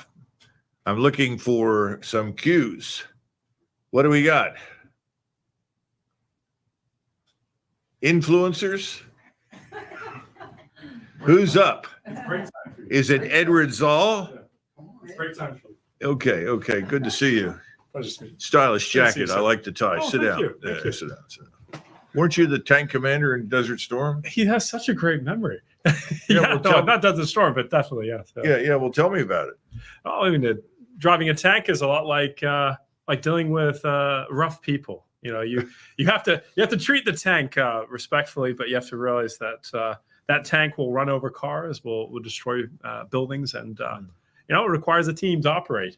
You know, I thought of rough people because I think that we deal with a lot of rough people in day to That's day. right. You know? But the thing that's nice about it is that people don't argue with tanks. If they drive through the They neighborhood, don't. everybody gets out of the way. Well, unfortunately, with the drones now, though, they seem to be arguing quite Oh, a well, bit. that's true. Yeah, but I know when I was stationed in Germany, that's one of the things that I enjoyed. And every once in a while, some brave German would decide on the Autobahn that he was going to overtake the column. Did you start that story? I've heard this story. He would drive in, and oh yeah, I mean, it happened every time. And people would come up on the radio, and here we go. You know, tanks 3, Germans none, and then pretty soon the VW or the Mercedes or something would go the wrong way, and the tank would try to stop it. It's tough to stop a tank on the dime. Oh, sure. Well, the Germans, they think that they own the roads. Yeah, Of course, you and know. of course the poor Mercedes or VW or whatever lost in that fight, obviously. But you know, otherwise, we tried to be pretty good tenants as far as Germany was concerned. We really did, and I used to sympathize with the Germans and their frustration with all these tanks and armored vehicles on the roads that would be lining the place for 100 miles, and it was difficult to live with that. Fortunately, we didn't do it all the time, but we had to practice it because those Autobahns were our roads to the border. How long were you in Germany? Oh, gosh. I was there as a lieutenant for 3 years. Then I went back as a major, and I was there for a little more than 2 years. Wow. Okay. And, of course, I was in Germany partially, Germany and Austria and Hungary for my graduate work. And I started out as being an exchange student in Germany in 69, 70. And then I was also at the officer school in Hanover, which no longer exists. I was there as an exchange cadet for a while. Yeah, so Speaking of Deutsch, yeah, pretty good. Yeah, pretty good. But I really enjoyed Germany. I thought it was a wonderful place, and nothing saddens me more to see what's happened to the place in recent months. Well, sure. The German people are very saddened by it too. I mean, I would think so. The AfD party, if I'm remembering my international politics, they've done quite well in the last election round. I think they're going to eventually become the leading party. There actually is there's a member of parliament. Well, I guess it would be the Bundestag in Germany, and she is a big fan of the health freedom and anti-vaccine movement. Hey, in fact, Ingvar, did we send a link to Olga? Because she was talking to some AfD people tonight at Mar-a-Lago. And wow. she said she'd zoom in to talk to us. So we ought to try and get Olga to come on. Olga Ravasi is a remarkable political figure. She leads, I would say, Serbs for everything, but she's led Serbs for Trump, done a really first-class job. I hope the president appreciates all that Olga has done. I think he does, but he's got so many people working for him right now. I feel obligated to call out the name and make sure he understands what Olga Ravasi has done for his campaign. But she might want to talk about her latest interview with some AfD people, and you know they keep calling them far right. Well, it's a term to demonize, right? Yeah, yeah. What is far right anymore? But Yeah. I think they're dealing with the rampant Turks. You know, when I was there, I don't know if you experienced this when you were a lieutenant. Yeah, sure. But the Turks want to beat us up or Yeah, fight but us. they have too many people who are non-Europeans living in Germany. Yes. Let's be frank. And the Germans have done a really great time. Texas has gone for Trump. Louisiana has gone for Trump. Well, there we go. It looks better and better. We need some good news out of Pennsylvania. And of course, you were here. You heard what Katie said about New Jersey. Of course. I was in a state of disbelief that it was possible to turn Jersey around, but we'll see. Well, do you remember the huge rally President Trump held in New Jersey? One of my friends, where was that? Mike Crispy, he spoke at that. Yeah. And he said the support this time around was unprecedented. Yeah. Hadn't seen it in the last 2 election cycles. I think people want change, and I hope that President Trump understands the kind of change they want. They want the borders secured. They want the criminality stopped. They want the illegals halted, and they want that turned around. He's got to do those things, and it's going to take more than just the police. It's going to take the National Guard and the American military establishment, and the Army in particular. Well, and they've done that before. We got to do those things, and they're more important than anything happening beyond our borders. Oh, sure. Well, I think that we were talking about Germany. You know, for me, it was such a great opportunity to serve in the military and get to be stationed overseas. Oh, yeah. There's something of wonder in the next generation of men that we've lost because of what's been done to the military. I'm sure you've heard this. I'm sure young men have come up to you to ask you, Colonel, do you recommend we join the Army? I don't know what you've said, but I haven't had it in me to tell them that I recommend it right now. Well, I think the issue, and I saw this when I was teaching at the military academy back in the mid '80s. Young men want to challenge. They want to join something that's meaningful. They want to walk down the street and say, I'm a member of X unit formation. We're good. We've done these things and I'm well led and we are serious soldiers. I mean, they want to be taken seriously, but they want to have this sense of accomplishment. And I think in our haste to make everybody happy, it's back to this thing. Everybody in first grade gets a gold star. Oh, sure. It destroys men's ambition. Right. And I went to school, and when I was in school, I didn't get very many gold stars. Is that right? And that was okay. And I saw that some other children did. And some people were profoundly affected by it. Unfortunately, I never was very affected by it. I could care less about the gold star. But eventually, I became more interested over time. But my point is, the military has to be a place where everything is earned. And people walk in and develop this commitment, this visceral commitment to the nation, to the unit, to the Army, to the Marines, whatever it happens to be. And they feel better about themselves and confident in themselves and the people that lead them. I don't think we have that right now. That's the truth. Again, this is something that President Trump has addressed at some of his rallies. We've got to address that. Well, I think for President Trump, especially, he's now experienced what bad military leadership looks like. He dealt with a coup of sorts from the chief of staff under General Milley. He dealt with many generals retired that served at cabinet level positions and above. And what he found was they just undermined it. Well, I think every president that is elected who has some involvement in a conflict or war crisis inevitably has the habit of taking whatever comes off the top of the deck. Okay. Here he is. He's supposed to be great. So, okay, he gets the job. Lyndon Johnson did that, and it destroyed him. The people that he was picking weren't necessarily bad human beings, but they didn't perform. They didn't tell the truth. They weren't in touch with reality themselves. They didn't understand what they were doing. And a president has to be able to sort through that. And Lincoln went through this at the beginning of the Civil War with all these people that he was told were great. They weren't so great. and eventually he had to rid himself of these people to get rid of them. And I think that's something that President Trump has to do and should be absolutely unapologetic about it. Well, he's got several conflict zones that he's going to have to. Well, because by good leadership in Ukraine. I mean, obviously, we don't want a war to kick off with China. We've and already Taiwan. failed so miserably there. Well, that's a place we need to get out of, and we need to find a solution to it, which it's not going to make everybody happy, but brings peace and stability back to Eastern Europe. I caught a story I thought you might find interesting tonight. I don't know why they're doing it, but there's going to be the first test of a hypersonic missile. Yeah. It's very odd, right? I They're saw doing it. that. They're doing it on the eve of the election results. Well, what's odd is that they mentioned it publicly. Yeah. Yes. And it's the sort of thing where history teaches you, if you're going to run a test, go ahead and run the test, but don't necessarily announce it. Oh, 100%. And because the previous tests have failed too. That's haven't they? right. The previous tests haven't gone that well. So if it goes well and you can repeat that, then you can speak confidently, we now have this capability, which we need. Everybody knows that. We've seen it perform brilliantly in the hands of the Russians, and I think we've already seen it performing in the hands of Iranians, who undoubtedly acquired this from the Russians. But I don't understand the mentality. I think we are so accustomed to bullying and threatening. We do this. We announce this publicly as though everybody should be afraid. I think we got to get out of that business. Do you think that they're doing it to showcase it to President Trump and others?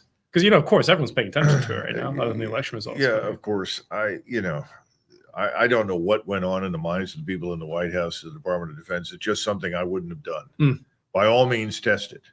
And if it works and you can repeat it, damn, that's wonderful. Let's make it clear to everybody that we've done this. So, well, listen, what are we doing now? Oh my goodness. Well, I never thought I'd have to come here and relieve you of your duty. Oh, is that right? But, they're asking me to come in for only 10 minutes, so we're not going to lose You need to all get the recharged. Oh, you mean I'm allowed Yes, to eat? you're and allowed to drink? eat. All right, that's a good thing. Wow. Oh, look at that. Yes, Okay. of course. And Carl, you see that? Yeah, Trump has got 178 electoral votes in the Electoral College. That's brilliant. That's incredible. He's on his way. Is it too big to steal? Is that the question? We don't. We'll answer that right now. Stay. Edward. Hi, Matt Scott. How you doing, Edward Zoll? I'm doing well. I feel like super privileged to be right here, right now. Oh, it's a gift out of nowhere, really. We want to thank the Republic team, and of course the sort of the Republic team has graciously invited us up here, but we also now have been invited on air. Hey, look, we're helping to give the color a rest. I'm not going to turn down to be on the camera, so I didn't know this was going to happen, but I just like sitting and talking to you in front of millions of people. So. Can I tell you one of the crazy stories I saw? Please, Okay. yes. All right. So there's going to be a lot of crazy stories that come out of this election cycle, especially tonight. Now, I'm not going to talk about Peanut, who was murdered. Okay? Peanut was murdered. All right. No, but I'm going to talk about this. So we know about the spiritual warfare. There's a lot of spiritual warfare afoot. And, people are saying right now that people are angry in this state because they didn't get abortion legalized. It's way worse than this. Every election cycle, there are literally covens of witches. That's true. Who like they do their hocus pocus, but I'm talking about the real thing. They do evil, and they pray over trying to get people to fail or get sick. These other things. All right, so this is from Cause Division. So this is from CBN, Christian Broadcasting Network. There's an article I caught tonight. Witches report their spells against Trump aren't working. Oh, dang. He has a shield. So that's crazy that they'd even admit that. They're angry. Witch talk apparently is there. Don't make sure your kids aren't on witch talk. But are they like in open forums and like, I'll get the bat juice, get another kid, bring another kid. That's crazy that that's even being admitted. But you know what? This is a true election of good and evil. Yeah. And look, so if being Floridians, it looks like Amendment 4 has failed. Yeah, they would have legalized abortion. And that's great. That's a super great win. And there's so much on this ballot in every state that is monumental, right? And the only thing I'm very concerned is are we going to look at the same kind of thing? Because we still allow mail-in ballots. The computers that they're using are still the same computers. Are we doomed to fail at this again and say another stolen election? Well, it's an interesting question you pose, because if President Trump does win, and right now he's on track for a landslide, But we don't know. Here we are again, right? That's my point, is that people will look at this election and say, see, the voting system works. Hey, right? I get where you're going. It's going to be Okay. a taboo thing because people are going to say, well, we don't need to fix it. Okay. Clearly, we can elect a president. We can get our candidate through. And I think to the point here is because we can count them physically, we should. We shouldn't be dealing with mail-ins from days after. Okay, mail-ins. I need to go into Walt Disney right down the street. They get me with the biometric finger, all sorts of stuff, so I can't illegally go into Disney World, right? So Disney's fixed it. They figured it out, right? But we can't figure this election thing out where we can vote for whenever, like 2 months in advance. We can mail it in. There's no checks and balances here. Well, it reminds me of The Circle. Remember that movie? Yeah. Yeah. So a movie was supposed to impersonate Google, essentially bringing about everything from digitized utopia to digital voting, right? And I think about this concept that the public is primed for it. I don't think it's a good idea. What's that?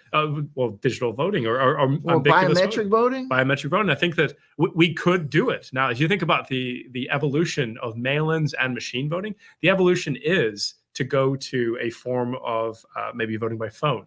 Right. Well, what's the point of right? So that's the way they go. American Idol. We don't president. want this. We do not want American Idol presidency Yeah. because you will get that. You'll get true democracy. So what if it does change? But check out if it does change. What was the change? Well, there's going to be more people that had voted than probably ever before. I just saw a paper over on that desk. There was an early exit poll in Ohio, and under 30 was 10% higher for Trump than Kamala. And what does that show you? That shows you that all these streamers and influencers that Trump went on is having an effect. Well, his endorsements were effective. Well, let me tell you this. What was so amazing on his first campaign, what did he do that no one had done before? He used social media. Yes. So now what did he do? He didn't just use social media, but he used who was influenced social media the most. So the blue, all those donkeys over there, they're using the old retread celebrities, the J-Los, the P. Diddy, all that worn and torn celebrities and mass media, right? Yeah. And we're going to see that's not the way because that's a dying breed of people, right? Well, because fake people can't do live. That's one of the first issues. Fake people can't do live. Ohio has just been called for President Trump. No way. That is a very big deal. Are you serious? Ohio has just been called for President Trump. Look, hey, the Amish came out. The Amish, they got their buggies, they waxed them up, and they went deep. Look, this is has the propensity to be a landslide. Oh my goodness! Has the potential to be a landslide. Look, if it's a landslide, you're going to see such a big change in America for the better. Now, with the Making America Healthy Again initiative. Look, okay, this is what that means it's coming forward if he wins. How can he lose? Because you got Joe, you got Elon, you got Tulsi or RFK, you got all these super. They were not Republicans. They were not on this bandwagon 4 years ago, ever.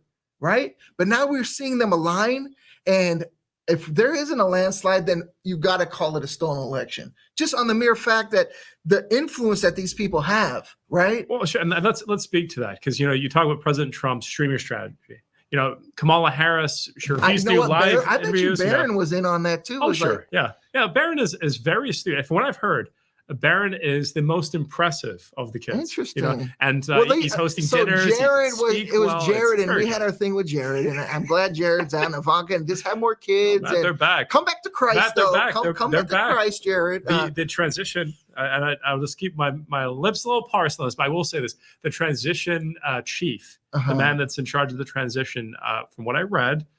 He is taking cues from Jared Kushner. Okay, well, look, they did an admirable job to a degree when he was in office. I mean, the guy had no experience at all, right? He had some relations with Saudi and the Salman bin Laden thing, and so give him some credit there, right? Did he maybe overstep a little bit? I think so, right? I think so because. Look, we need experienced people in there, but we don't need people who cannot change, right? Sure. Who are dug into these old ways. Well, that speaks again back to President Trump in Ohio. And I think of Jake Paul. Jake Paul, the Paul brothers are from Ohio. They're not Trumpers, though, are they? They are. They endorsed him. Really? They endorsed him in the last 2 weeks. And the reason they endorsed him, it was kind of twofold. They weren't going to get political, or they're just going to use it maybe to sell some cups and some Prime and some other things. But what really dawned on them was that their country is messed up. Okay. They're not proud of it. They can barely even get Uber I Eats was anymore. thinking of this That's when okay. you were talking with the colonel and what is it?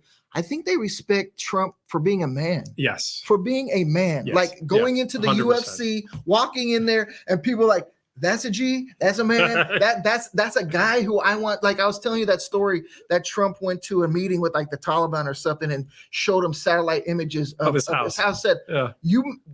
You're not going to play ball. This is what's going to happen. You know? I was just talking to a friend about what happened in Afghanistan. And Mm. you know, maybe talk with the colonel, maybe over Coke soda I want later to tell you, about the this. But I'll colonel tell you, is a G. He's a G. Yeah. Yeah, he is. No, he's got the same aura as President Trump. And I'll say this: I've never met anyone who's met President Trump that doesn't like him. You know, he's just a likable person. Same with the colonel. The colonel's a lovable guy. Yeah. But he's a man. And speaking of this, what a lot of us need, we need to have pride in this country again. Pride in our nation. Well, it's like a father you know, figure. You need this that. country's weak right now. Like I was talking to my dad today about this. Who's the president right now? I was telling you about that. Remember, I was like, what Who's happened the if- president if right something now? went down right now, what happens? Because They're gonna wake him up for the nap. Well, not even that. It's like Kamala came in. Like I was like, she's not even legitimate because No. she wasn't even voted in by They her own were party. literally talking about replacing her as VP candidate. I think people are, are quick to the game now with this. They're like, wait a minute, like we might have voted on that side if you would have done it legit, but Yeah. you're just stealing these now. Like poor Sure. Bernie Sanders. There's a lot of people with Bernie Sanders. So who Bernie remember Sanders just that. on Rogan. Okay. Do you see that? No, It's I like, didn't. Yeah, so I was watching this as Bernie's doing another round of media. But look, I Bernie can't stand Bernie should have said something when it was being He stolen got from him in cooked. Can I 2016. say cooked on Republic? I'm sure I can. Yeah, he did, and that's what he did.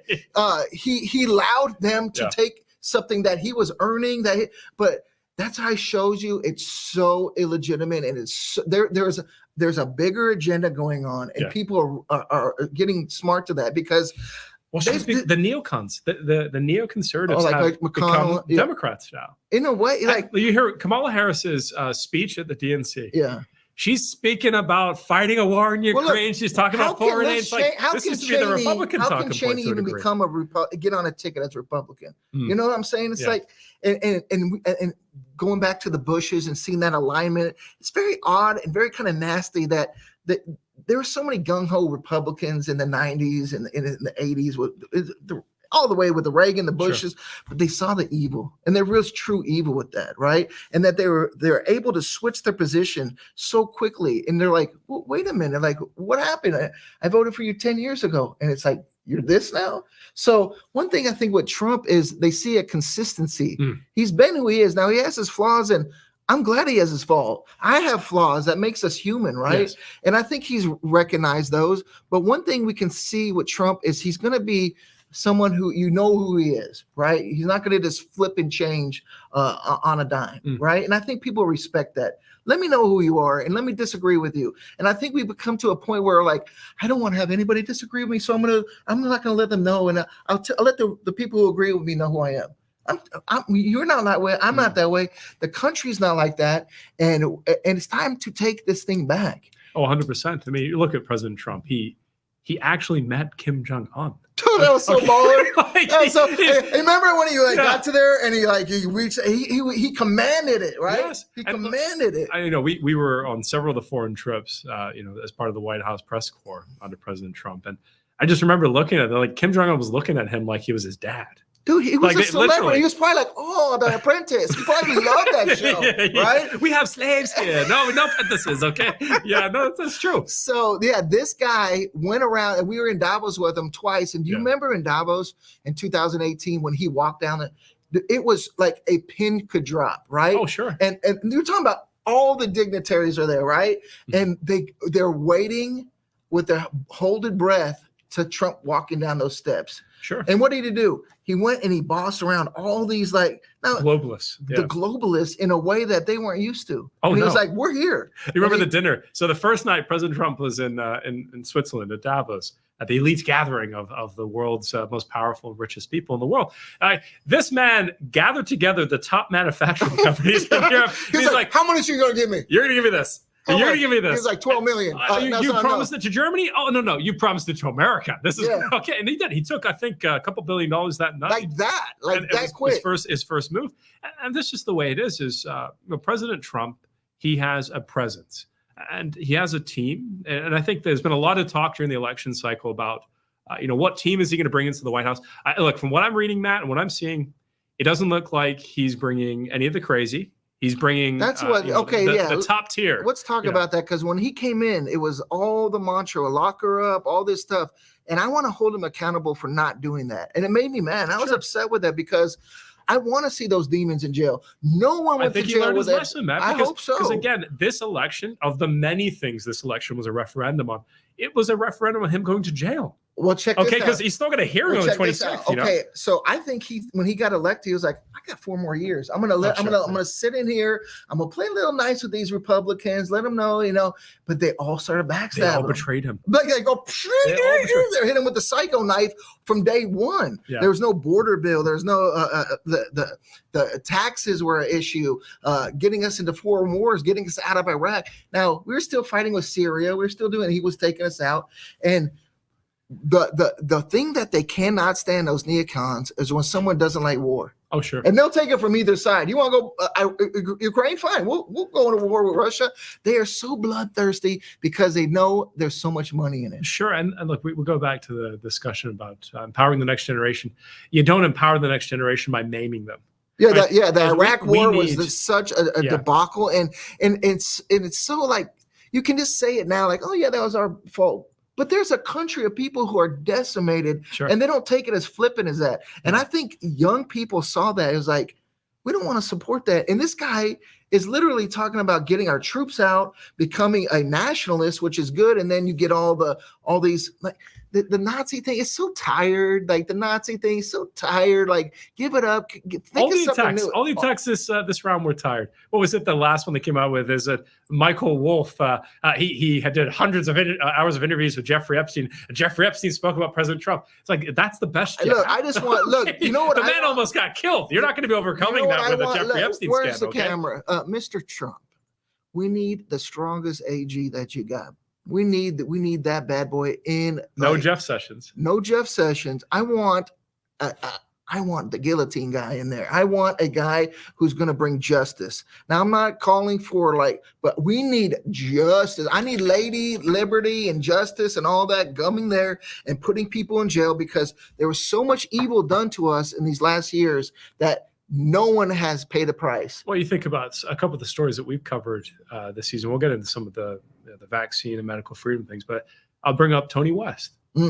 Story. Tony West, Kamala Harris's brother-in-law, will not be going into the White House according to these results we're seeing right now, which is a big win. Tell people a little bit about that. Well, so Tony West, this man single-handedly engineered a $1 billion Ponzi scheme, which was through our legal service system. He was number 3 at the DOJ under Barack Obama, and he found a way to settle cases and then funnel the money through the DOJ and through a fund called the Judgment Fund to his buddies in industry, his buddies in corporations. We're talking millions of dollars, inflating settlements. Oh, hey, you got your hands burned at the local Wawa? Here's $1 million for you. It's $1 million for everyone. It's Oprah's cars. It was like a slush fund from. It was a slush fund. That's what it was. And listen, so had tonight gone differently, and again, we pray that this continues to go the direction it was, he was going to be the White House counsel, the top lawyer in the country. He was going to be able to take the power of the Oval Office and all the powers that come with that. A lot of deals get worked on behind the scenes by the White House just by the weight of the office. Here's another thing. He was going to be able to weaponize it. We need to get, if you go to Congress or the Senate, you get one of those electoral positions and you become more wealthy in there serving than you were leaving. We need to look at how that happened. I mean, what is AOC at 30 million now or something like that? That is corruption. She was a poor girl from the Bronx. She was a bartender from Boston. Yeah, but look, now she's a millionaire. Yeah. Look, we have to get money off that hill and into the pockets of the people. Let's talk about that. So one of the solutions that's been proposed is raising what we pay politicians. Okay, fine. Okay, I'm good with that. The theory would be that then they wouldn't seek out more money from lobbyists, right? But then the counter of that is, then what if they still seek out the lobbyist money? Now we're spending more money per politician. It has to be designated where all this money is going, and they have to be spending limits. because that's a left wing position. Is it? And I'm not saying it's No, bad no, because no, of that. Just they say spending limits on campaigns because then it would stop you from having to. I like that raise for a more way. It's almost impossible for someone just to get into an elected position now without a big Sure. backing of money, right? Well, I noticed. Did you? I won't put you on the spot. I did vote today, and I noticed one of the things on our ballot here in Florida, there was actually a spending limit amendment. Oh. It just jogged my memory, and it's a cap local elections. Yeah. And why this is important I'm in for our that. county, because we're in Indian River County. It's one of the richest counties in the country. The sheriff's race, there was an exorbitant amount of money that was thrown in. Like we're talking like $400,000 was in a local sheriff's Now race. you love the sheriff that much. Yeah, I know. No, they were trying to buy the sheriff. You love is the what they're sheriff trying to that do, much. You want to you get know? out speeding tickets. So one thing is we got to cap where the way they make like a Nancy Pelosi with all her insider trading. Nobody went to jail. It's like they're all insider trading. Remember, we looked all at of it during the pandemic. How many people left and right were trading on Pfizer? Oh yeah, right. So you're like, oh my goodness, this seems unethical. You're getting a briefing, but there are Pfizer's going to be the shot. laws the on try, the you know? books, right? Yeah, but they're not we don't enforced. have anybody enforcing That's them. right. And that's why the DOJ is important. If we need to have like commissions in each state to look at this arbitrarily and like somehow the checks and the balances are way off here, and I think that's where we lost. We the people. We the people mean something, and until we become the power, man, we're going to continue down this treachery, and it's just going to get worse and worse. So, when we came over to the Republic, we met them, and I didn't know what they were doing, but what they were doing, I thought was really awesome. That it's impressive. I'll say this: they're starting community yes, it's inside very the impressive. local community, and that's where everything was formed to begin with this in this country. This federal government has gone out of control, and it's been so long. I look at is it too big right now to overcome? Is it like, has it got too big? But if you have that mindset, it's never going to change. Right. So start local and then start holding these people accountable. If you become super wealthy as a congresswoman, congressman, and that's an issue. And we got to see why and how you got this wealthy. How did you do it? A book deal? It used to be the book deal. Remember the Obama book deal? Sure. Oh, then we'll just give them Netflix deals and like out of office. I get it. You can be a whore to the system. I get it. In office and you're accumulating that much money, term limits. Oh my gosh, we got to have term limits. Oh, 100%. I mean, there has to be a cap on this, because if you're going into politics with the mind to make money, then you chose the correct industry. Listen, the only thing I'd counter to that is because it just dawned on me. What if they're really great though? What if they're amazing? Hey. And you're capping it so that person, that leader well, can't you know stay what longer. you do? You have somebody under you that is an understudy of you, and you get them elected. I see. Okay, so like a mentorship program. For of some sure. form. Yeah. No I doubt. think that's more to the bones of what the Republic was envisioning, because we're not looking to have a king. Yeah. Or kings as senators. Many of the senators have been in the position for. Well, what for has too many the years, not government doing given us but these agencies that we can't even go and look under? And then like with COVID, we're like FDA and the CDC, and they're like, oh, they're the grand master wizards that know everything, and they're just in there trying to make money, cut deals, push vaccines. Well, the patents. Think about this. Is a lot. my gosh, Anthony the Fauci, patents. among many, was patenting people's DNA. Still happening. And then they make money off of each vaccine and drug that's using the recumbent material and these other things. And then it's like, as a position in government, you shouldn't be trying to patent anything. First of all, I don't see how we can allow our the insides of us to be patented. Sure. Anything inside of us, right? Yeah. That's a good. I didn't think about that, but we have to look at that as well. Where's the regulatory oversight in that? Well, that's why RFK is so important. Oh, yes. Right? MAHA is about to become real. All right. Forget MAGA. It's MAHA now. MAHA is about to become a reality. Well, I think it's like it's such a thing that's needed because, man, our health is so. It's just the food that they serve up. We get fat in America. Oh yeah. I have a friend who came over from Italy. They were here for a year, blew up. Yeah. Okay, and it's because of what's in all the additives. Well, it's also they put sawdust. It's as also additives in some of the cereal. What as a society do we take? Do we look at valuable? Right. North Carolina was just called for President Trump. I mean, this is starting to smell like a landslide. Okay, so this is what it looks like. Who are the big ones?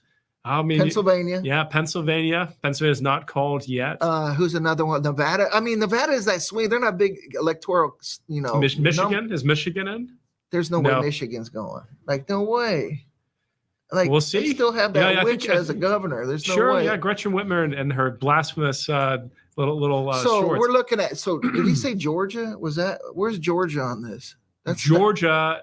Very is close. very close, and I think when I saw it last, it was leaning toward President Trump. So that one was a really shocker in the last election. Yeah, that one was like, what? That didn't make sense, right? And that's why I guess it was so contested.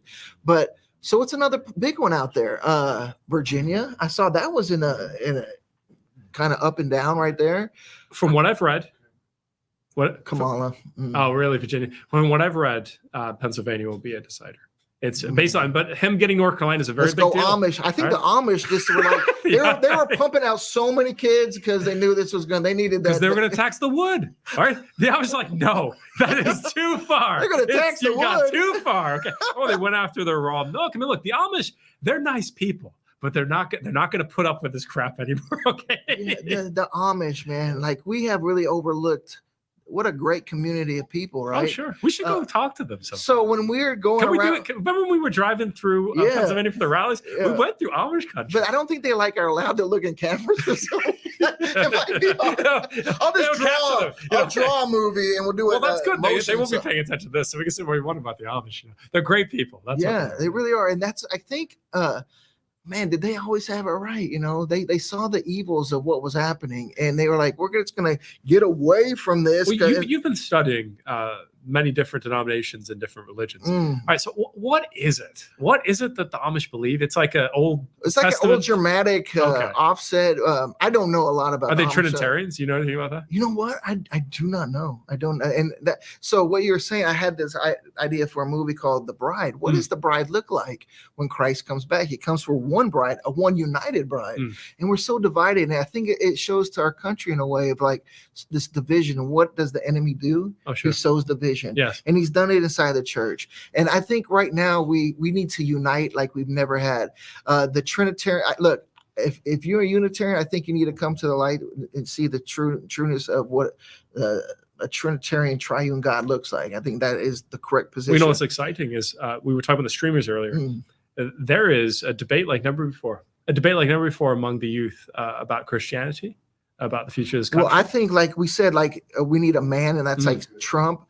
There's no stronger man than God the Father 100%. And Jesus Christ. And when we go back to that, we will. This will be a litmus test and maybe a barometer of where God is looking at us as a country. I think the vote no in Florida with the abortion and the legalization of weed was struck down. I think that's a good step, and I think God's going to look and see. Hey, am I going to give some provision here and see if we can turn this thing around? Because one thing, the best thing about America is that how much we went and spread the gospel. Yes. 100%. And we can do it again. It's this country hasn't crested. If you want to see China, if you want to see change in China, there's going to be more Christians in China than there are American citizens. You know what used to be the jumping point to evangelize China? What's that? It's North Korea. North Korea. People don't know this. Really? It's crazy. Yes. Korea used to be the Jerusalem of the East. That's what it was considered. And Kim Jong-un's, his great uncle was a pastor. What? Yeah, it's crazy, right? So look, we got to do a documentary. A lot of on things that. can change. Who wants to fund that documentary? Okay, Hey. a lot of things can change. Wow. If obviously it went to the worst in North Korea, but here in this country, I'm seeing a lot, and you know it too. This is why we're paying attention to this topic. Is that as Christians, we're going to stand up and we're going to stand with President Trump. And we're going to continue to spread the gospel. Kamala, Trump, it don't matter. It's King Jesus here, but I feel that we'll have a easier or maybe a less with obstacles if we don't have that witch in office. So here comes the colonel. I can't. So you can salute him. I wasn't in the army or anything. So I don't want to be. Let me fluff that up for you there, sir. Great job. I God appreciate it bless very you. much. Thanks so much. Thank you. Hey, thank you, Republic. We're back in the saddle, ready to ride. We're good for the rest of the evening. Oh, what? Oh, okay. Hey, if you need a potty break, we're back. All right. If I pass out or have a heart attack, you're on call here. Well, you didn't get back, so you're going to be okay. So, where are we going? I think we have members, right, lined up right now. Yes, Okay.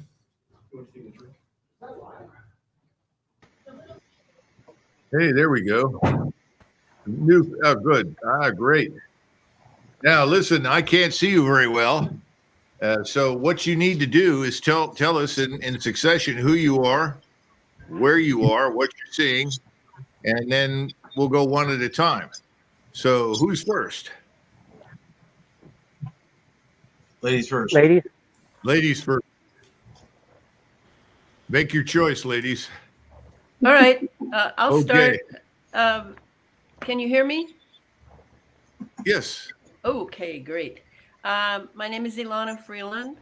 I'm pretty much a writer primarily, and I've been paying a lot of attention in the last 13, 15 years to what geoengineering is really up to and who's running it. And what the real agendas of it are, because it certainly isn't climate change and global warming. So from that angle, I've come into connection with just about everything. And part of it is Dan Happel. You know, Dan has had me on his show a few times for interviews because of my Christianity is a little different, but it is very much about Christ. And I'm thrilled to be here. Colonel Macgregor, I have listened to you many times because well, thanks. I appreciate the tribute, but tell us, what do you think about what's happening tonight? Well, I want to address that I've always sensed I'm like a warrior, not military, but very much standing for the truth and for the true, the good, and the beautiful would be the way I'd put it. Because we need to guide the young into the future. And so I've studied this my whole life, ever since the Kennedy assassination. And I want to support the good. And of course, I voted today. And that's why I'm here, as I was told to show up, and I show up. Well, we're glad to have you, and we thank you for your contribution, and I appreciate your support. So who's next on the list here? I'll go next. Okay, please. First of all, tell everybody who you are and then where you are. Yes, my name is Vanessa Paulson, and I am in Raleigh, North Carolina, and I work with Convention of States right here in North Carolina as a state director. We are a national organization, nonpartisan, nonprofit, of course, and a volunteer. Great. So we just heard that North Carolina, or I guess it was South Carolina, was called for Trump. I don't know where things are in North Carolina. Tell us what you're seeing. I think they actually just said North Carolina was called for Trump, which really right, huge, right. That's what they said. I didn't hear it. I was watching, waiting for you. So, well, that's quite stunning. Yes, very exciting. So, what we're seeing here is lots of citizens just getting involved. They're tired of the ridiculousness that's going on, and our mission with Convention of States is to grow the largest self-governing group of activists in the nation. And we're doing that, and we're being able to see how people homeschool parents and moms and dads, grandparents, just getting involved because they're frustrated. And so, yes, voting is key. We need to do that, but we want to take it a step further, and we want to make a difference in a bigger way. And Colonel, you had mentioned the other day, I don't think it was too long ago, about how DC is kind of like that spoiled child that keeps crashing the car. Definitely. Yeah, and we see that as well. And our co-founder, Michael Ferris, he mentions that, and he says that what if we used Article 5 of the Constitution as the disciplinary action? Well, that's harsh. What do you think? I think it's necessary. We don't want that child to keep making the mess that he's making. And that's what our government's been doing, our federal government. So we can make a difference here at the local level. And that's what we're doing. Well, that's great. I also think something else is important that is very rarely mentioned. The criticality of teaching citizenship. We don't teach it. You know, there was a time when everybody said the Pledge of Allegiance, and then suddenly that became passé, no longer popular or cool or whatever you want to call it. You know, we had a flag in every classroom, and people studied civics, and they had to understand the government and how it worked. It was brilliant, and it all began in the early 1900s when we had so many immigrants that had poured into the United States, and we had to find a way to assimilate them and make them effective citizens. But we need to go back to something like that. So thanks a million. Appreciate it. Who's next? Go ahead. I'll go last. Me, sir? Yeah, sure. All right. My name is Eric Richardson. I'm the Michigan's representative for OCOC, and I'm a very busy person. A lot is going on, and since this past year and a half, I have, my eyes have been open to a lot more than I actually knew after I got out of serving in 2011. So I have really awakened, done my best to awaken everyone else within shouting distance and the internet's reach to make people aware of what's going on from every variety, including the global geoengineering that you turned me on to with Dane Whittington, sir, that I've been promoting and trying to get that information out to.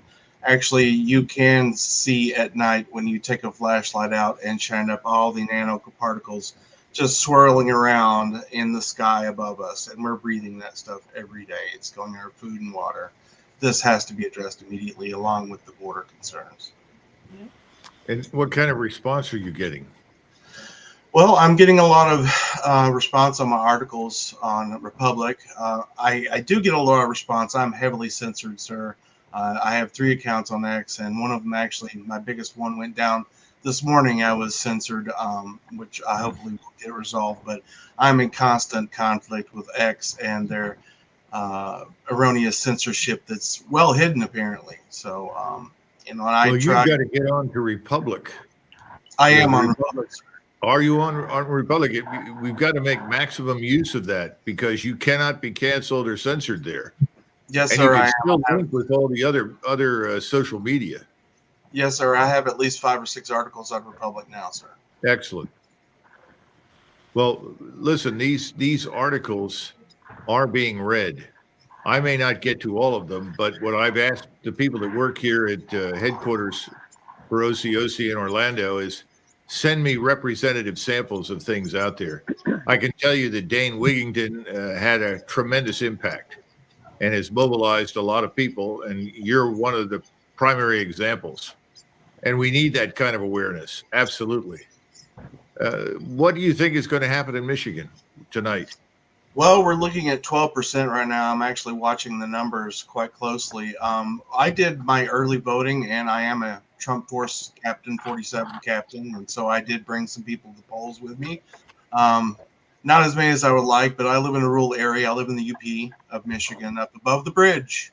So, we don't see most of the people that we encounter is tourist business during the summer and winter, with the snowmobiling and skiing season. But it's a very rural area.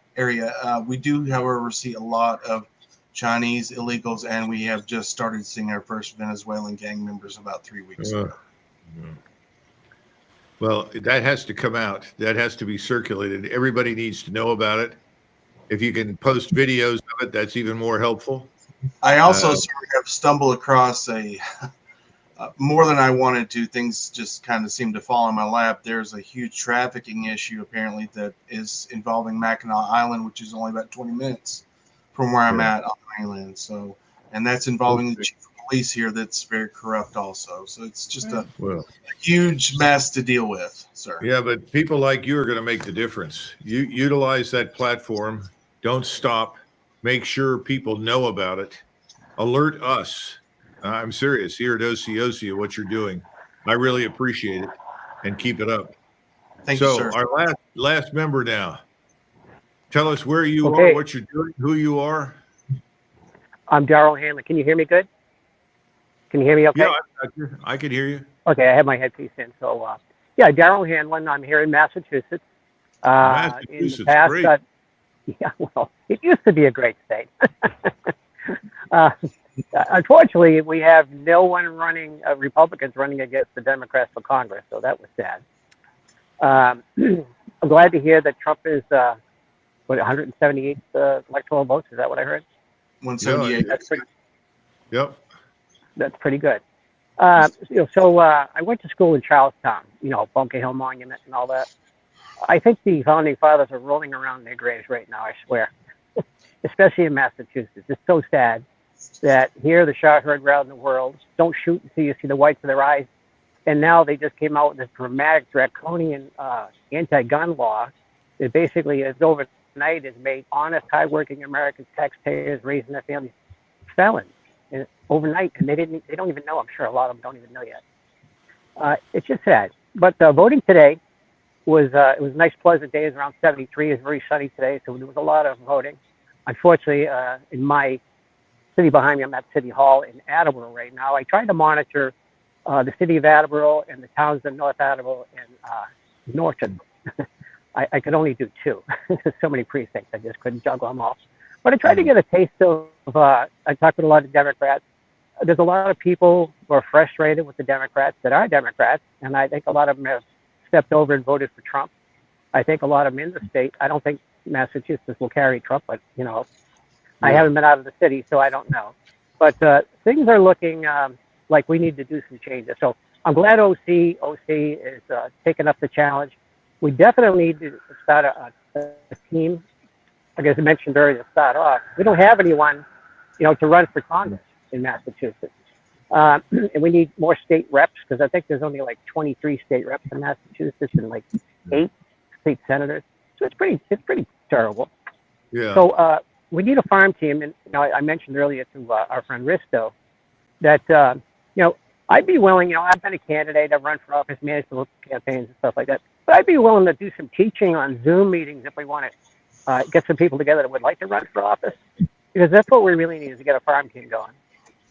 Well, listen, we're going to break away now. We've got somebody in Mar-a-Lago waiting to bring us an update. I appreciate it. Thank you for joining us and appreciate what you have to say. And don't give up on Massachusetts. I won't. Everybody that without the Second Amendment, there are no other amendments. So this is true. Thanks. We'll be in touch. Okay. And I think we've got now Olga coming on, don't we?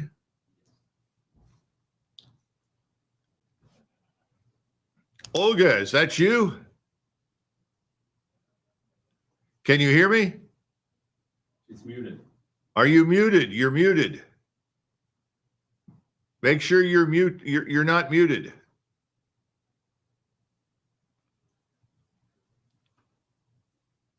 Are you going to join me over here for this? Is this the one or are you waiting? I'm waiting. Okay. Olga Ravazzi. Can't hear. Can't hear. Something's rotten in Denmark.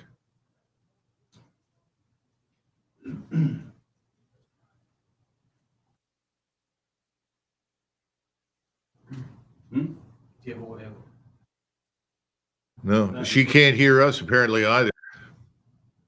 I don't know what's going on. Well, do you want her to go back and try it again? She should try to reconnect. Well, see if you can reconnect, Olga, and we'll wait. Olga Ravazzi is the leader of Serves for Trump, and she's down at Mar-a-Lago, so we really want to talk to her. She's an exceptional person, so see what we can do.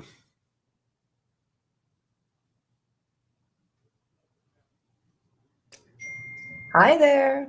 Ah, we can hear you. Can you hear us? I can. I jumped in for the save.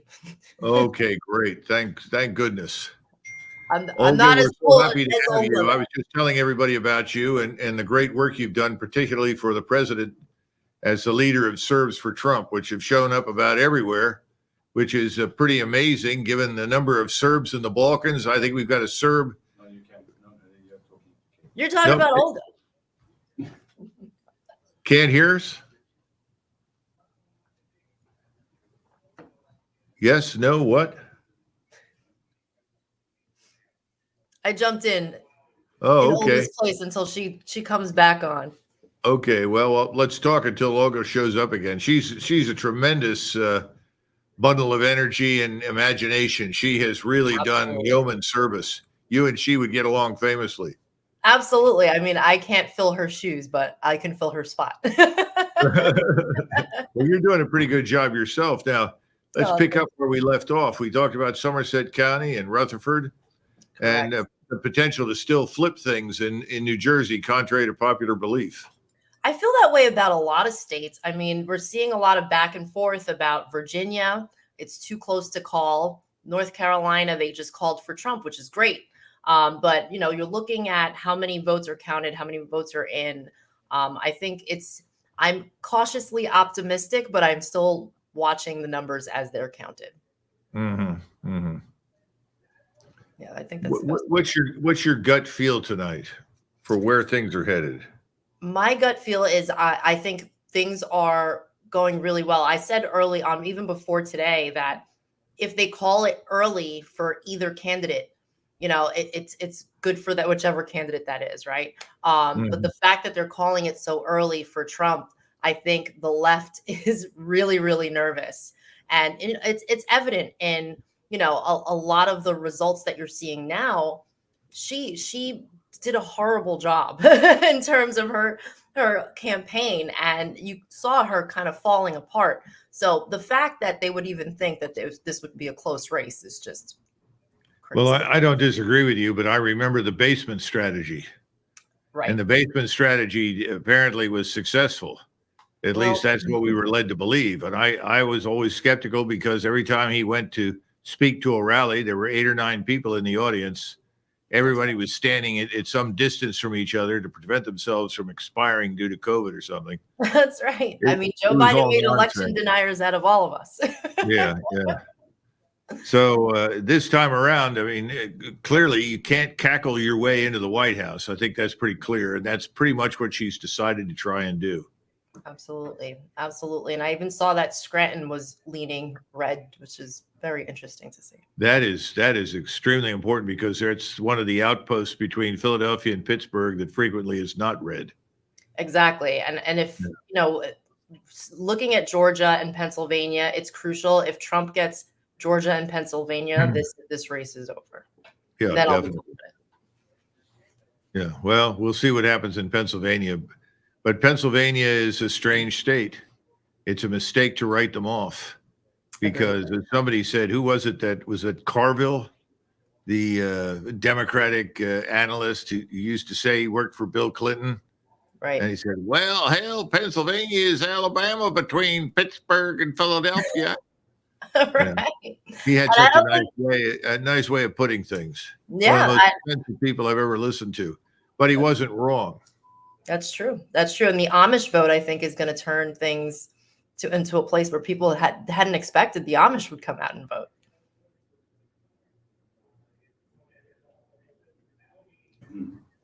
So is that who's going to join us now? Yeah. Okay, we got a gentleman named Newsom who's going to join us from Chicago. Are you there? Can you hear us? 1 second. Hey, how's it going? Excellent. So, We're talking to Katie up in New Jersey. Now you're in Chicago. Yeah. So tell us, what's the story in Chicago? Sorry, I got a bunch of people here. I'm going to have. Don't make excuses. Just answer the question. So, Trump, I just saw on my phone right before when you called me out here. Yeah, they announced Kamala Harris won Illinois. Not a surprise. I don't know how much. I didn't get a chance to check because Jason was calling me, and it's not a surprise. But without even looking, I'm going to predict that he did extraordinarily well. The Illinois GOP candidates, as we expected, all these people here were all grassroots. They're all part of why we're joining your organization. They stink. They're awful. They're worse than Democrats, and they're all losing. And so our hope is that after 10 years of continuously losing, the Democrats have a super majority. We're at a super minority, and we got the same people. They're moving them around musical chairs until we get healthy with our army to be able to fight the Democrats. Until we get rid of these people, these cancerous rhinos, we're not going to be able to fight our enemies. Can you hear it, Paul? Oh, my podcast. So I have a number of combat vets here from the Army, including my buddy Paul. He's my co-host podcast. You want to say a few words? Sure. Yeah. Hey, hi, Colonel Macgregor. I'm Terry's podcast co-host and followed a lot of your work. Appreciate your patriotism. And Terry and I have been fighting hard in Illinois to try to bring the same message that you bring to the American people. And we appreciate the everything that you're doing. Illinois is a long climb up, but we're working hard. Well, it sounds like you're Fort Apache in Illinois. Oh my God, that's why we're caught behind enemy lines. We got Abraham Lincoln and fatigues. Army, where were you at? Army. Oh, my podcast guy, Army. Marines. Yeah, we got a bunch of ex-vets here. Not me. I'm not an ex-vet. I was, I don't know. Yeah. You're serving now, Terry. You're serving now. You're going to tell everybody you were a lover, not a fighter, right? No, I did both, actually. I don't know which one I was better at. If you look at the lumps on my head, I probably was better at the other one. But we really respect what you're doing. It's going to be a big uphill battle here for Illinois, and again, that's why we call it behind enemy lines, because it's so hard for parents. I first got involved fighting against the pornography in the schools. That's where me and Paul met together, and they're pushing drag queens. Our library had pride reading for 2-year-old babies. Not children, babies. And we're fighting against that stuff. In my kids' school, my twin school, they have, drag queens and just nasty things that they're pushing in our kids' school. And we're attacked. I'm not against a gay child. They're children like my children, but pornography's wrong. And they're attacking us. They're trying to destroy us for saying we don't want sexual books in our kids' schools, heterosexual, homosexual. So we're so happy. Don't back off. These people have no respect for the innocence of children or women or anyone. Well, not at all. But they're going to lose. They're going to lose this fight. That's clear. The other thing that bottomed out. When I think about Chicago, one of the great cities of the world, one of the most beautiful places I've been to in this country, and see what's become of it. It's a metaphor for everything that's wrong in Washington. That's right. And this is the first step in the right direction of cleaning that place up. So don't give up. You have a lot of we're not, and around the country. There's something that I if I could impress upon the audience about places like Illinois, New York, and California.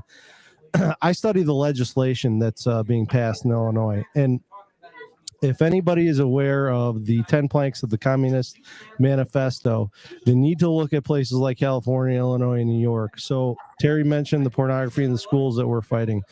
Illinois created a law called the Book Ban Bill, and then people like Governor Pritzker and his attorney general went in front of Congress and argued that, what they were doing was, keeping people and parents who wanted to get rid of books, from being Nazi book banners. If you read the legislation, it's actually a fundamental violation of our First Amendment rights, because in the legislation, it gives the Illinois state government the power to propagandize through the bureaucrat of the state librarian. And it also, because a lot of people don't understand this about the First Amendment, it's not just free speech. It's the right to practice your religion and petition your government for redress of grievances. And that bill keeps us from the parents, the citizens, from being able to do that. It disallows us from being able to petition against the government for getting these books out of the libraries. And then recently, what Governor Pritzker just did is he stood up in front of people and said that they have now a hotline that citizens can call to report hate. So there is a dangerous attack on freedom of speech in Illinois. Well, if you look at the bright side, if there is a bright side of all of this, them overplaying their hand is what activated people like you. Oh, hey, sorry. I want to introduce you to Val. You can't hear him. Val did 5 tours. He's one of our local heroes. He's a political operative working on our side. He's my crazy Mexican buddy. Marine. He's a Marine. I hope you Army guys don't mind having a Marine there.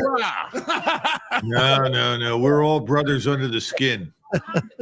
and what makes the grass grow? Blood. Well, somebody else's blood, preferably, not mine. And so we're excited to be part of the platform and do the best we can to help us fight over here. You know, when Paul and I were speaking out against the poor, I was put on a domestic terrorist watch list. The FBI was at my house. Thank God Congressman Matt Gaetz saw it and had his attorneys reach out to me. He wrote a demand letter to Garland, Ray, and Mayorkas. This was 2 years ago.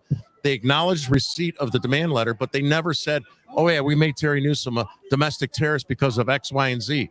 They never responded. And then after Congressman Troy Niels got involved, 6 months later, after my family, my children, my twins were put on a domestic terrorist, were labeled quad S's every time I flew, even my children. I finally was taken off the list because of the letters that they sent. I still lost my TSA pre-check. I don't even know why I was put on the list. And we need to stand up. We need to take advantage of what you're going to have us help get the word out. People that make lists about citizens of the United States they don't like and try to deprive them of their rights are the enemy. And we need to wake up and understand how serious that is. Listen, guys, I'm going to have to go to a hard stop here. I've got Gary Miller from Philadelphia. He's got about 3 minutes.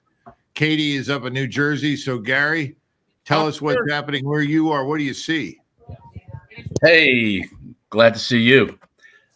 Pennsylvania, I feel very confident that Pennsylvania is going to go the way that we're all hoping and praying for. Mm-hmm. And thank you for all you do, Doug. And we're very grateful to have many of these people that are leading us to restore the republic.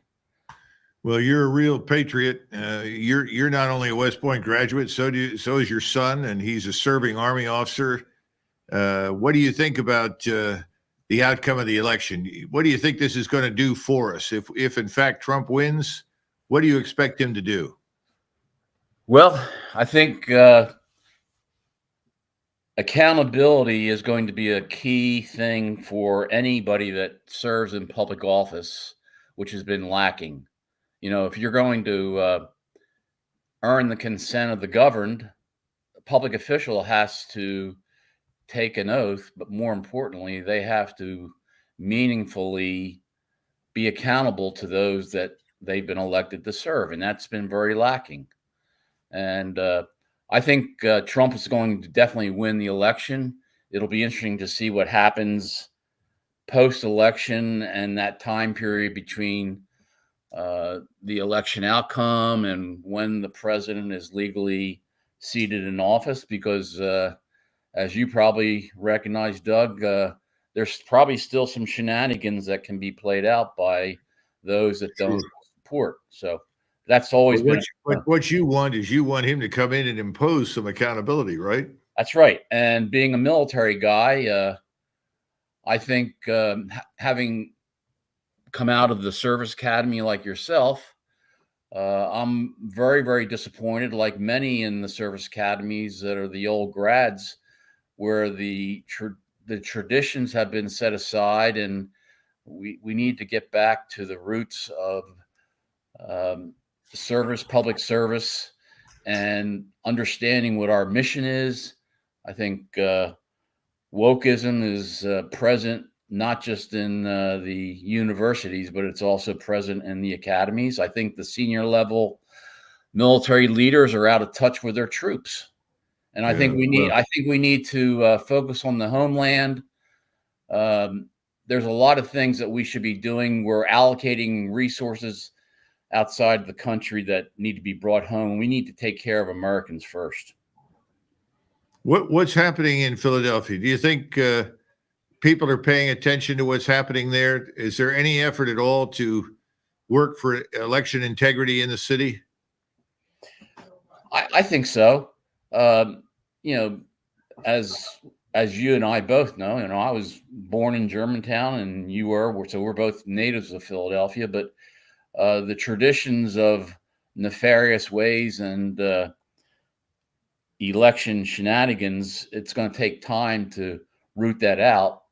But if you recall, Smedley Butler, often referred to by Dwight Eisenhower, when he hung up his cleats as a major general, and at that time in the 30s, I think he had 2 Medals of Honor.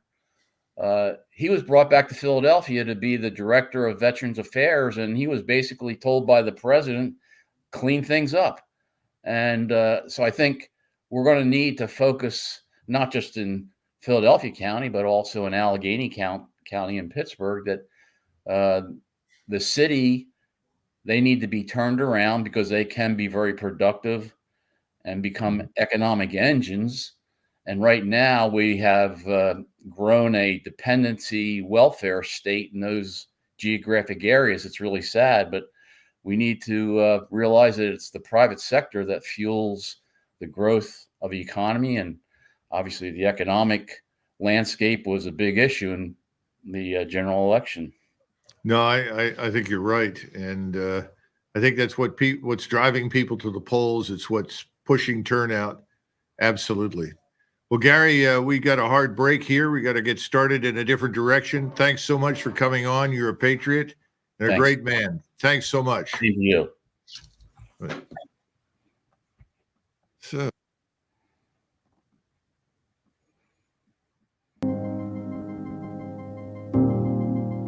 In 1776, the founders of this nation gave us something that had never existed before: a government by the people. We've had our ups and downs, learned and grew, and bled for freedom. Over time, we, the people, became distracted by the success that our hard-fought freedoms brought us, and bad people saw an opportunity. As we traded our birthright for cheap entertainment, our rights, our voice, and our power has been whittled away.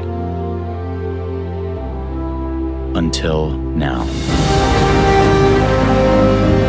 Introducing Republic, an entirely new kind of social media. Republic focuses on local, giving activists, organizations, candidates, and small businesses the power to inform, organize, and act, all in a single place, enabling you to be the local hero your community desperately needs. No more covering up the truth. No more advertising-funded news. No more data mining. This is how we rebuild, rekindle, and restore our republic.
Oh. Now, okay, so we're back.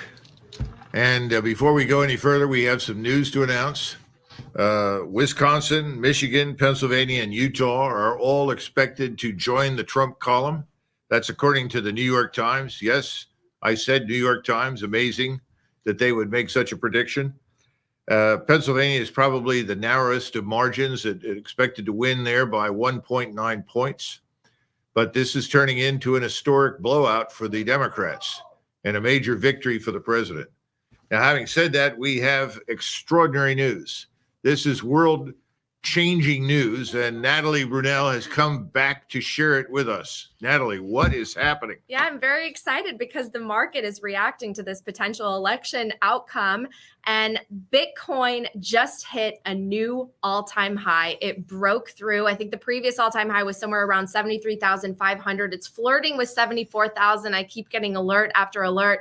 But I think that this signals that people who are super passionate about this asset class, which now represents 50 million voters at least, they think that a Trump presidency will be more positive for the future of Bitcoin, for the future of this country, potentially embracing it as a reserve asset, encouraging more retail adoption as well as institutional adoption. So this is huge news, and it's happening live.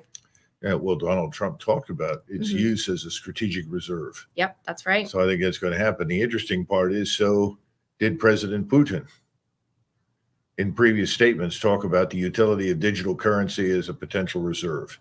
So I'm sure this is a Russian plot. Therefore, everyone get ready for another conspiracy theory from the left that Donald Trump is manipulated by the Russians. No, I'm kidding. But this is the sort of stupidity that we've been dealing with for years. But be prepared for it. But Natalie is right. This is a huge breakthrough. And I think Donald Trump, because of his business background, appreciates this more than almost anyone. Now, to his credit, so did RFK Jr. Oh, for sure. Absolutely. So, RFK Jr.'s speech at the Bitcoin conference this July was it was so compelling because you could tell that he really did his homework and understands Bitcoin, the difference between Bitcoin and crypto. But I got to give it to President Trump as well, because he says that he wants this to be a very American technology. He wants us to lead in innovation. He wants us to lead in jobs. And Bitcoin is really tied to the energy industry. So this could really do a lot for our entire economy. And a lot of people are very excited about it. Also, just that idea that we talked about earlier, the economic empowerment, as they keep printing money, debasing the currency, going further into debt. You know that liquidity is going to continue to rise because they have to keep everything afloat. This is how you can protect yourself with the hardest, scarcest asset that's available to everyone. And you could start accumulating right now, just fractions of Bitcoins. You're not too late. You're actually at the launching pad. We're very, very early. Well, I got to say something, ladies and gentlemen. You don't know this, but Natalie flew back from her honeymoon in Europe and within 24 hours turned around and came down here to Orlando so that she could be part of this broadcast tonight. And let me tell you, the jet lag was visible. It is suddenly gone. It has vanished completely. Bitcoin and its new high has completely infused new energy into Natalie. So she's going to be with us now until 6 a.m. tomorrow morning after I leave at midnight. No, I'm kidding. But no, it's great. It's good stuff and absolutely good news. And I think we'll benefit from it in the United States. And Donald Trump's election is certainly going to be a breakthrough in that sense. Yeah, I think a lot of people are really excited because there have been so many headwinds in the previous administration, so many roadblocks to see this industry really flourish in the way that we know that it eventually will. Roadblocks like SAB 121 that prevented big banks from custodying Bitcoin. I think that is on its way to repeal, potentially a new SEC chair. People are talking about maybe Commissioner Hester Peirce, who was appointed by President Trump. She's very friendly to this entire industry and very much understands Bitcoin. We could see a lot of changes. So people are very excited. Changes, all good changes. Yeah. For a change. Yeah, That's right. Okay. So where do we go from here? I think we've got a number of people lined up. We're waiting for Olga Ravasi. Hopefully she'll be able to rectify the situation that she's confronted. And we're waiting for RFK Jr. to come on and join us and tell us what he thinks the world looks like from his standpoint. He must be a very happy man tonight because he's an important member of this new administration and the new world this administration wants to fashion and shape. So we'll be back shortly And hopefully we'll be able to talk to both of them before the night is through. Thank you. If you're an activist or organization that's looking to make a positive impact, getting started can sometimes feel like that common dream where you can't run or scream.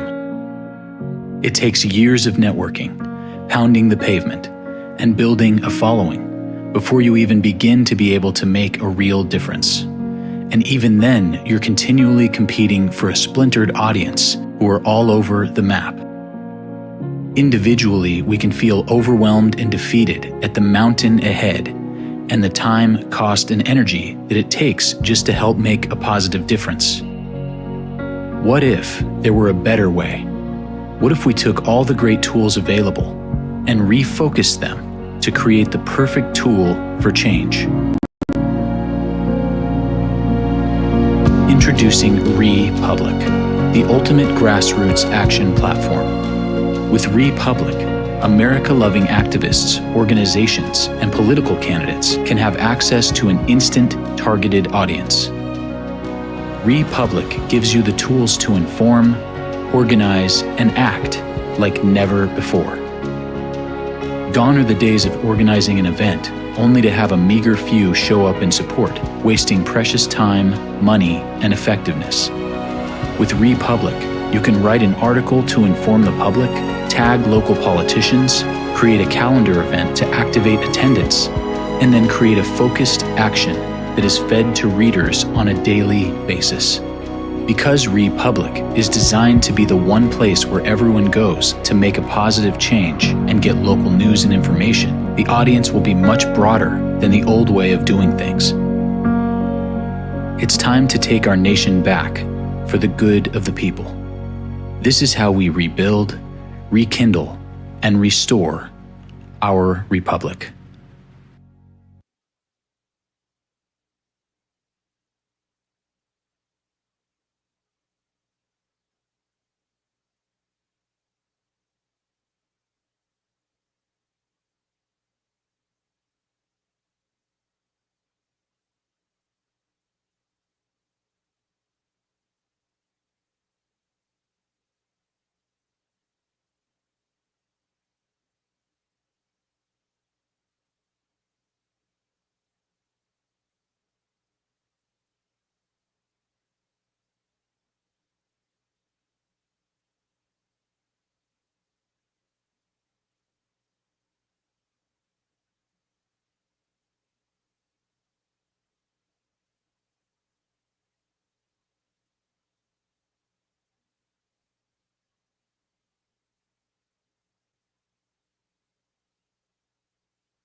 We're back, and what we're going to do right now is bring on several members and give them the stage and let them discuss the election to this point in time.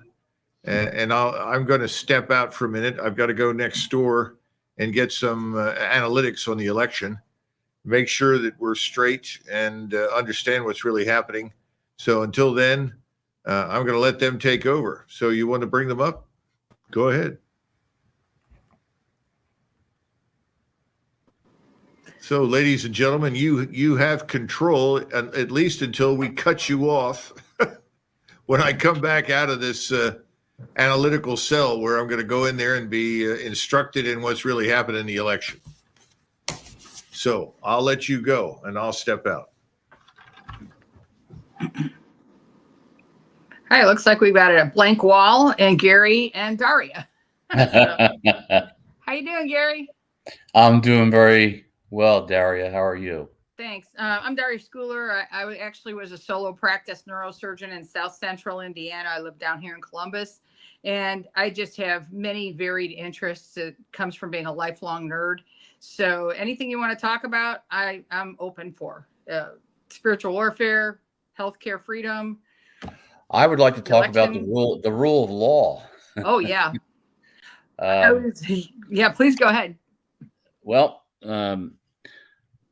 back this past April, I did a little digging and put out a podcast myself on live stream, referring to the first inaugural address of then President Washington, and he basically shared with the folks that if the blessings that we were fortunate to have from God were to continue, we needed to follow the rules of order and right. And if you look today, the rule of law has been hijacked. Yep. I think everything was thrown at President Trump. They did everything they could in lawfare to try and make sure that he wouldn't even be able to run for re-election. And as I was sharing earlier with Doug, I think Trump's going to win tonight, but my concern is what's going to happen in this interlude, because the rule of law right now, we have two systems, two tiers of justice, and the opposition to the legitimacy of the will of the people is going to be challenged every day. And I think those that took oaths of office, that was required for accountability purposes. And right now, I think there's still people that feel that they've withdrawn their consent. And so I think we really do need to get back to the basics of a constitutional republic. And being a military guy, I just really is very disturbing when you have people that are unaccountable to the will of the people. So I think that's, to me, or the rule of law needs to be revisited. I think we need to get back to civics and understanding the role of a citizen in a constitutional republic. Well, when do we, the people, step in, Gary, to keep them accountable if the government itself is not doing so? Well, I think I think we need to get to a system of elections where you have basically one day. Voter ID. I think we have so many examples of people's identities are not important, stolen identities. We have, just the true identity of the idea that we call America. You're never going to destroy the idea, but there's been a lot of people that have been trying to do that. And so if we're going to have an election, the election has to be one day, maybe have a holiday. Paper ballots, I think the machines have been compromised, and you prove that you're a U.S. citizen, and then you vote. And I think you could wrap that up in 24 hours. And I agree with you, Gary, about and I was just wondering from Daria and Ari. I and a lot of people are pretty fed up with these elections where you have at best a 50% chance of coming out, hopefully with the President Trump, but Republicans, elsewhere are certainly not as good as him and not dependable. And at worst, the other 50% is you lose your natural rights. So I'm young, but I'm looking ahead, and I'm not looking forward to many more of these kind of elections between choosing, losing all my rights and perhaps saving some of them just till the next election. So what do you guys think is how we could up the game? Well, I think we need to get people that are realizing that when you serve in public office, it's not meant to be a career.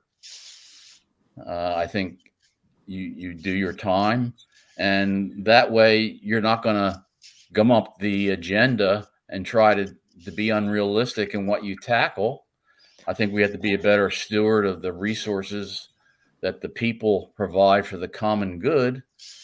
And I think the more we can allow the money to stay in the pockets of families and households, the better America will be, because it's the private sector that really is the engine. And we've grown a welfare state where people many times feel like they're dependent upon the government to solve their solutions. So it's, you've seen a growing tradition of dependency and an attitude of entitlement. Yeah, I would say from my point of view, and I would prefer that we have another serious look at really staying with the paper ballots. I do see convenience when people can, like, for example, mail the ballot. So that's my case. I did not vote today. Actually, got my ballot, mailed it back to Pennsylvania. And so I think it's important to have that paper trail, because it's critical, especially when you have deal with situations where there's a dispute. Technology is easier to fool, and a lot of officials, and you can see so many people involved in the elections. So many of them are not tech savvy, and so it's questionable, like, their preparedness to deal with all sorts of issues. So yeah, paper ballots important. And another issue that you raised is that how to express your voice without being punished by, I don't know, let's say government. Yeah, it's been really concerning for the last 4 years to see what happened. Really, people get silenced, canceled. But basically, the government has a way to reach out to banks and say, okay, close account for such and such people, and they were just doing it, like closing business accounts for people, really making really life difficult for business owners who express different opinions. Yeah, definitely government overreach is a problem, and we need to fight back against that. I totally agree. Agreed. And what do you think, Daria, about it? Well, I think what Gary was talking about, how we have to bring back civics. I have been pretty passionate about understanding the foundations of how our republic has been formed in the first place. And I actually had a podcast on Blog Talk Radio from about 2010 to 2015 called Spirit of 76 Remedy with Dr. Obvious. I'm Dr. Obvious. And we talked about everything. I covered a lot of different topics, but we were discussing, Obama was in office then. And I remember I went through a whole list of chapters about constitutional money and how Supreme Court decisions over a period of a century or so kept changing things with our monetary system. And that was just part of it. I was inspired by a friend of mine who actually later became a January 6th POW as part of that whole event. But he shared with me the book by G. Edward Griffin called The Creature from Jekyll Island. And Mr. Griffin is a wonderful man. He wrote about the history of the Federal Reserve.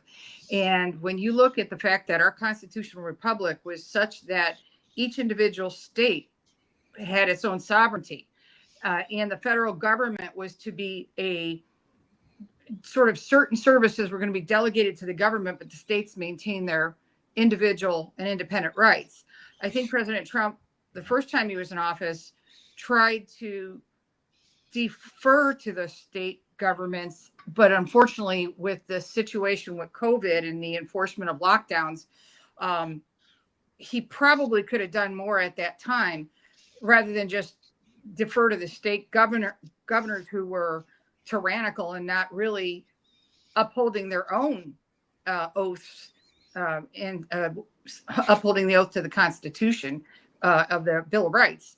So a lot of bad things have happened, like Gary was saying, because our elected officials, our government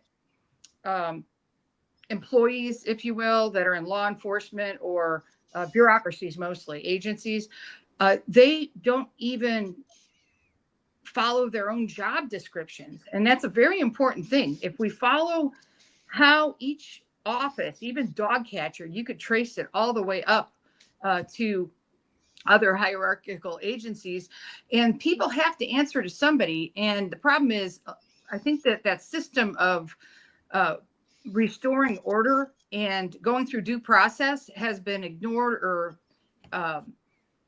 bypassed a bunch of different ways. I think the last election was an excellent example of how what we thought were the proper steps to take to challenge the fraudulent things that were happening were dismissed out of court for various reasons.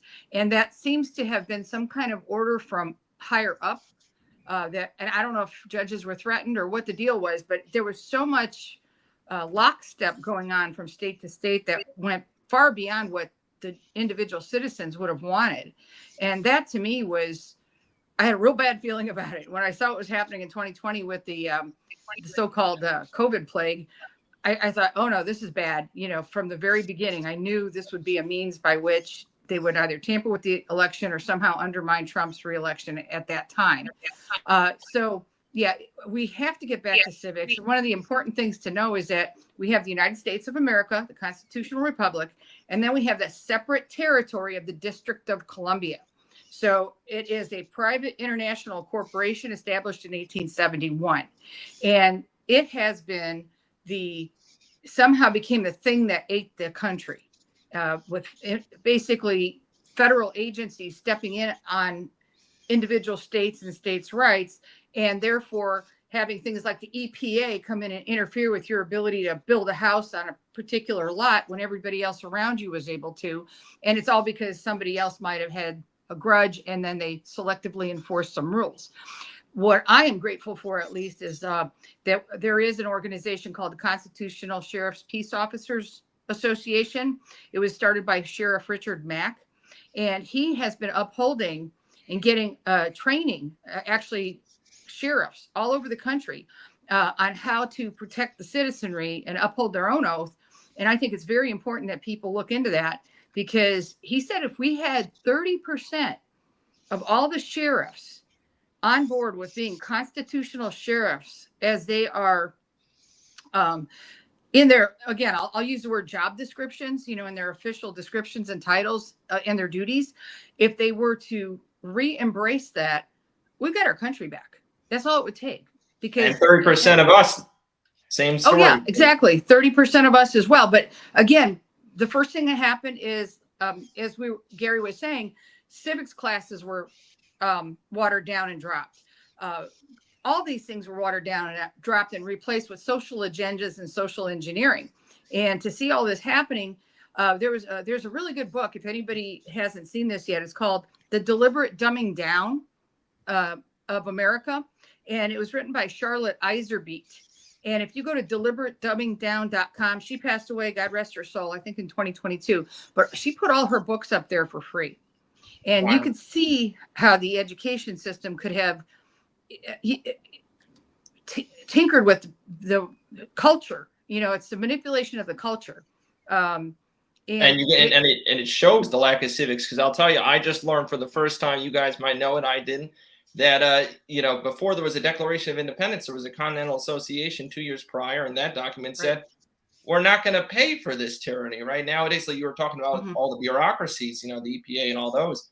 I mean, we are, as Thomas Paine writes, we are furnishing the means by which we suffer. So it would seem to me that one of the earliest steps that we need to take now is seriously, let the feds know that, we are considering, and President Trump's actually just brought it up now, getting rid of the federal income tax. But even if he doesn't get the job done, we should definitely be using that as a bargaining tool and saying we're going to follow what the founding fathers did, and we will stop paying for this tyranny unless you repeal. And of course, we know they won't do that, right? So we'll have to. I think that's what we're going to have to do as an initial step. But if people are not even willing to stop shopping at, let's say, Target with all of the pride stuff that they're trying to ram down people's throats, and stop shopping at Amazon, which is censoring and removing Parler from its web hosting and all that, right? If people are not willing to do the little steps, right, then it's we should not be talking about the big steps about really saving the government in this country. So it starts right here with our country, our choice, grassroots people, right? That we're starting with the little steps, but hopefully we'll get there to the big steps. Exactly. And Ari, did you say you were in pharmaceutical? Yeah, that's right. I work in pharmaceutical industry, and the reason why I got involved with this movement is that obviously it's Doug Macgregor and Judge Napolitano. I kind of just tuned out of all the mass media and just focus strictly on what they were saying, because pretty much everything that they were saying, they were spot on, like Ukraine disaster. Yeah. And this conundrum in Middle East is just it's very unfortunate. Ukraine paid the price, dear price, like so many people lost. They obviously don't tell the full story of it, but I really followed Doug Macgregor, Judge Napolitano, and this is how I ended up following Our Country, Our Choice. And recently, I glad to see that there is at least a chance to have a fresh look at what's happening to the health overall, because I do feel politics and companies, they have their share, but the public really doesn't have much say, and it's very important what is proposed with MAHA. Yeah, we need to reclaim our stakeholdership in our own country, in our own families, I think, and we can and we must. And that's why people do need to learn how the country is supposed to be run and be involved in participating, and not just waiting passively for to be sheared like sheep. And that's why Colonel Macgregor, when you were out, I mentioned Sheriff Richard Mack and the Constitutional Sheriff's Peace Officers Association, and how when that branch of law enforcement that's supposed to be protecting the public does their job, they will also protect their citizens from this federal government and agencies, which is has its own corporate agenda that really don't have a right to be there. And like I said, I'm pretty passionate about what happened to the January 6th victims of that whole prosecution, and I hope someday that all clears up. It's starting. Well, ladies and gentlemen, if I could happen. interrupt, I've got some information to pass on. Right now, the New York Times is projecting that President Trump will win Nevada by 1.8 points, Wisconsin by 1.1, Michigan by 1.9, Pennsylvania by 1.9. Utah has been called for President Trump. Georgia has been called for President Trump. North Carolina has been called for President Trump. And the expectation is that he will win Arizona by 3.9. So this election, contrary to what many, many people thought, looks like it's being won by President Trump.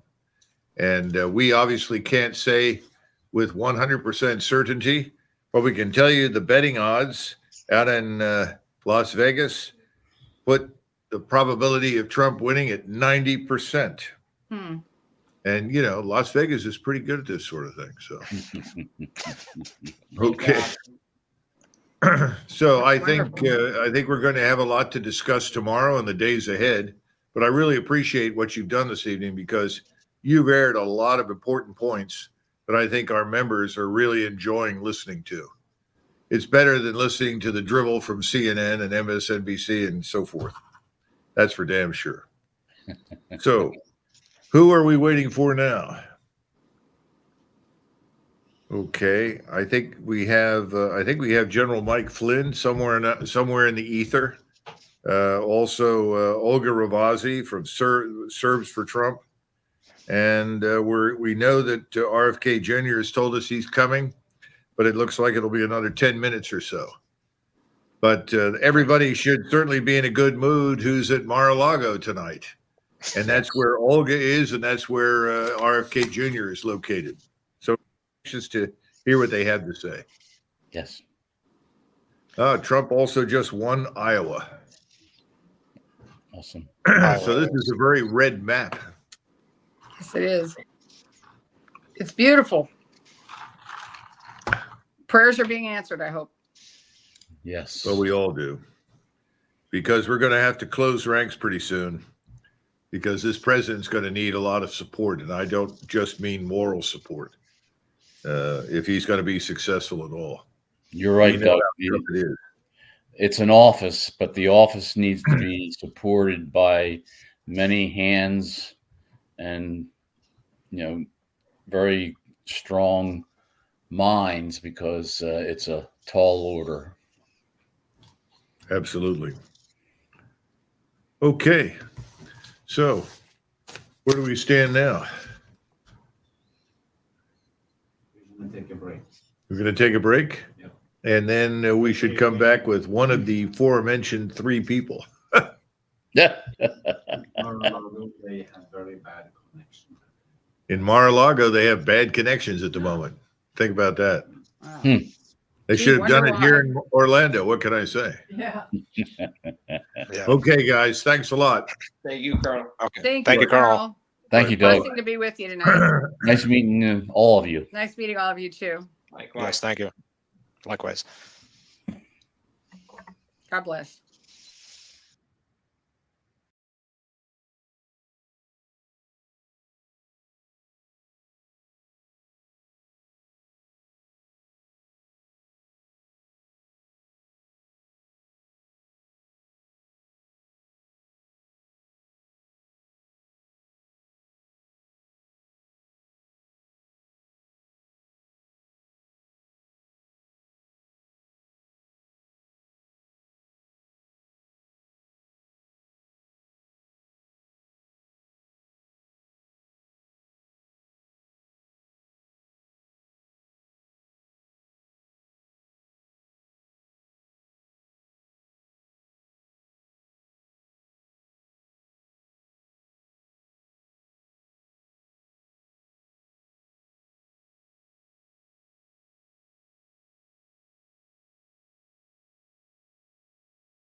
Fellow Americans, our nation, our republic is at a crossroads. And our system is broken. We're no longer a government by the people and for the people.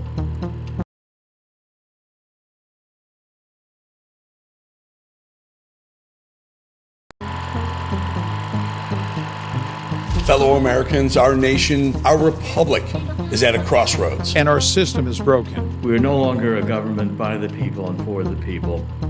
We're something else now. In today's age, we fear the government. We feel gaslit.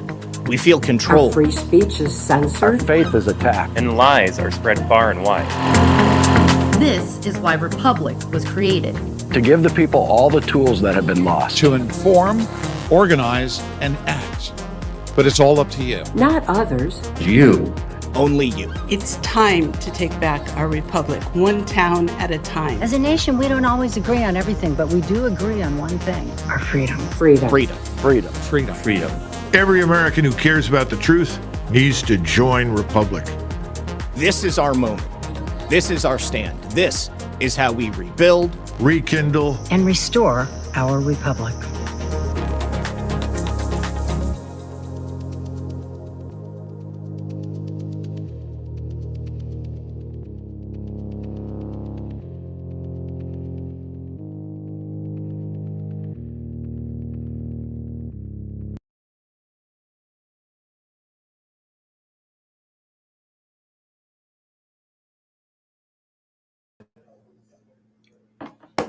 Hi, guys.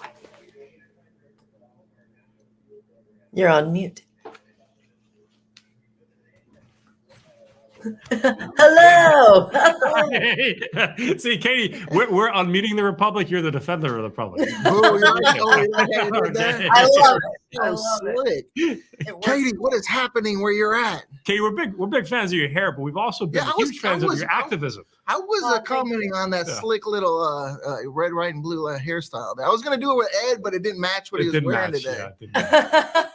Well, it's a great way to show your patriotism no matter what you're wearing. So it just works. There you go. I agree. Okay, Katie, tell us what's going on. Well, are you just like flabbergasted at what you're seeing, or should we kind of cool down a little bit? That's it. I'm afraid. I think it's like PTSD from 2020. I'm afraid to celebrate. I literally said I'm going to wait till 3 a.m. I think before I start celebrating, because you know what they do at 3 a.m. So yeah, we looked at the Vegas odds. They're astronomical right now, and that's what we saw. $1,200 right now. If you want, minus 1,200. Minus 1,200. He's not a gambler. I'm a gambler. 93% of poly market. I mean, in regard to the cheating, the stupidest thing the Democrats have done is they've called all their big cities. Yeah. So if I could dissuade some of your PTSD, there isn't going to be a surprise in Pittsburgh or in Pennsylvania. Philadelphia is not going to be a surprise because they already called the two big cities. Okay, I know. So markets, the futures are soaring. Bitcoin is soaring. So the market's already going in the right direction based on what they're seeing. It's amazing. Well, it does seem like this time around, there was just so many variables they couldn't overcome. I mean, you mentioned cryptocurrency. You literally had the cryptocurrency community coming out in full force. President Trump spoke at the biggest cryptocurrency conference earlier this summer. We have to look at things that weren't there before, right, in 2020. The crypto, like that whole like genre, it was just arriving, right? You had some conferences, Bitcoin was getting into its groove, but this is a new paradigm for investors, for even, are we going to get out the gold standard to a crypto-based economy? Like, these are real thoughts right now. Well, it's got people very excited. I mean, so what are you seeing in New Jersey? You hear from your friends? Is it going to be yet another landslide too? The spirit in New Jersey is that we're fighters. So we're seeing what they're saying on television and the results as they're coming in, and we know what we've seen over the last at least 4 years, that New Jersey is strongly red. And we especially, when it comes to what is happening in the schools and the amount of activism coming out of this state, we know that people aren't voting for Kamala, especially after even the Democrats were upset in New Jersey when they inserted Kamala over Joe Biden. So New Jersey, it doesn't take things very lightly. So I can imagine it would be red. Well, we have to look what happened in the Bronx. Remember when the rally came to the Bronx? I mean, who would have thought the support from the Bronx would have been such a big turnout? Well, this election has been nuts. I mean, president almost got killed twice. Okay. And you think about this, the conviction, the wrongful conviction actually made President Trump a superhero in certain circles. And it's like, and everything that they kept trying to do to destroy him, diminish him, He's just elevated him. He's the Teflon Don. Exactly. I know you look like a young lady. I don't want to call your age out, but one thing. Well, you're an old man. I'm so an you old can say man, that. You're an old but man. hey, please, Ed. So one thing I did notice that was different was how Trump utilizes new strategies. So we saw him going on a lot of podcasts. We saw him going on a lot of streamers, Kick and things like that. How pivotal do you think that was? And did we see a turning away from this old way of stumping? We're stumping on streamers' accounts and social media now than your traditional, shake the baby's hand sort of thing that you did. Yeah. I attest a lot of that to Barron Trump. I mean, Barron Trump has the pulse of the youth. So I'm sure that he's going to Barron for a lot of that advice, which is great. Because you imagine the people that are surrounding Trump now don't necessarily have the voice of the youth. And, when I see what's happening around me, because I'm in sales, so I see people of all ages all the time. Unless you are in their face with what they're already watching, doing, this is the TikTok podcast generation. Yeah. If you're not there, they have no idea what's going on. So that was crucial. Okay, so let's if things are projected to go as they are, what kind of cabinet do you see Trump bringing in? A new batch of new bright ideas. Hopefully, he doesn't bring some of those old scarecrows from the old Republican guard. What do you see? I'm very concerned there. I mean, he's got to vet these people very, very well. I think when in 2016. His hands were tied in terms of who he could put in there, especially with who his VP was, right? But I think this time around, he's smarter. He's made all of the mistakes or learned so much. He didn't understand the ways of Washington, of DC back then. He knows. Yeah, I don't think he understood how deep the swamp was. Oh, certainly not. I think he thought he could negotiate with them. I think he could make a deal. No, they tried to kill him a couple of times, and they completely undermined his administration. So I do hope, and I think it's more than hope. I think he's learned his lesson for sure. Absolutely. I think he's absolutely correct there. Yeah, and I think what I think is he went in there saying, I'm going to do such a good job. The economy's going to turn around. I'll have another 4 years, and then I can start doing some more aggressive things. This time it's like, hey, this is it. I got 4 years. These people weren't behind me. And I think he has a memory of an elephant. I think he knows who did him wrong, and he's going to make sure that he corrects it this time. I hope so. Well, there's a lot of talk of Maha right now. A lot of talk of Maha because, a lot of people our age, they're having kids. They're starting to have to deal with adult problems, getting houses and trying to figure out how we're going to pay for the kids and their great food and their healthcare. President Trump will be giving the USDA and NIH, I believe it's NIH, which is 13 agencies. I believe it's under it. This is going to be a game changer. We're known because of vaccine activism. We're against the shots, and we expose what they'll do to people. But this is so much bigger than this. We could see not just a landslide in the vote, but a windfall of births if again President Trump puts RFK in charge and reverses the fertility issues. Are you a mother, by the way? I have two daughters, 4-year-old and an 8-year-old. So I've actually seen, before I knew the effects of what vaccines could do, childhood vaccinations, I've seen it myself. And I didn't learn about this until 2020. And I'd already had the 2 daughters at that point. So, it's crucial, especially as, like you said, this generation starts to have children, even with IVF, all of these things. These are all issues that people don't think about until it affects them. And the merging of MAGA and Maha has just been amazing to see.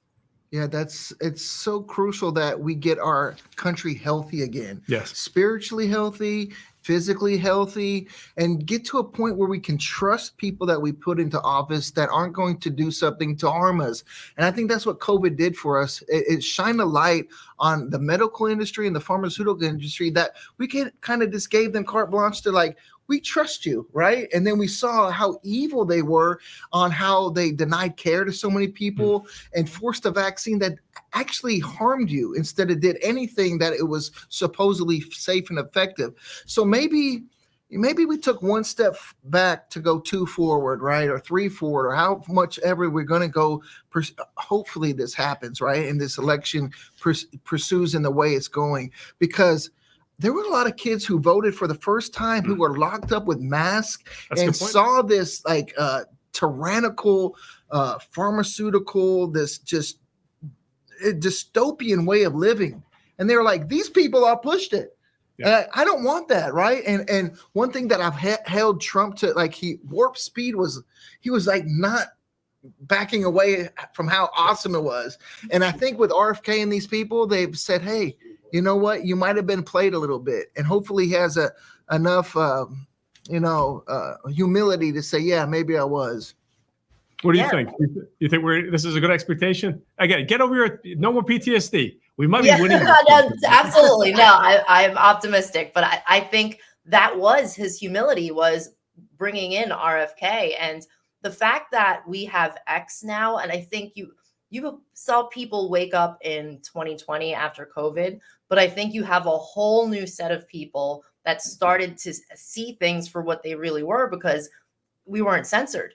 They got real information from someplace other than what they were used to. And so the ability to be able to share real information and to, in real time, combat the fake narratives has helped tremendously. You know, my friend told me she was at one of the reporting dens, like, you know, where they have on the side the campaigns. She noticed the New York Times reporters, the ones that are like feeding information back, they were looking at X to get up. Okay, so think about the coup in this regard. They couldn't steal this thing, you know. They couldn't steal this thing because the information sharing was decentralized. They couldn't control the avenues of communication. And what better personification of the First Amendment in this country? The next. Yeah, and from someone who wasn't even American. Like he understood how important it was to have some kind of like non-regulated free speech forum, because we saw what Facebook did. We saw what Jack Doherty and did with X or Twitter or whatever it was. You know, like we were under a coup of information, and it's somewhat liberating now that you can go to some place, have a free thought, and not think, oh, I'm going to get banned for this. Because look, we were the most banned. Every movie I did, everything you put a trailer on, boom, gone. And we still are to a big degree. But one thing I think this election will hopefully bring is a new paradigm of being able to be vocal about how you feel about something. Right? We're under such a nanny state, you know, and I think people were scared and saw in Europe, in the UK, that you're going to go to jail or whatever from just saying something. And maybe Trump was that stopgate for that. Well, in regard to that stopgate, defending the republic's not over tomorrow. Right? True. We got our fights just starting. What is something that we need to be rallying behind? What's your next move if, again, tonight goes the way it's looking like it's going? I think now it's cleanup time. You take out the trash and then you got to clean up. So, you know, for me, it's important to not forget that there are a lot of things that are going to need our attention. So, for example, one of the things I was talking about when I was on the show earlier with Colonel Macgregor was when I sat with these committee members from the Board of Elections. They said, you know, there's a lot of education around elections that's needed. We don't have, you know, young poll workers, and the poll workers we have now don't understand the technology. We can't fill all of these polling places because we don't have enough people. There's so many things, you know, and I think once people realize that we're taking the government back and we have the ability to have accountability for the government by getting more involved, you're going to see a lot more people get involved in so many different things. And that's why I think a platform like Republic is important, because that way you can communicate to each other and how to help locally, because that's where it begins. Well, speaking of Republicans, I was about to bring that up. Not a shameless plug, but actually a very important plug. I think that we should encourage the audience in whatever county, whatever city, whatever state they're at, to make a post tonight. Make a post tonight about someone who's an enemy. You know, and that's it. That's been a thorn in the side of accountability and justice and fairness and safety in that community. And you know what? This is the start.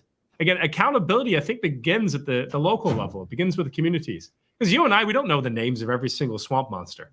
And that was part of the issue too, right? We were shocked by the accumulation and centralization of all the most corrupt and evil people in the world around DC. But now, I mean, I'm starting to feel it. I'm hearing the yelling and screaming. I'm starting to feel I haven't looked at anything right now. It might be hope. Yeah. Hope might be alive again. Okay, Yeah. I mean, it's looking so red. Is it cold yet, Colonel? No, Is it? No, not yet. Not yet. But look, I think she's correct where she has trepidation of being excited because it was unprecedented what happened in 2020. Yeah. Did you ever think that Joe Biden was going to defeat Trump? I don't think Joe. I don't think Joe. Yeah. So then you bring in Kamala, who was just shoved in there, right? I think you're seeing maybe the demise of the Democratic Party. I mean, could it be to that point where they might have to evaluate everything? Because look how many people came from that side of the aisle over to Trump. I mean, there's some big heavy hitter names who were like, this is not the party that I grew up with, right? 100%. I'm interested to see how that impacted at the local level in New Jersey. Have you been watching some of the sheriff races and some of the state senate races? I have, but I'm still a little nervous about the way we run our elections here. I will tell you that I don't know that we're going to get a true number as to what the voters want. And not to sound like an election denier, but there are a lot of things that need to be cleaned up in New Jersey in order to get a true number. So it's not looking good, I will say, in terms of the local races. But there are a lot of factors there. I think with New Jersey too, we have to look at the union. I mean, it's been so heavily run by unions, and they have an embedded force for the Democratic Party forever. I mean, that's how it was set up. So maybe we can start looking at the Republican Party more, not as how traditionally we've looked at it. And it was one of like, people were not excited to be part of the Republican Party because a lot of the media had put them in such a bad light, right? And it was like the party for the rich and the white, and it was like not inclusive. I mean, exclusive. It was exclusive for just this part, right? And through this new dynamic of social media, we see that was just a constructed lie, because really for me, I'm a conservative, right? I'm not just a party member because it's this red and it's because they have the ideology that I feel is important for me and my family. And it's not one that the progressive left, they're scaring people. Like whenever you can say, I'm a coffee now. You have to look at me. I'm a cup of coffee. And if you don't tell me I'm a cup of coffee, well, then I'm going to throw a tantrum and blah, blah, blah. I'm a cup of coffee today. And like we're saying, oh, yeah. Some people are saying you are a cup of coffee. Like, what kind of crazy land are we going to? And I think it's cappuccino crazy. I'll tell you what. Listen, you should mention unions, because if you look deeper into the unions, I don't know if you guys saw at one of the last rallies that Trump just did, one of the steel, one of the guys that was in one of the steel unions in Pennsylvania was talking about this interesting phenomenon. I've seen this in more than just the steel unions, where it's the leadership that has endorsed Kamala, but in that particular union, 75% of the union members were Trump supporters. Wow. And normally in a union, the union's supposed to represent the will of the majority. So, just like with everything else, they don't care what the majority wants. They're just going to, the leaders and the ones that hold the power and the keys to the money are the ones that are going to do whatever they want, despite the will of the people. And so it's worth looking deeper into the unions. Well, we have dilapidated infrastructure. You know, one of the key issues that actually won President Trump's election in 2016 was a lot of the advertisements about rebuilding bridges, rebuilding roads. Some of that happened, but we still have a lot of work to do. Well, Buttigieg is not going to do that, and that was a big failure. And we like the DI and all this, like it's just not working. You guys failed. You guys thought you were going to like continue this thing, and look, I need an investigation with the Trump assassination too. Like this thing is not over with me. Like that thing what happened and was gone so quick. Yeah. Who's behind that? How did that guy go to certain places multiple times in Washington, D.C. and we're just going to accept the narrative that was given to us? Look, he was almost killed a month before an election. Twice. Yeah. Twice. Well, and it goes to accountability, right? That's the key, and it can't be vengeful, I suppose. It can't be vengeful. No, that gets nasty, but I think there is a thirst for proper investigations, cleaning a shop. I think what you mentioned about cleaning up the swamp, we didn't get that the first time around. We better be getting it this time around. It's not 1963. We're not waiting another 6 years for answers, right? That's what happens. Well, and the people need to be vocal about it now. They need to speak out about those who've burrowed their way back into the infrastructure and have, like chameleons, kind of blended back into the wallpaper. I have a question. How do you like Trump's foreign policy with his, avoidance of wars? And is that a big thing for you? And yeah, I'm definitely not for war. And that's the other thing, it's you look at the lineage of presidents and the fact that this generation saw that we did not have war, we had peace under President Trump. I think that resonated with a lot of the youth once they realized and they were able to see that information. It helped. It really does help because they're the ones that ultimately would have to go to war. Well, Ukraine, I think, too, was a real shocker for people because people are seeing 18-year-olds, 25-year-olds. I guess the Ukrainian army got 50-year-olds getting drafted in. Seeing them getting butchered by drones. Well, they're just getting kidnapped off the streets. Yeah. That's how crazy it is. Yeah. And the Democratic Party used to be the party of peace and love and I don't know where that went. It just like that party is so gone, and those old Democratic tendencies are look like new Republican ways, And it's just look how desperate they got the last couple of weeks. I don't want to be gross, and I won't be grotesque. Did you see some of these advertisements? Oh. There was literally an advertisement they ran of a young man masturbating. Yeah, you told me that. I didn't see that. Did you see that? Yeah, I did. Oh, that blew me away.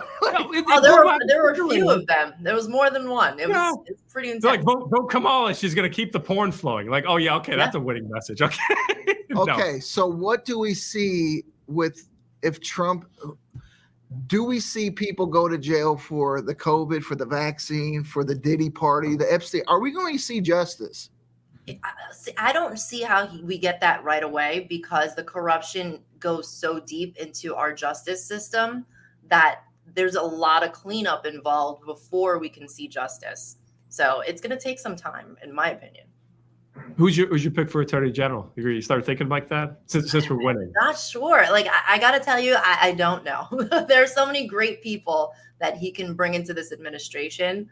I couldn't tell you though. No, I have no idea. Who do you think, Edward? You brought the question. It might sound silly, but someone that's been attacked by the administration, attacked by the Department of Justice, someone like Roger Stone might be interesting. It's crazy. I know it sounds nuts, but think about it. What if you put someone in there who's literally been attacked? Don't have to be. Okay. You don't have to be. Look at the idiots they have in there right now. Okay, more than qualified.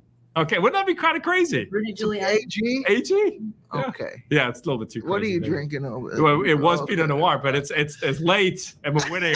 Okay. I don't know. So I would maybe someone from the Jag. Like what? Ooh, yeah. What about his friend in Florida?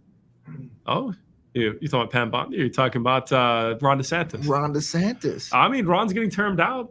That wouldn't be terrible. What if that is that? Hey, did I just break it? That would be pretty sick. That would be a nice. It'd be a nice offer to him. I don't know if Ron DeSantis would go for that, but whoever they put in has got a tall order because Okay, you know, they got Jeff Sessions. They kept on him about his family and his adoptions, right? We need someone who's young, who's Dude, not compromisable. DeSantis would be awesome. You like DeSantis because look, he went to bat against the COVID restrictions and all that, and all the he went to bat against Disney, sued Disney. Like he knows law, you know. Who knows? I mean, that's out of everybody in the cabinet, that's who I want to be the Billy Badass on the scene. I really want to, because there's been so much corruption. There's been so much evil. We cannot forget what happened with COVID. We cannot. It was an orchestrated bioweapon to detour that election. That election was won because of COVID, and it was rolled out by certain people, then put a fake vaccine into many people's arms. Well, you could also say that this election, again, if it is a victory, this election was won by COVID too. In the sense that in a way, a lot of the youth, they became streamers or stream watchers. No, that is true. I mean, you remember as a content producer, we didn't know what streaming was. No. One was going like, what do you mean I have to go live you know on something? And new churches were born from COVID. Yeah, that's right. It's amazing. I mean, one thing that we do as a people, we adapt, you know? And what I would love to see, though, I want to see a flourishing. I want to see interest rates go down. I want to see the middle class rebound. I want to see growth. I want to see families being built. I want to see growth in a love of God, and we're getting a big time out here. Look, that's it for me. We got you ever seen the Apollo? Colonel Macgregor. Hey, another honor. Thank you, Republic. Thank you, Colonel. Thanks, guys.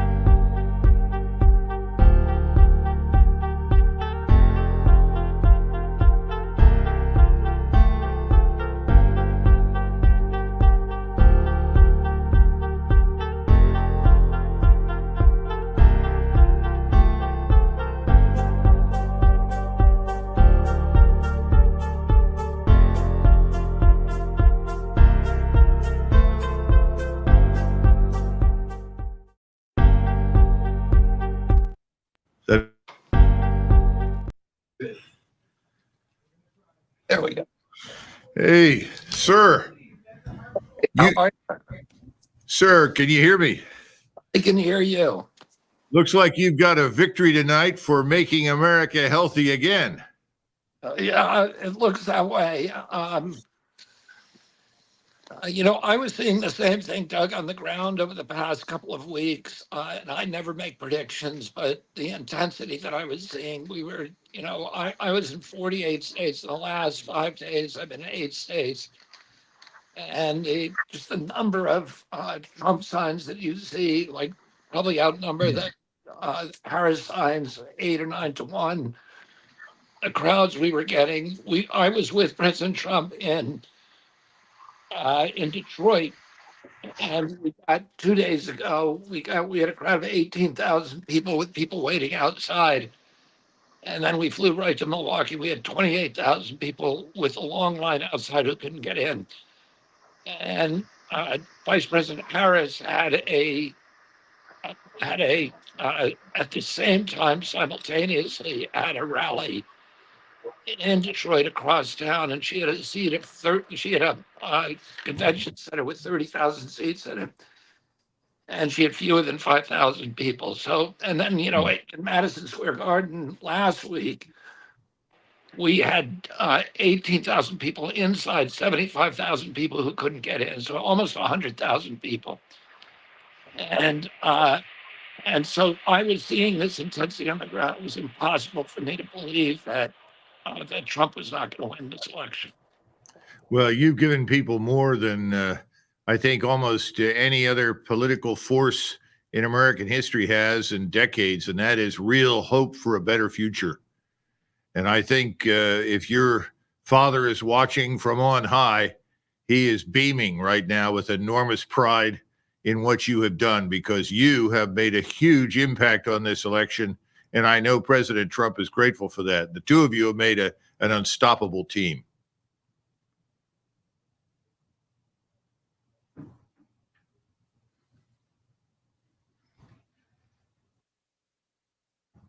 You're muted. He's asked, I'm muted. There you go. I think it was, no, it was just because someone was calling you. Okay. He's asked me to clean up corruption in the agencies. Number two, turn those agencies to the gold standard science that and the empirically based medicine, the evidence-based medicine that they were famous for when I was young. And third, to end the chronic disease epidemic. And he's asked me to have measurable results within 2 years, concrete results. And I told him that I would be able to do that. So hopefully we'll be able to get started right away. Well, you know that now millions of us are going to close ranks behind you and President Trump. Everyone has invested more than just hope. We have great confidence now in you and President Trump and what you can do. So we congratulate you on your victory. It was hard, a hard road, and it was difficult to earn this victory, but you've done it. And you have the strength and the support of the American people behind you. And as you know, Doug, he wants not only to make America healthy again, but he wants to rebuild the middle class. And we got to start by ending the forever wars, ending the domination by the military-industrial complex. Thank God that Kamala Harris and Dick Cheney and John Bolton did not get in there and continue this very, very destructive imperialism abroad and a national security state at home.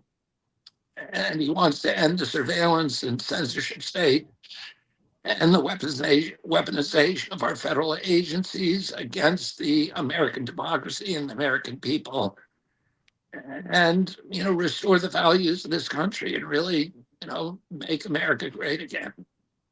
Well, please tell President Trump to sharpen his axe and to start swinging at the earliest possible moment. I don't think he has to be told to do that. I think that's his modus operandi, Doug. Well, you're the right man to point the direction for the axe, too.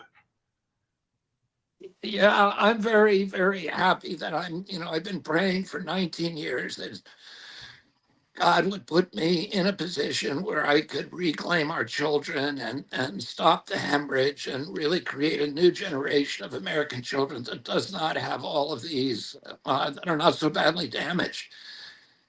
And to make our country strong again, right now, 77% of American kids cannot qualify for military service because of chronic disease diagnoses, and it is existential for our country. And it's costing us $4.3 trillion a year, 5 times our military budget, and we have to put an end to it. I think you will. Well, God bless you and God bless President Trump. And thank you so much for taking the time to talk to the audience of 80,000 that's currently listening to you. Well, Doug, you asked me to do this a couple days ago, and I said, anything you ask me, I will do. You've been such an important advisor and a friend to me and such an important voice in the wilderness against this very, very credible voice against what the militarization of our foreign policy has done to our country. And, we need to have people in power. Well, thank you. We're happy to do it, and we're with you.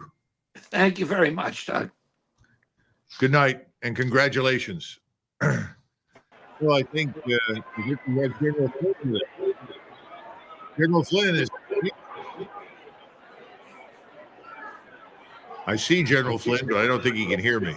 Yeah, no, I can hear you. I can hear you, Doug. Thank you. Thanks for having me on. I was in awe of listening to Bobby Kennedy here. He's an amazing guy. Talk about a person who put country before self.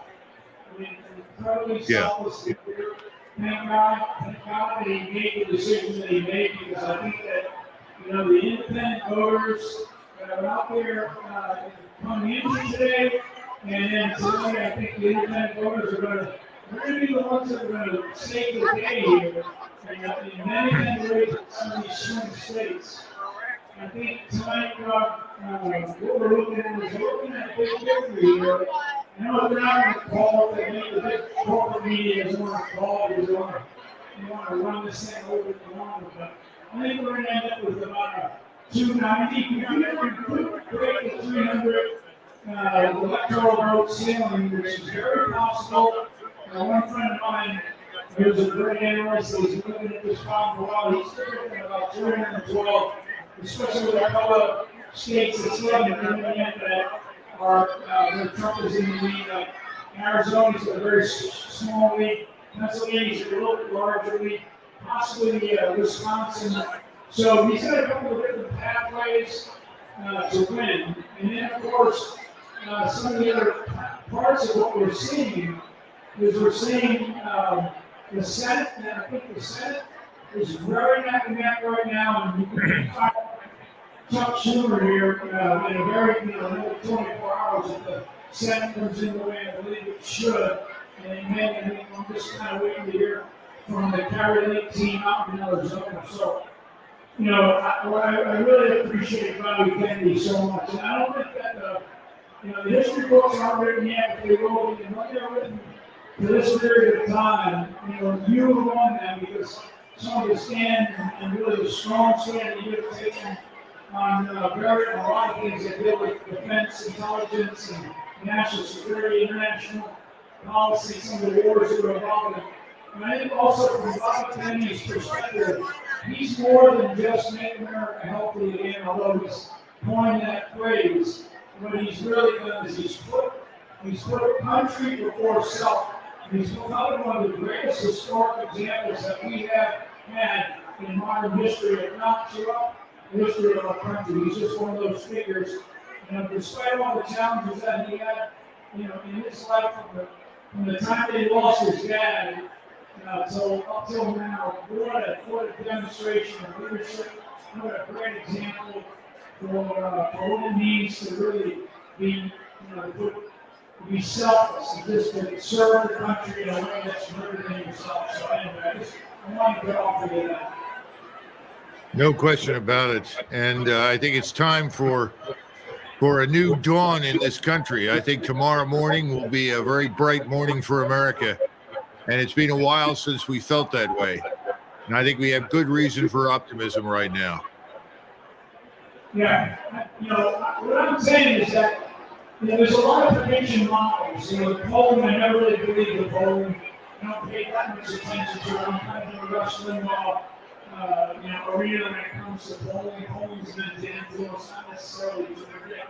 And when you look at historical prediction models that are used by legitimate organizations and legitimate people, one of the things that you begin to see over the period from the indicators that you get from early voting until the day of voting, these prediction models are actually pretty good. And as I looked at them and examined them, I think that what we're beginning to see is we're beginning to see a trend in a big way towards a victory for President Trump. And of course, one of the second and third order effects of that is the down ballot voting. When we saw Bernie Moreno win in Ohio, which I was very happy to see it, and I got to know him briefly, and Bernie Moreno was they spent an awful lot of money to beat him. I think the number that I was told is they spent almost $500 million to beat him. And so it looks like Bernie came out on top there. Another couple of key races in the Senate, of course, like I said earlier, I'm waiting to see what happens with Carrie Lake there. Trump is up in Arizona, a very small margin as of about 20, 30 minutes ago. He's still up, and that's all it takes. And if he comes through and he's able to help pull Carrie Lake over the line with him, that is a huge victory, and that's where we will gain control of the Senate, which means a lot because, as you know, if we have control of the Senate, Trump needs to put a team together immediately, and that team needs to go get some Senate confirmation without all the nonsense and fanfare. We need to get to work in this country, and I think that between now and the time of the inauguration, there'll be a lot of hard work, a lot of things have already been done, but there'll be a lot more hard work going on. And then, of course, from day one, from minute one, there's going to be decisions that will be made prior, and then they'll be action taken from the time Trump gets into office. And I know that, guys like you, guys like me, and there's others who have, who have already, we're talking about Bobby Kennedy as one debate, Elon, and there's plenty of others, Cash Patel, there's a bunch of others that are out there ready to go to war, basically, and I don't use that word, euphemistically, basically, but, this is a battle, we have to win this country back, and there's a lot of people in Washington, D.C., that are going to grind their teeth, they're going to dig their heels in, as you all know, and we're going to have to deal with them professionally, responsibly, but quickly. So I just want to say thanks for all you're doing. Thanks for pushing the Republic. The Republic is a great opportunity and a great vision, and it's something that we call this kind of the podcast presidency because there's new ways to be informed. To the American people to be informed, and the Republic is one of those. So God bless you, Doc, and thank you so much for having me on today. Thanks for coming on this evening and talking to us. And let's hope that we have good security around President Trump. We want to get him safely to Inauguration Day. Yeah, absolutely. That's one of my biggest concerns. They've already tried to take this guy out a couple of times. These people are capable of anything, and we are aware of reporting overseas, Mexican cartels, Iran. FBI's already talked a little bit about it. I cannot say that I can sit here tonight and say that I trust the Secret Service and the capabilities of the Secret Service, nor the FBI. But we have to make sure that there's got to be, the shield of protection put around President Trump. I know he's aware of that. But it's a really difficult thing. He's going to have to really, he's going to have to get some rest. So he's going to win. Get some rest. And get ready. But also, he's going to need to be protected as he goes forward. So, yeah. Send her a link. You got her number? Okay, absolutely. Thanks so much. We'll see you soon. See you soon. Bye-bye. See, what time is it? Is it midnight? Where are we? I've lost track.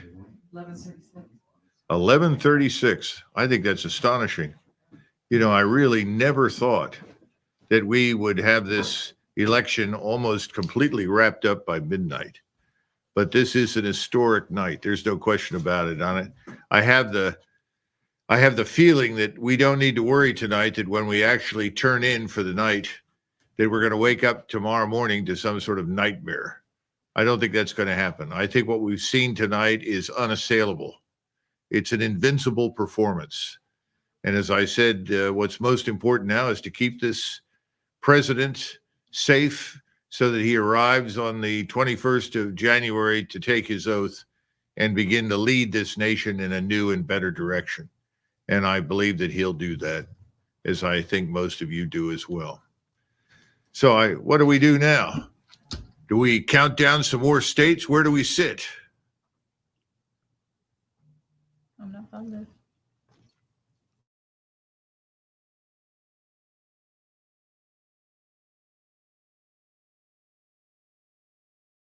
That's important. We have a special guest.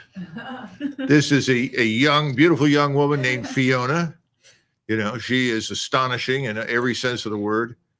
And she did something today as an 18-year-old that she's never done before. She cast her vote.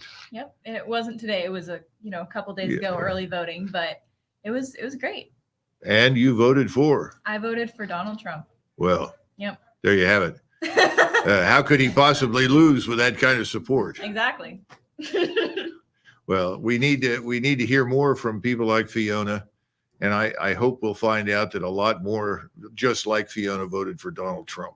Mm-hmm. And that's a good way to start your life politically in the United States, with a casting a vote for a victorious president. Absolutely. Yeah, no question about it. Well, thanks for sharing that with us. We appreciate it. Totally. Yeah, and I'll send you all the young men who want to date. I'll send you the information. I'm sure they'll start emailing me or texting me or something else. Yeah. Yeah. Now, do you want to send your redheaded friend over here too? Yeah. Yes, we have another beautiful 18-year-old first-time voter. Hi. You know, and of course, you know, she's special. She's a redhead. Yeah. And you got to know, redheads are lucky people. So you got to get close to that red hair and get as much of the good fortune and luck possible that's residing in it. Okay. Well, I'm great to have you together with us tonight. It meant a lot. And thank you for coming in and doing that. So I don't think we're ready to sign off, but I think there's just more good news coming in. Do we have any more updates, any more states that have been called since we last read off the list? Because I think I've got Nevada, Wisconsin, Michigan, Pennsylvania, Utah, Georgia, North Carolina, Arizona. Have we had Arizona called yet, or is that still too close? Corinne is on. Oh, Corinne. Hi. Where are you, Corinne? Are you? Last I heard, you were in Washington. Are you in Fredericksburg now? Yes, I'm going back and forth between Washington and Fredericksburg, but I was in Washington, D.C. about 20 minutes ago, and Antifa is running around the streets of Washington, D.C. But this time, Colonel, they're saying that they hate Kamala Harris, which is really shocking. Usually they just say these ridiculous BLM chants, but now they're saying they hate Kamala Harris. So that's getting very interesting. They hate everyone. And what specifically do they hate about Kamala Harris? What Exactly. Did she fail to do? Exactly.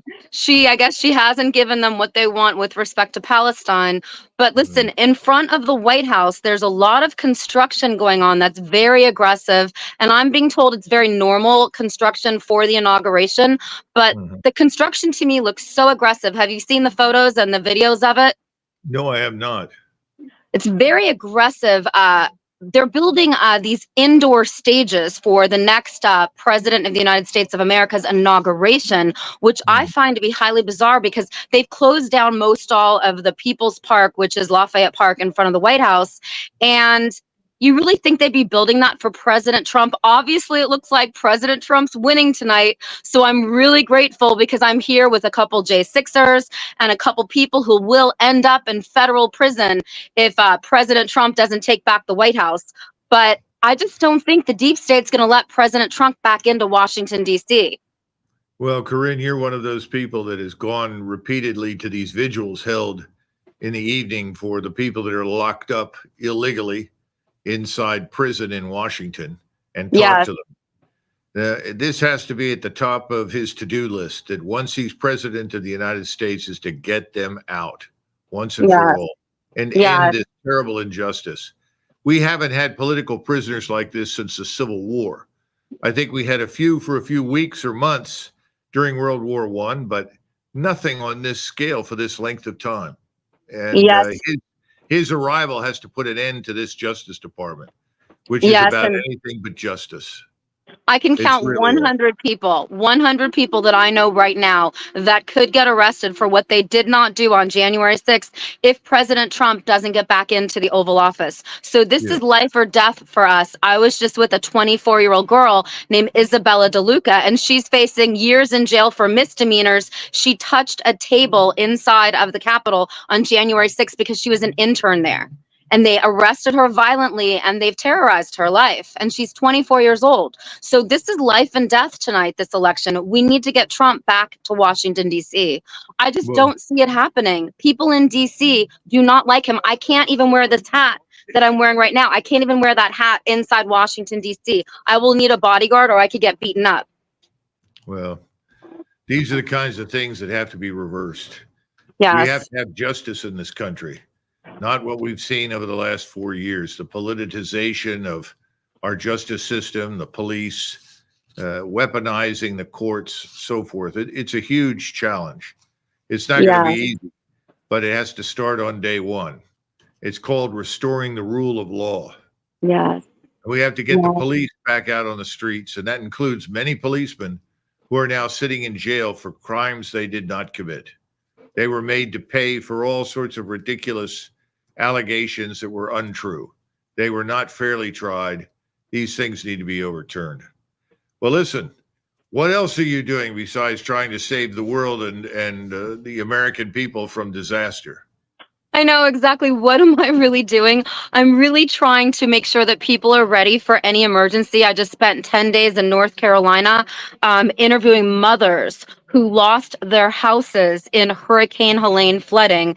And, FEMA says they're going to give them loans, but for, half of what their houses are worth. So where are they supposed to live? They're living in tents. They're living in RVs on their own property. They haven't gotten money from the North Carolina government. They're getting money from American patriots like you and me. So I cover very serious emergencies. I cover really high level news. What's next? I think that when President Trump wins, Antifa is going to just go wild for the next couple of days. Right now, they are rioting in Seattle. Well, the president is going to have to do what he can to stop it. And that's not an easy thing because a lot of Americans don't understand. They think that the president can simply wave his hand and say martial law. But martial law, the terms themselves, martial law, does not exist in the Constitution. The president does not have authority to impose that. He does have something called the Insurrection Act. And depending upon the level of violence, he can invoke that as President Bush did during the LA riots back in the early 1990s. He may have to do something like that.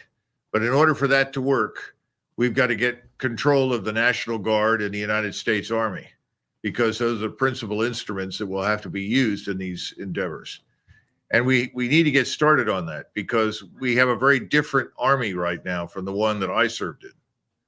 So, very different. Listen, I confronted a lot of 4-star generals in Congress in the last 6 months, and they have no regret for forcing people in the military to take the vaccine. I confronted Lloyd Austin. I confronted lots of generals, and it's all over my X account, and they don't care. So our military is really weaponized against American patriots and American mothers and people like you and me who would die for our country. So we have a huge crisis happening where I don't know how we're going to purge all of that bad people out of the deep state and out of Washington, D.C.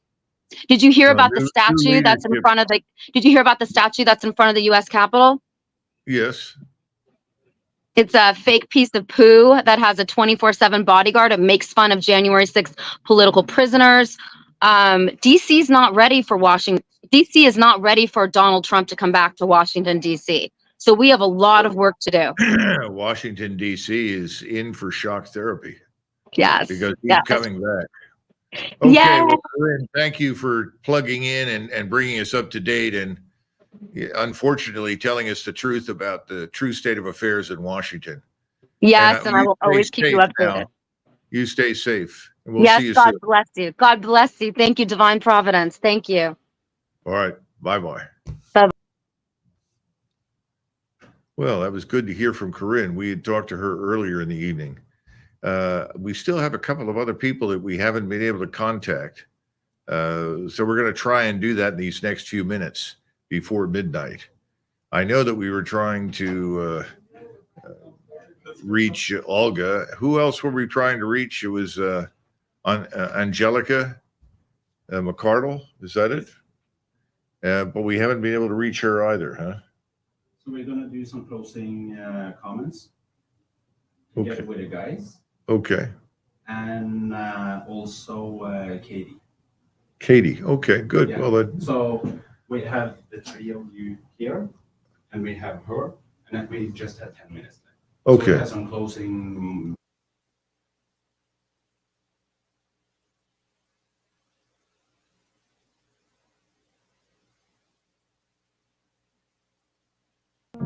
If you're an activist or organization that's looking to make a positive impact, getting started can sometimes feel like that common dream where you can't run or scream.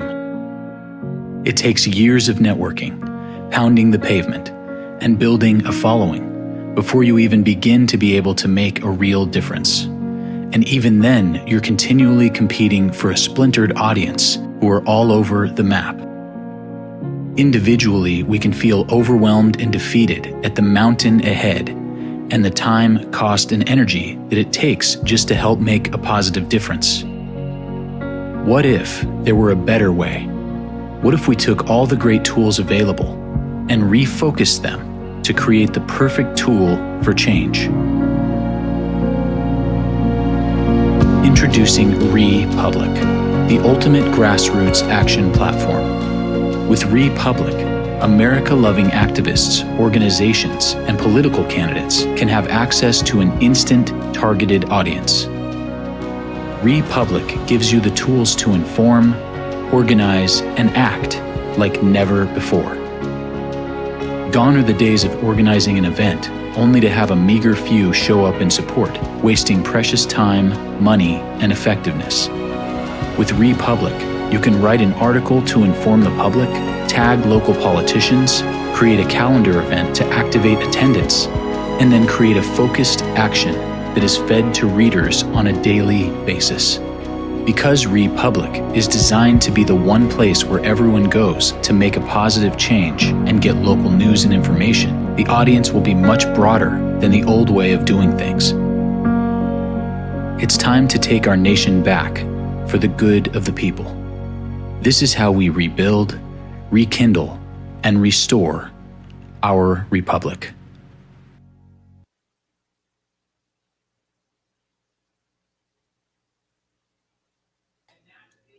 Hi, guys. Yep. I can't hear you for some reason. We wanted to assemble everybody who's played such an important role this evening. And I think our viewers have appreciated the diversity of talent and imagination and thinking that we've had tonight. At least that's what they're telling us in their comments. But I also want to thank the people behind the scenes that our viewers don't know that work here at Our Country, Our Choice. And we have Ingvar Peterson. He's the displaced Viking. He's a Norwegian. He couldn't even vote in the election, but he's worked very, very hard to ensure that you found out as much as we possibly could tell you as soon as we could tell you about the election. Yeah. And to ensure that you had a voice. And so Ingvar is very important in that connection. And then we have this man named Jacob McNeil. I call him the McNeil. He's the other guy with a Scottish name like me, so I don't feel lonely. And he's originally from Oregon, actually a refugee. I think he was driven out of the state by the hordes of people that were trying to turn him into a fellow Bolshevik, and he declined to become one. They almost got his hair blue. Yeah, And right that's right. before he got his hair blue, he got out of there. And you can't see everybody. We also have a guy here. His name is Chuck Calestro. He's a bit strange. I'll warn you right up front. I don't know if he'll stick his head in. No, I guess he won't. Oh, here he comes. Oh, Yeah. he'll come over here. Here he is. This is the social media guru. This is the man right here, and these guys are rock stars. I don't even know if I can even stand here with these celebrities right now. We're not sure we can stand to be with you. I might be looking at. Well, we won't even go there yet. Yeah, what a great night, though. What an absolutely it spectacular has night. been a great night. Just truly amazing. And there's I don't know where Risto is. He's out of pocket right now. Oh, I'll go get him. He's a Bring great Risto fan. in. See if he wants to poke his head in here, because he's the guy that started it all.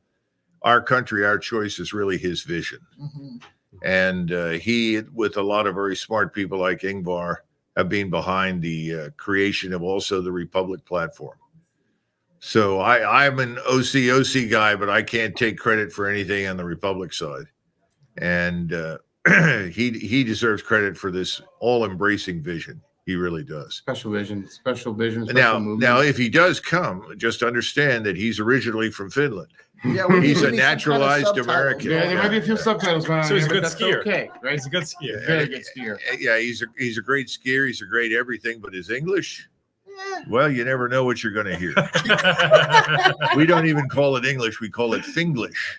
We're thinking of putting together a dictionary. But now he has a heart of gold. He's extraordinarily generous, and none of us would be here without Risto Luxona. That's very clearly the case. So now, any closing comments from the peanut gallery here? I'm referring to you two. Yes, Peanuts. yes. Well, it's been a kind of a game changer. I think a lot of people went into tonight pessimistic, not thinking that this was going to be a victory, not thinking that we were going to end the night with cheers and joy and again hope. So I'd say thank God for a fair election, and let's see what tomorrow brings. Yeah, I think that wow, this is what we were feeling in 2020, you know, but do your eyes lie when you go out and you talk to people, when we go and see the rallies, when you just get the sentiment of Americans? They weren't buying what they were selling over on the other side, were they? And it's proven to be true. So I just pray and hope that this stays the way it's going, and there's a new dawn for this country. And it's something that we've all been eagerly wanting and fighting for. And we really scared us for a little bit to see where this was going. And well, Katie, from your fortified position on the front lines in New Jersey, tell us what do you have to say in the closing of this evening?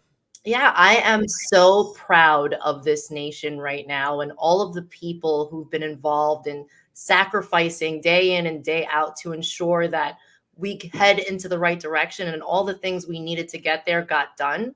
And like I said, there's still work to be done.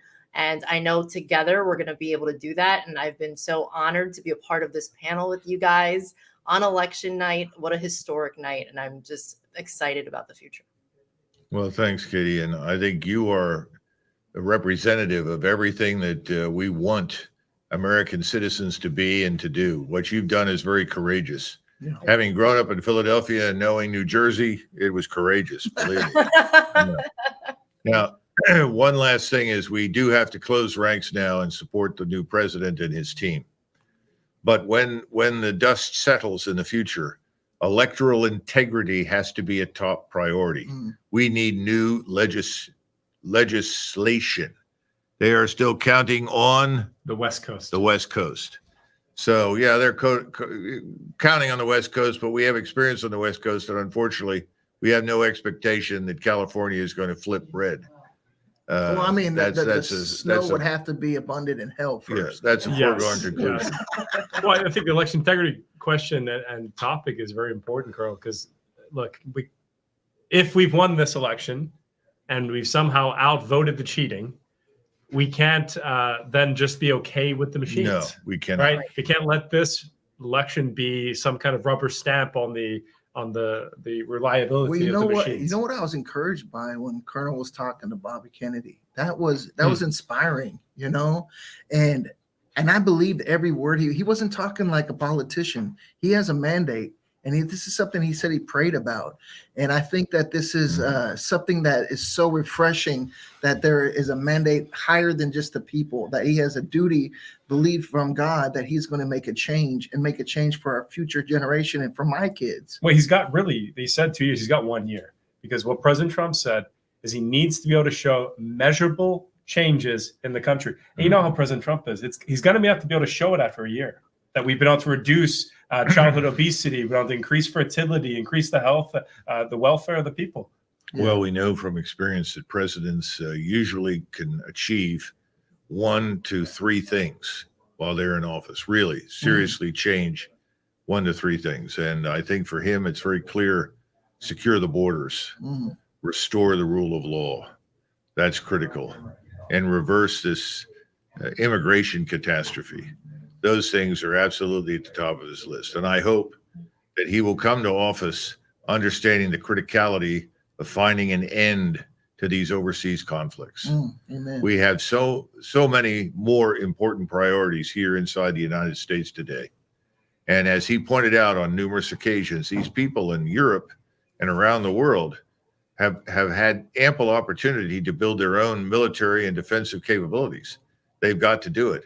And as he said to me, until we leave these places, nothing's going to happen. And that's what we have to do. We have to leave these places. And of course, we'll have the usual chorus of screeching, greedy people inside the various think tanks, all of which depend for their existence on this thing that we loosely call the empire. So, Katie, any thoughts on that topic? No, I mean, there, like I said, there's a lot to do. I mean, our government is way too large. So hopefully when we reduce the size of our government, we reduce the size of these think tanks too. So we'll see what happens. No question about it. Yeah. There's a lot of things to be thinking about. You know, you talk about these think tanks. It's not just the government that needs to be cleaned out. These grants, and I know there was a lot of talk about what a second administration would look like, and what kind of people you'd want to be staffed Well, I inside of think it. you're talking about the globalists. The Sure. globalist stranglehold over America as a sovereign nation we've never seen such an intrusive force come in and regulate things that we're doing, like the WHO and these world organizations from the UN. We need to clear out New York City of the UN. We got to get them under control because they actually thought they were in power. Yeah. And this is our country. This is our country. It's a sovereign nation, and we're not going to be dictated by a global governance of just fascist people. And I'm excited. Well, we got to restore the republic. Well, Restore the listen, we republic. will restore the republic. I think that's going to happen. And But defend the republic. And But- defend the republic. it's going to take time. It's going to take time. It's not going to happen overnight. Somebody said, fear of the Lord is the beginning of wisdom. No, amen. Well, fear of the government and the people running it is the beginning of political wisdom. Mm. I hope that President Trump will remember that when he shows up here, because what Corinne said earlier is very true. Washington is going to have to go through some serious shock therapy, and they will be resistant, and it has to be done. Mm. The entire nation expects us to do these things and expects these things from the president. So, ladies and gentlemen, thank you so much for being with us this evening. On behalf of everyone in Our Country, Our Choice, the staff here, all of our guests, and we were very lucky this evening to have wonderful guests. We thank you. We wish you all the best. May God bless you and your families and these United States. Thank you. Good night.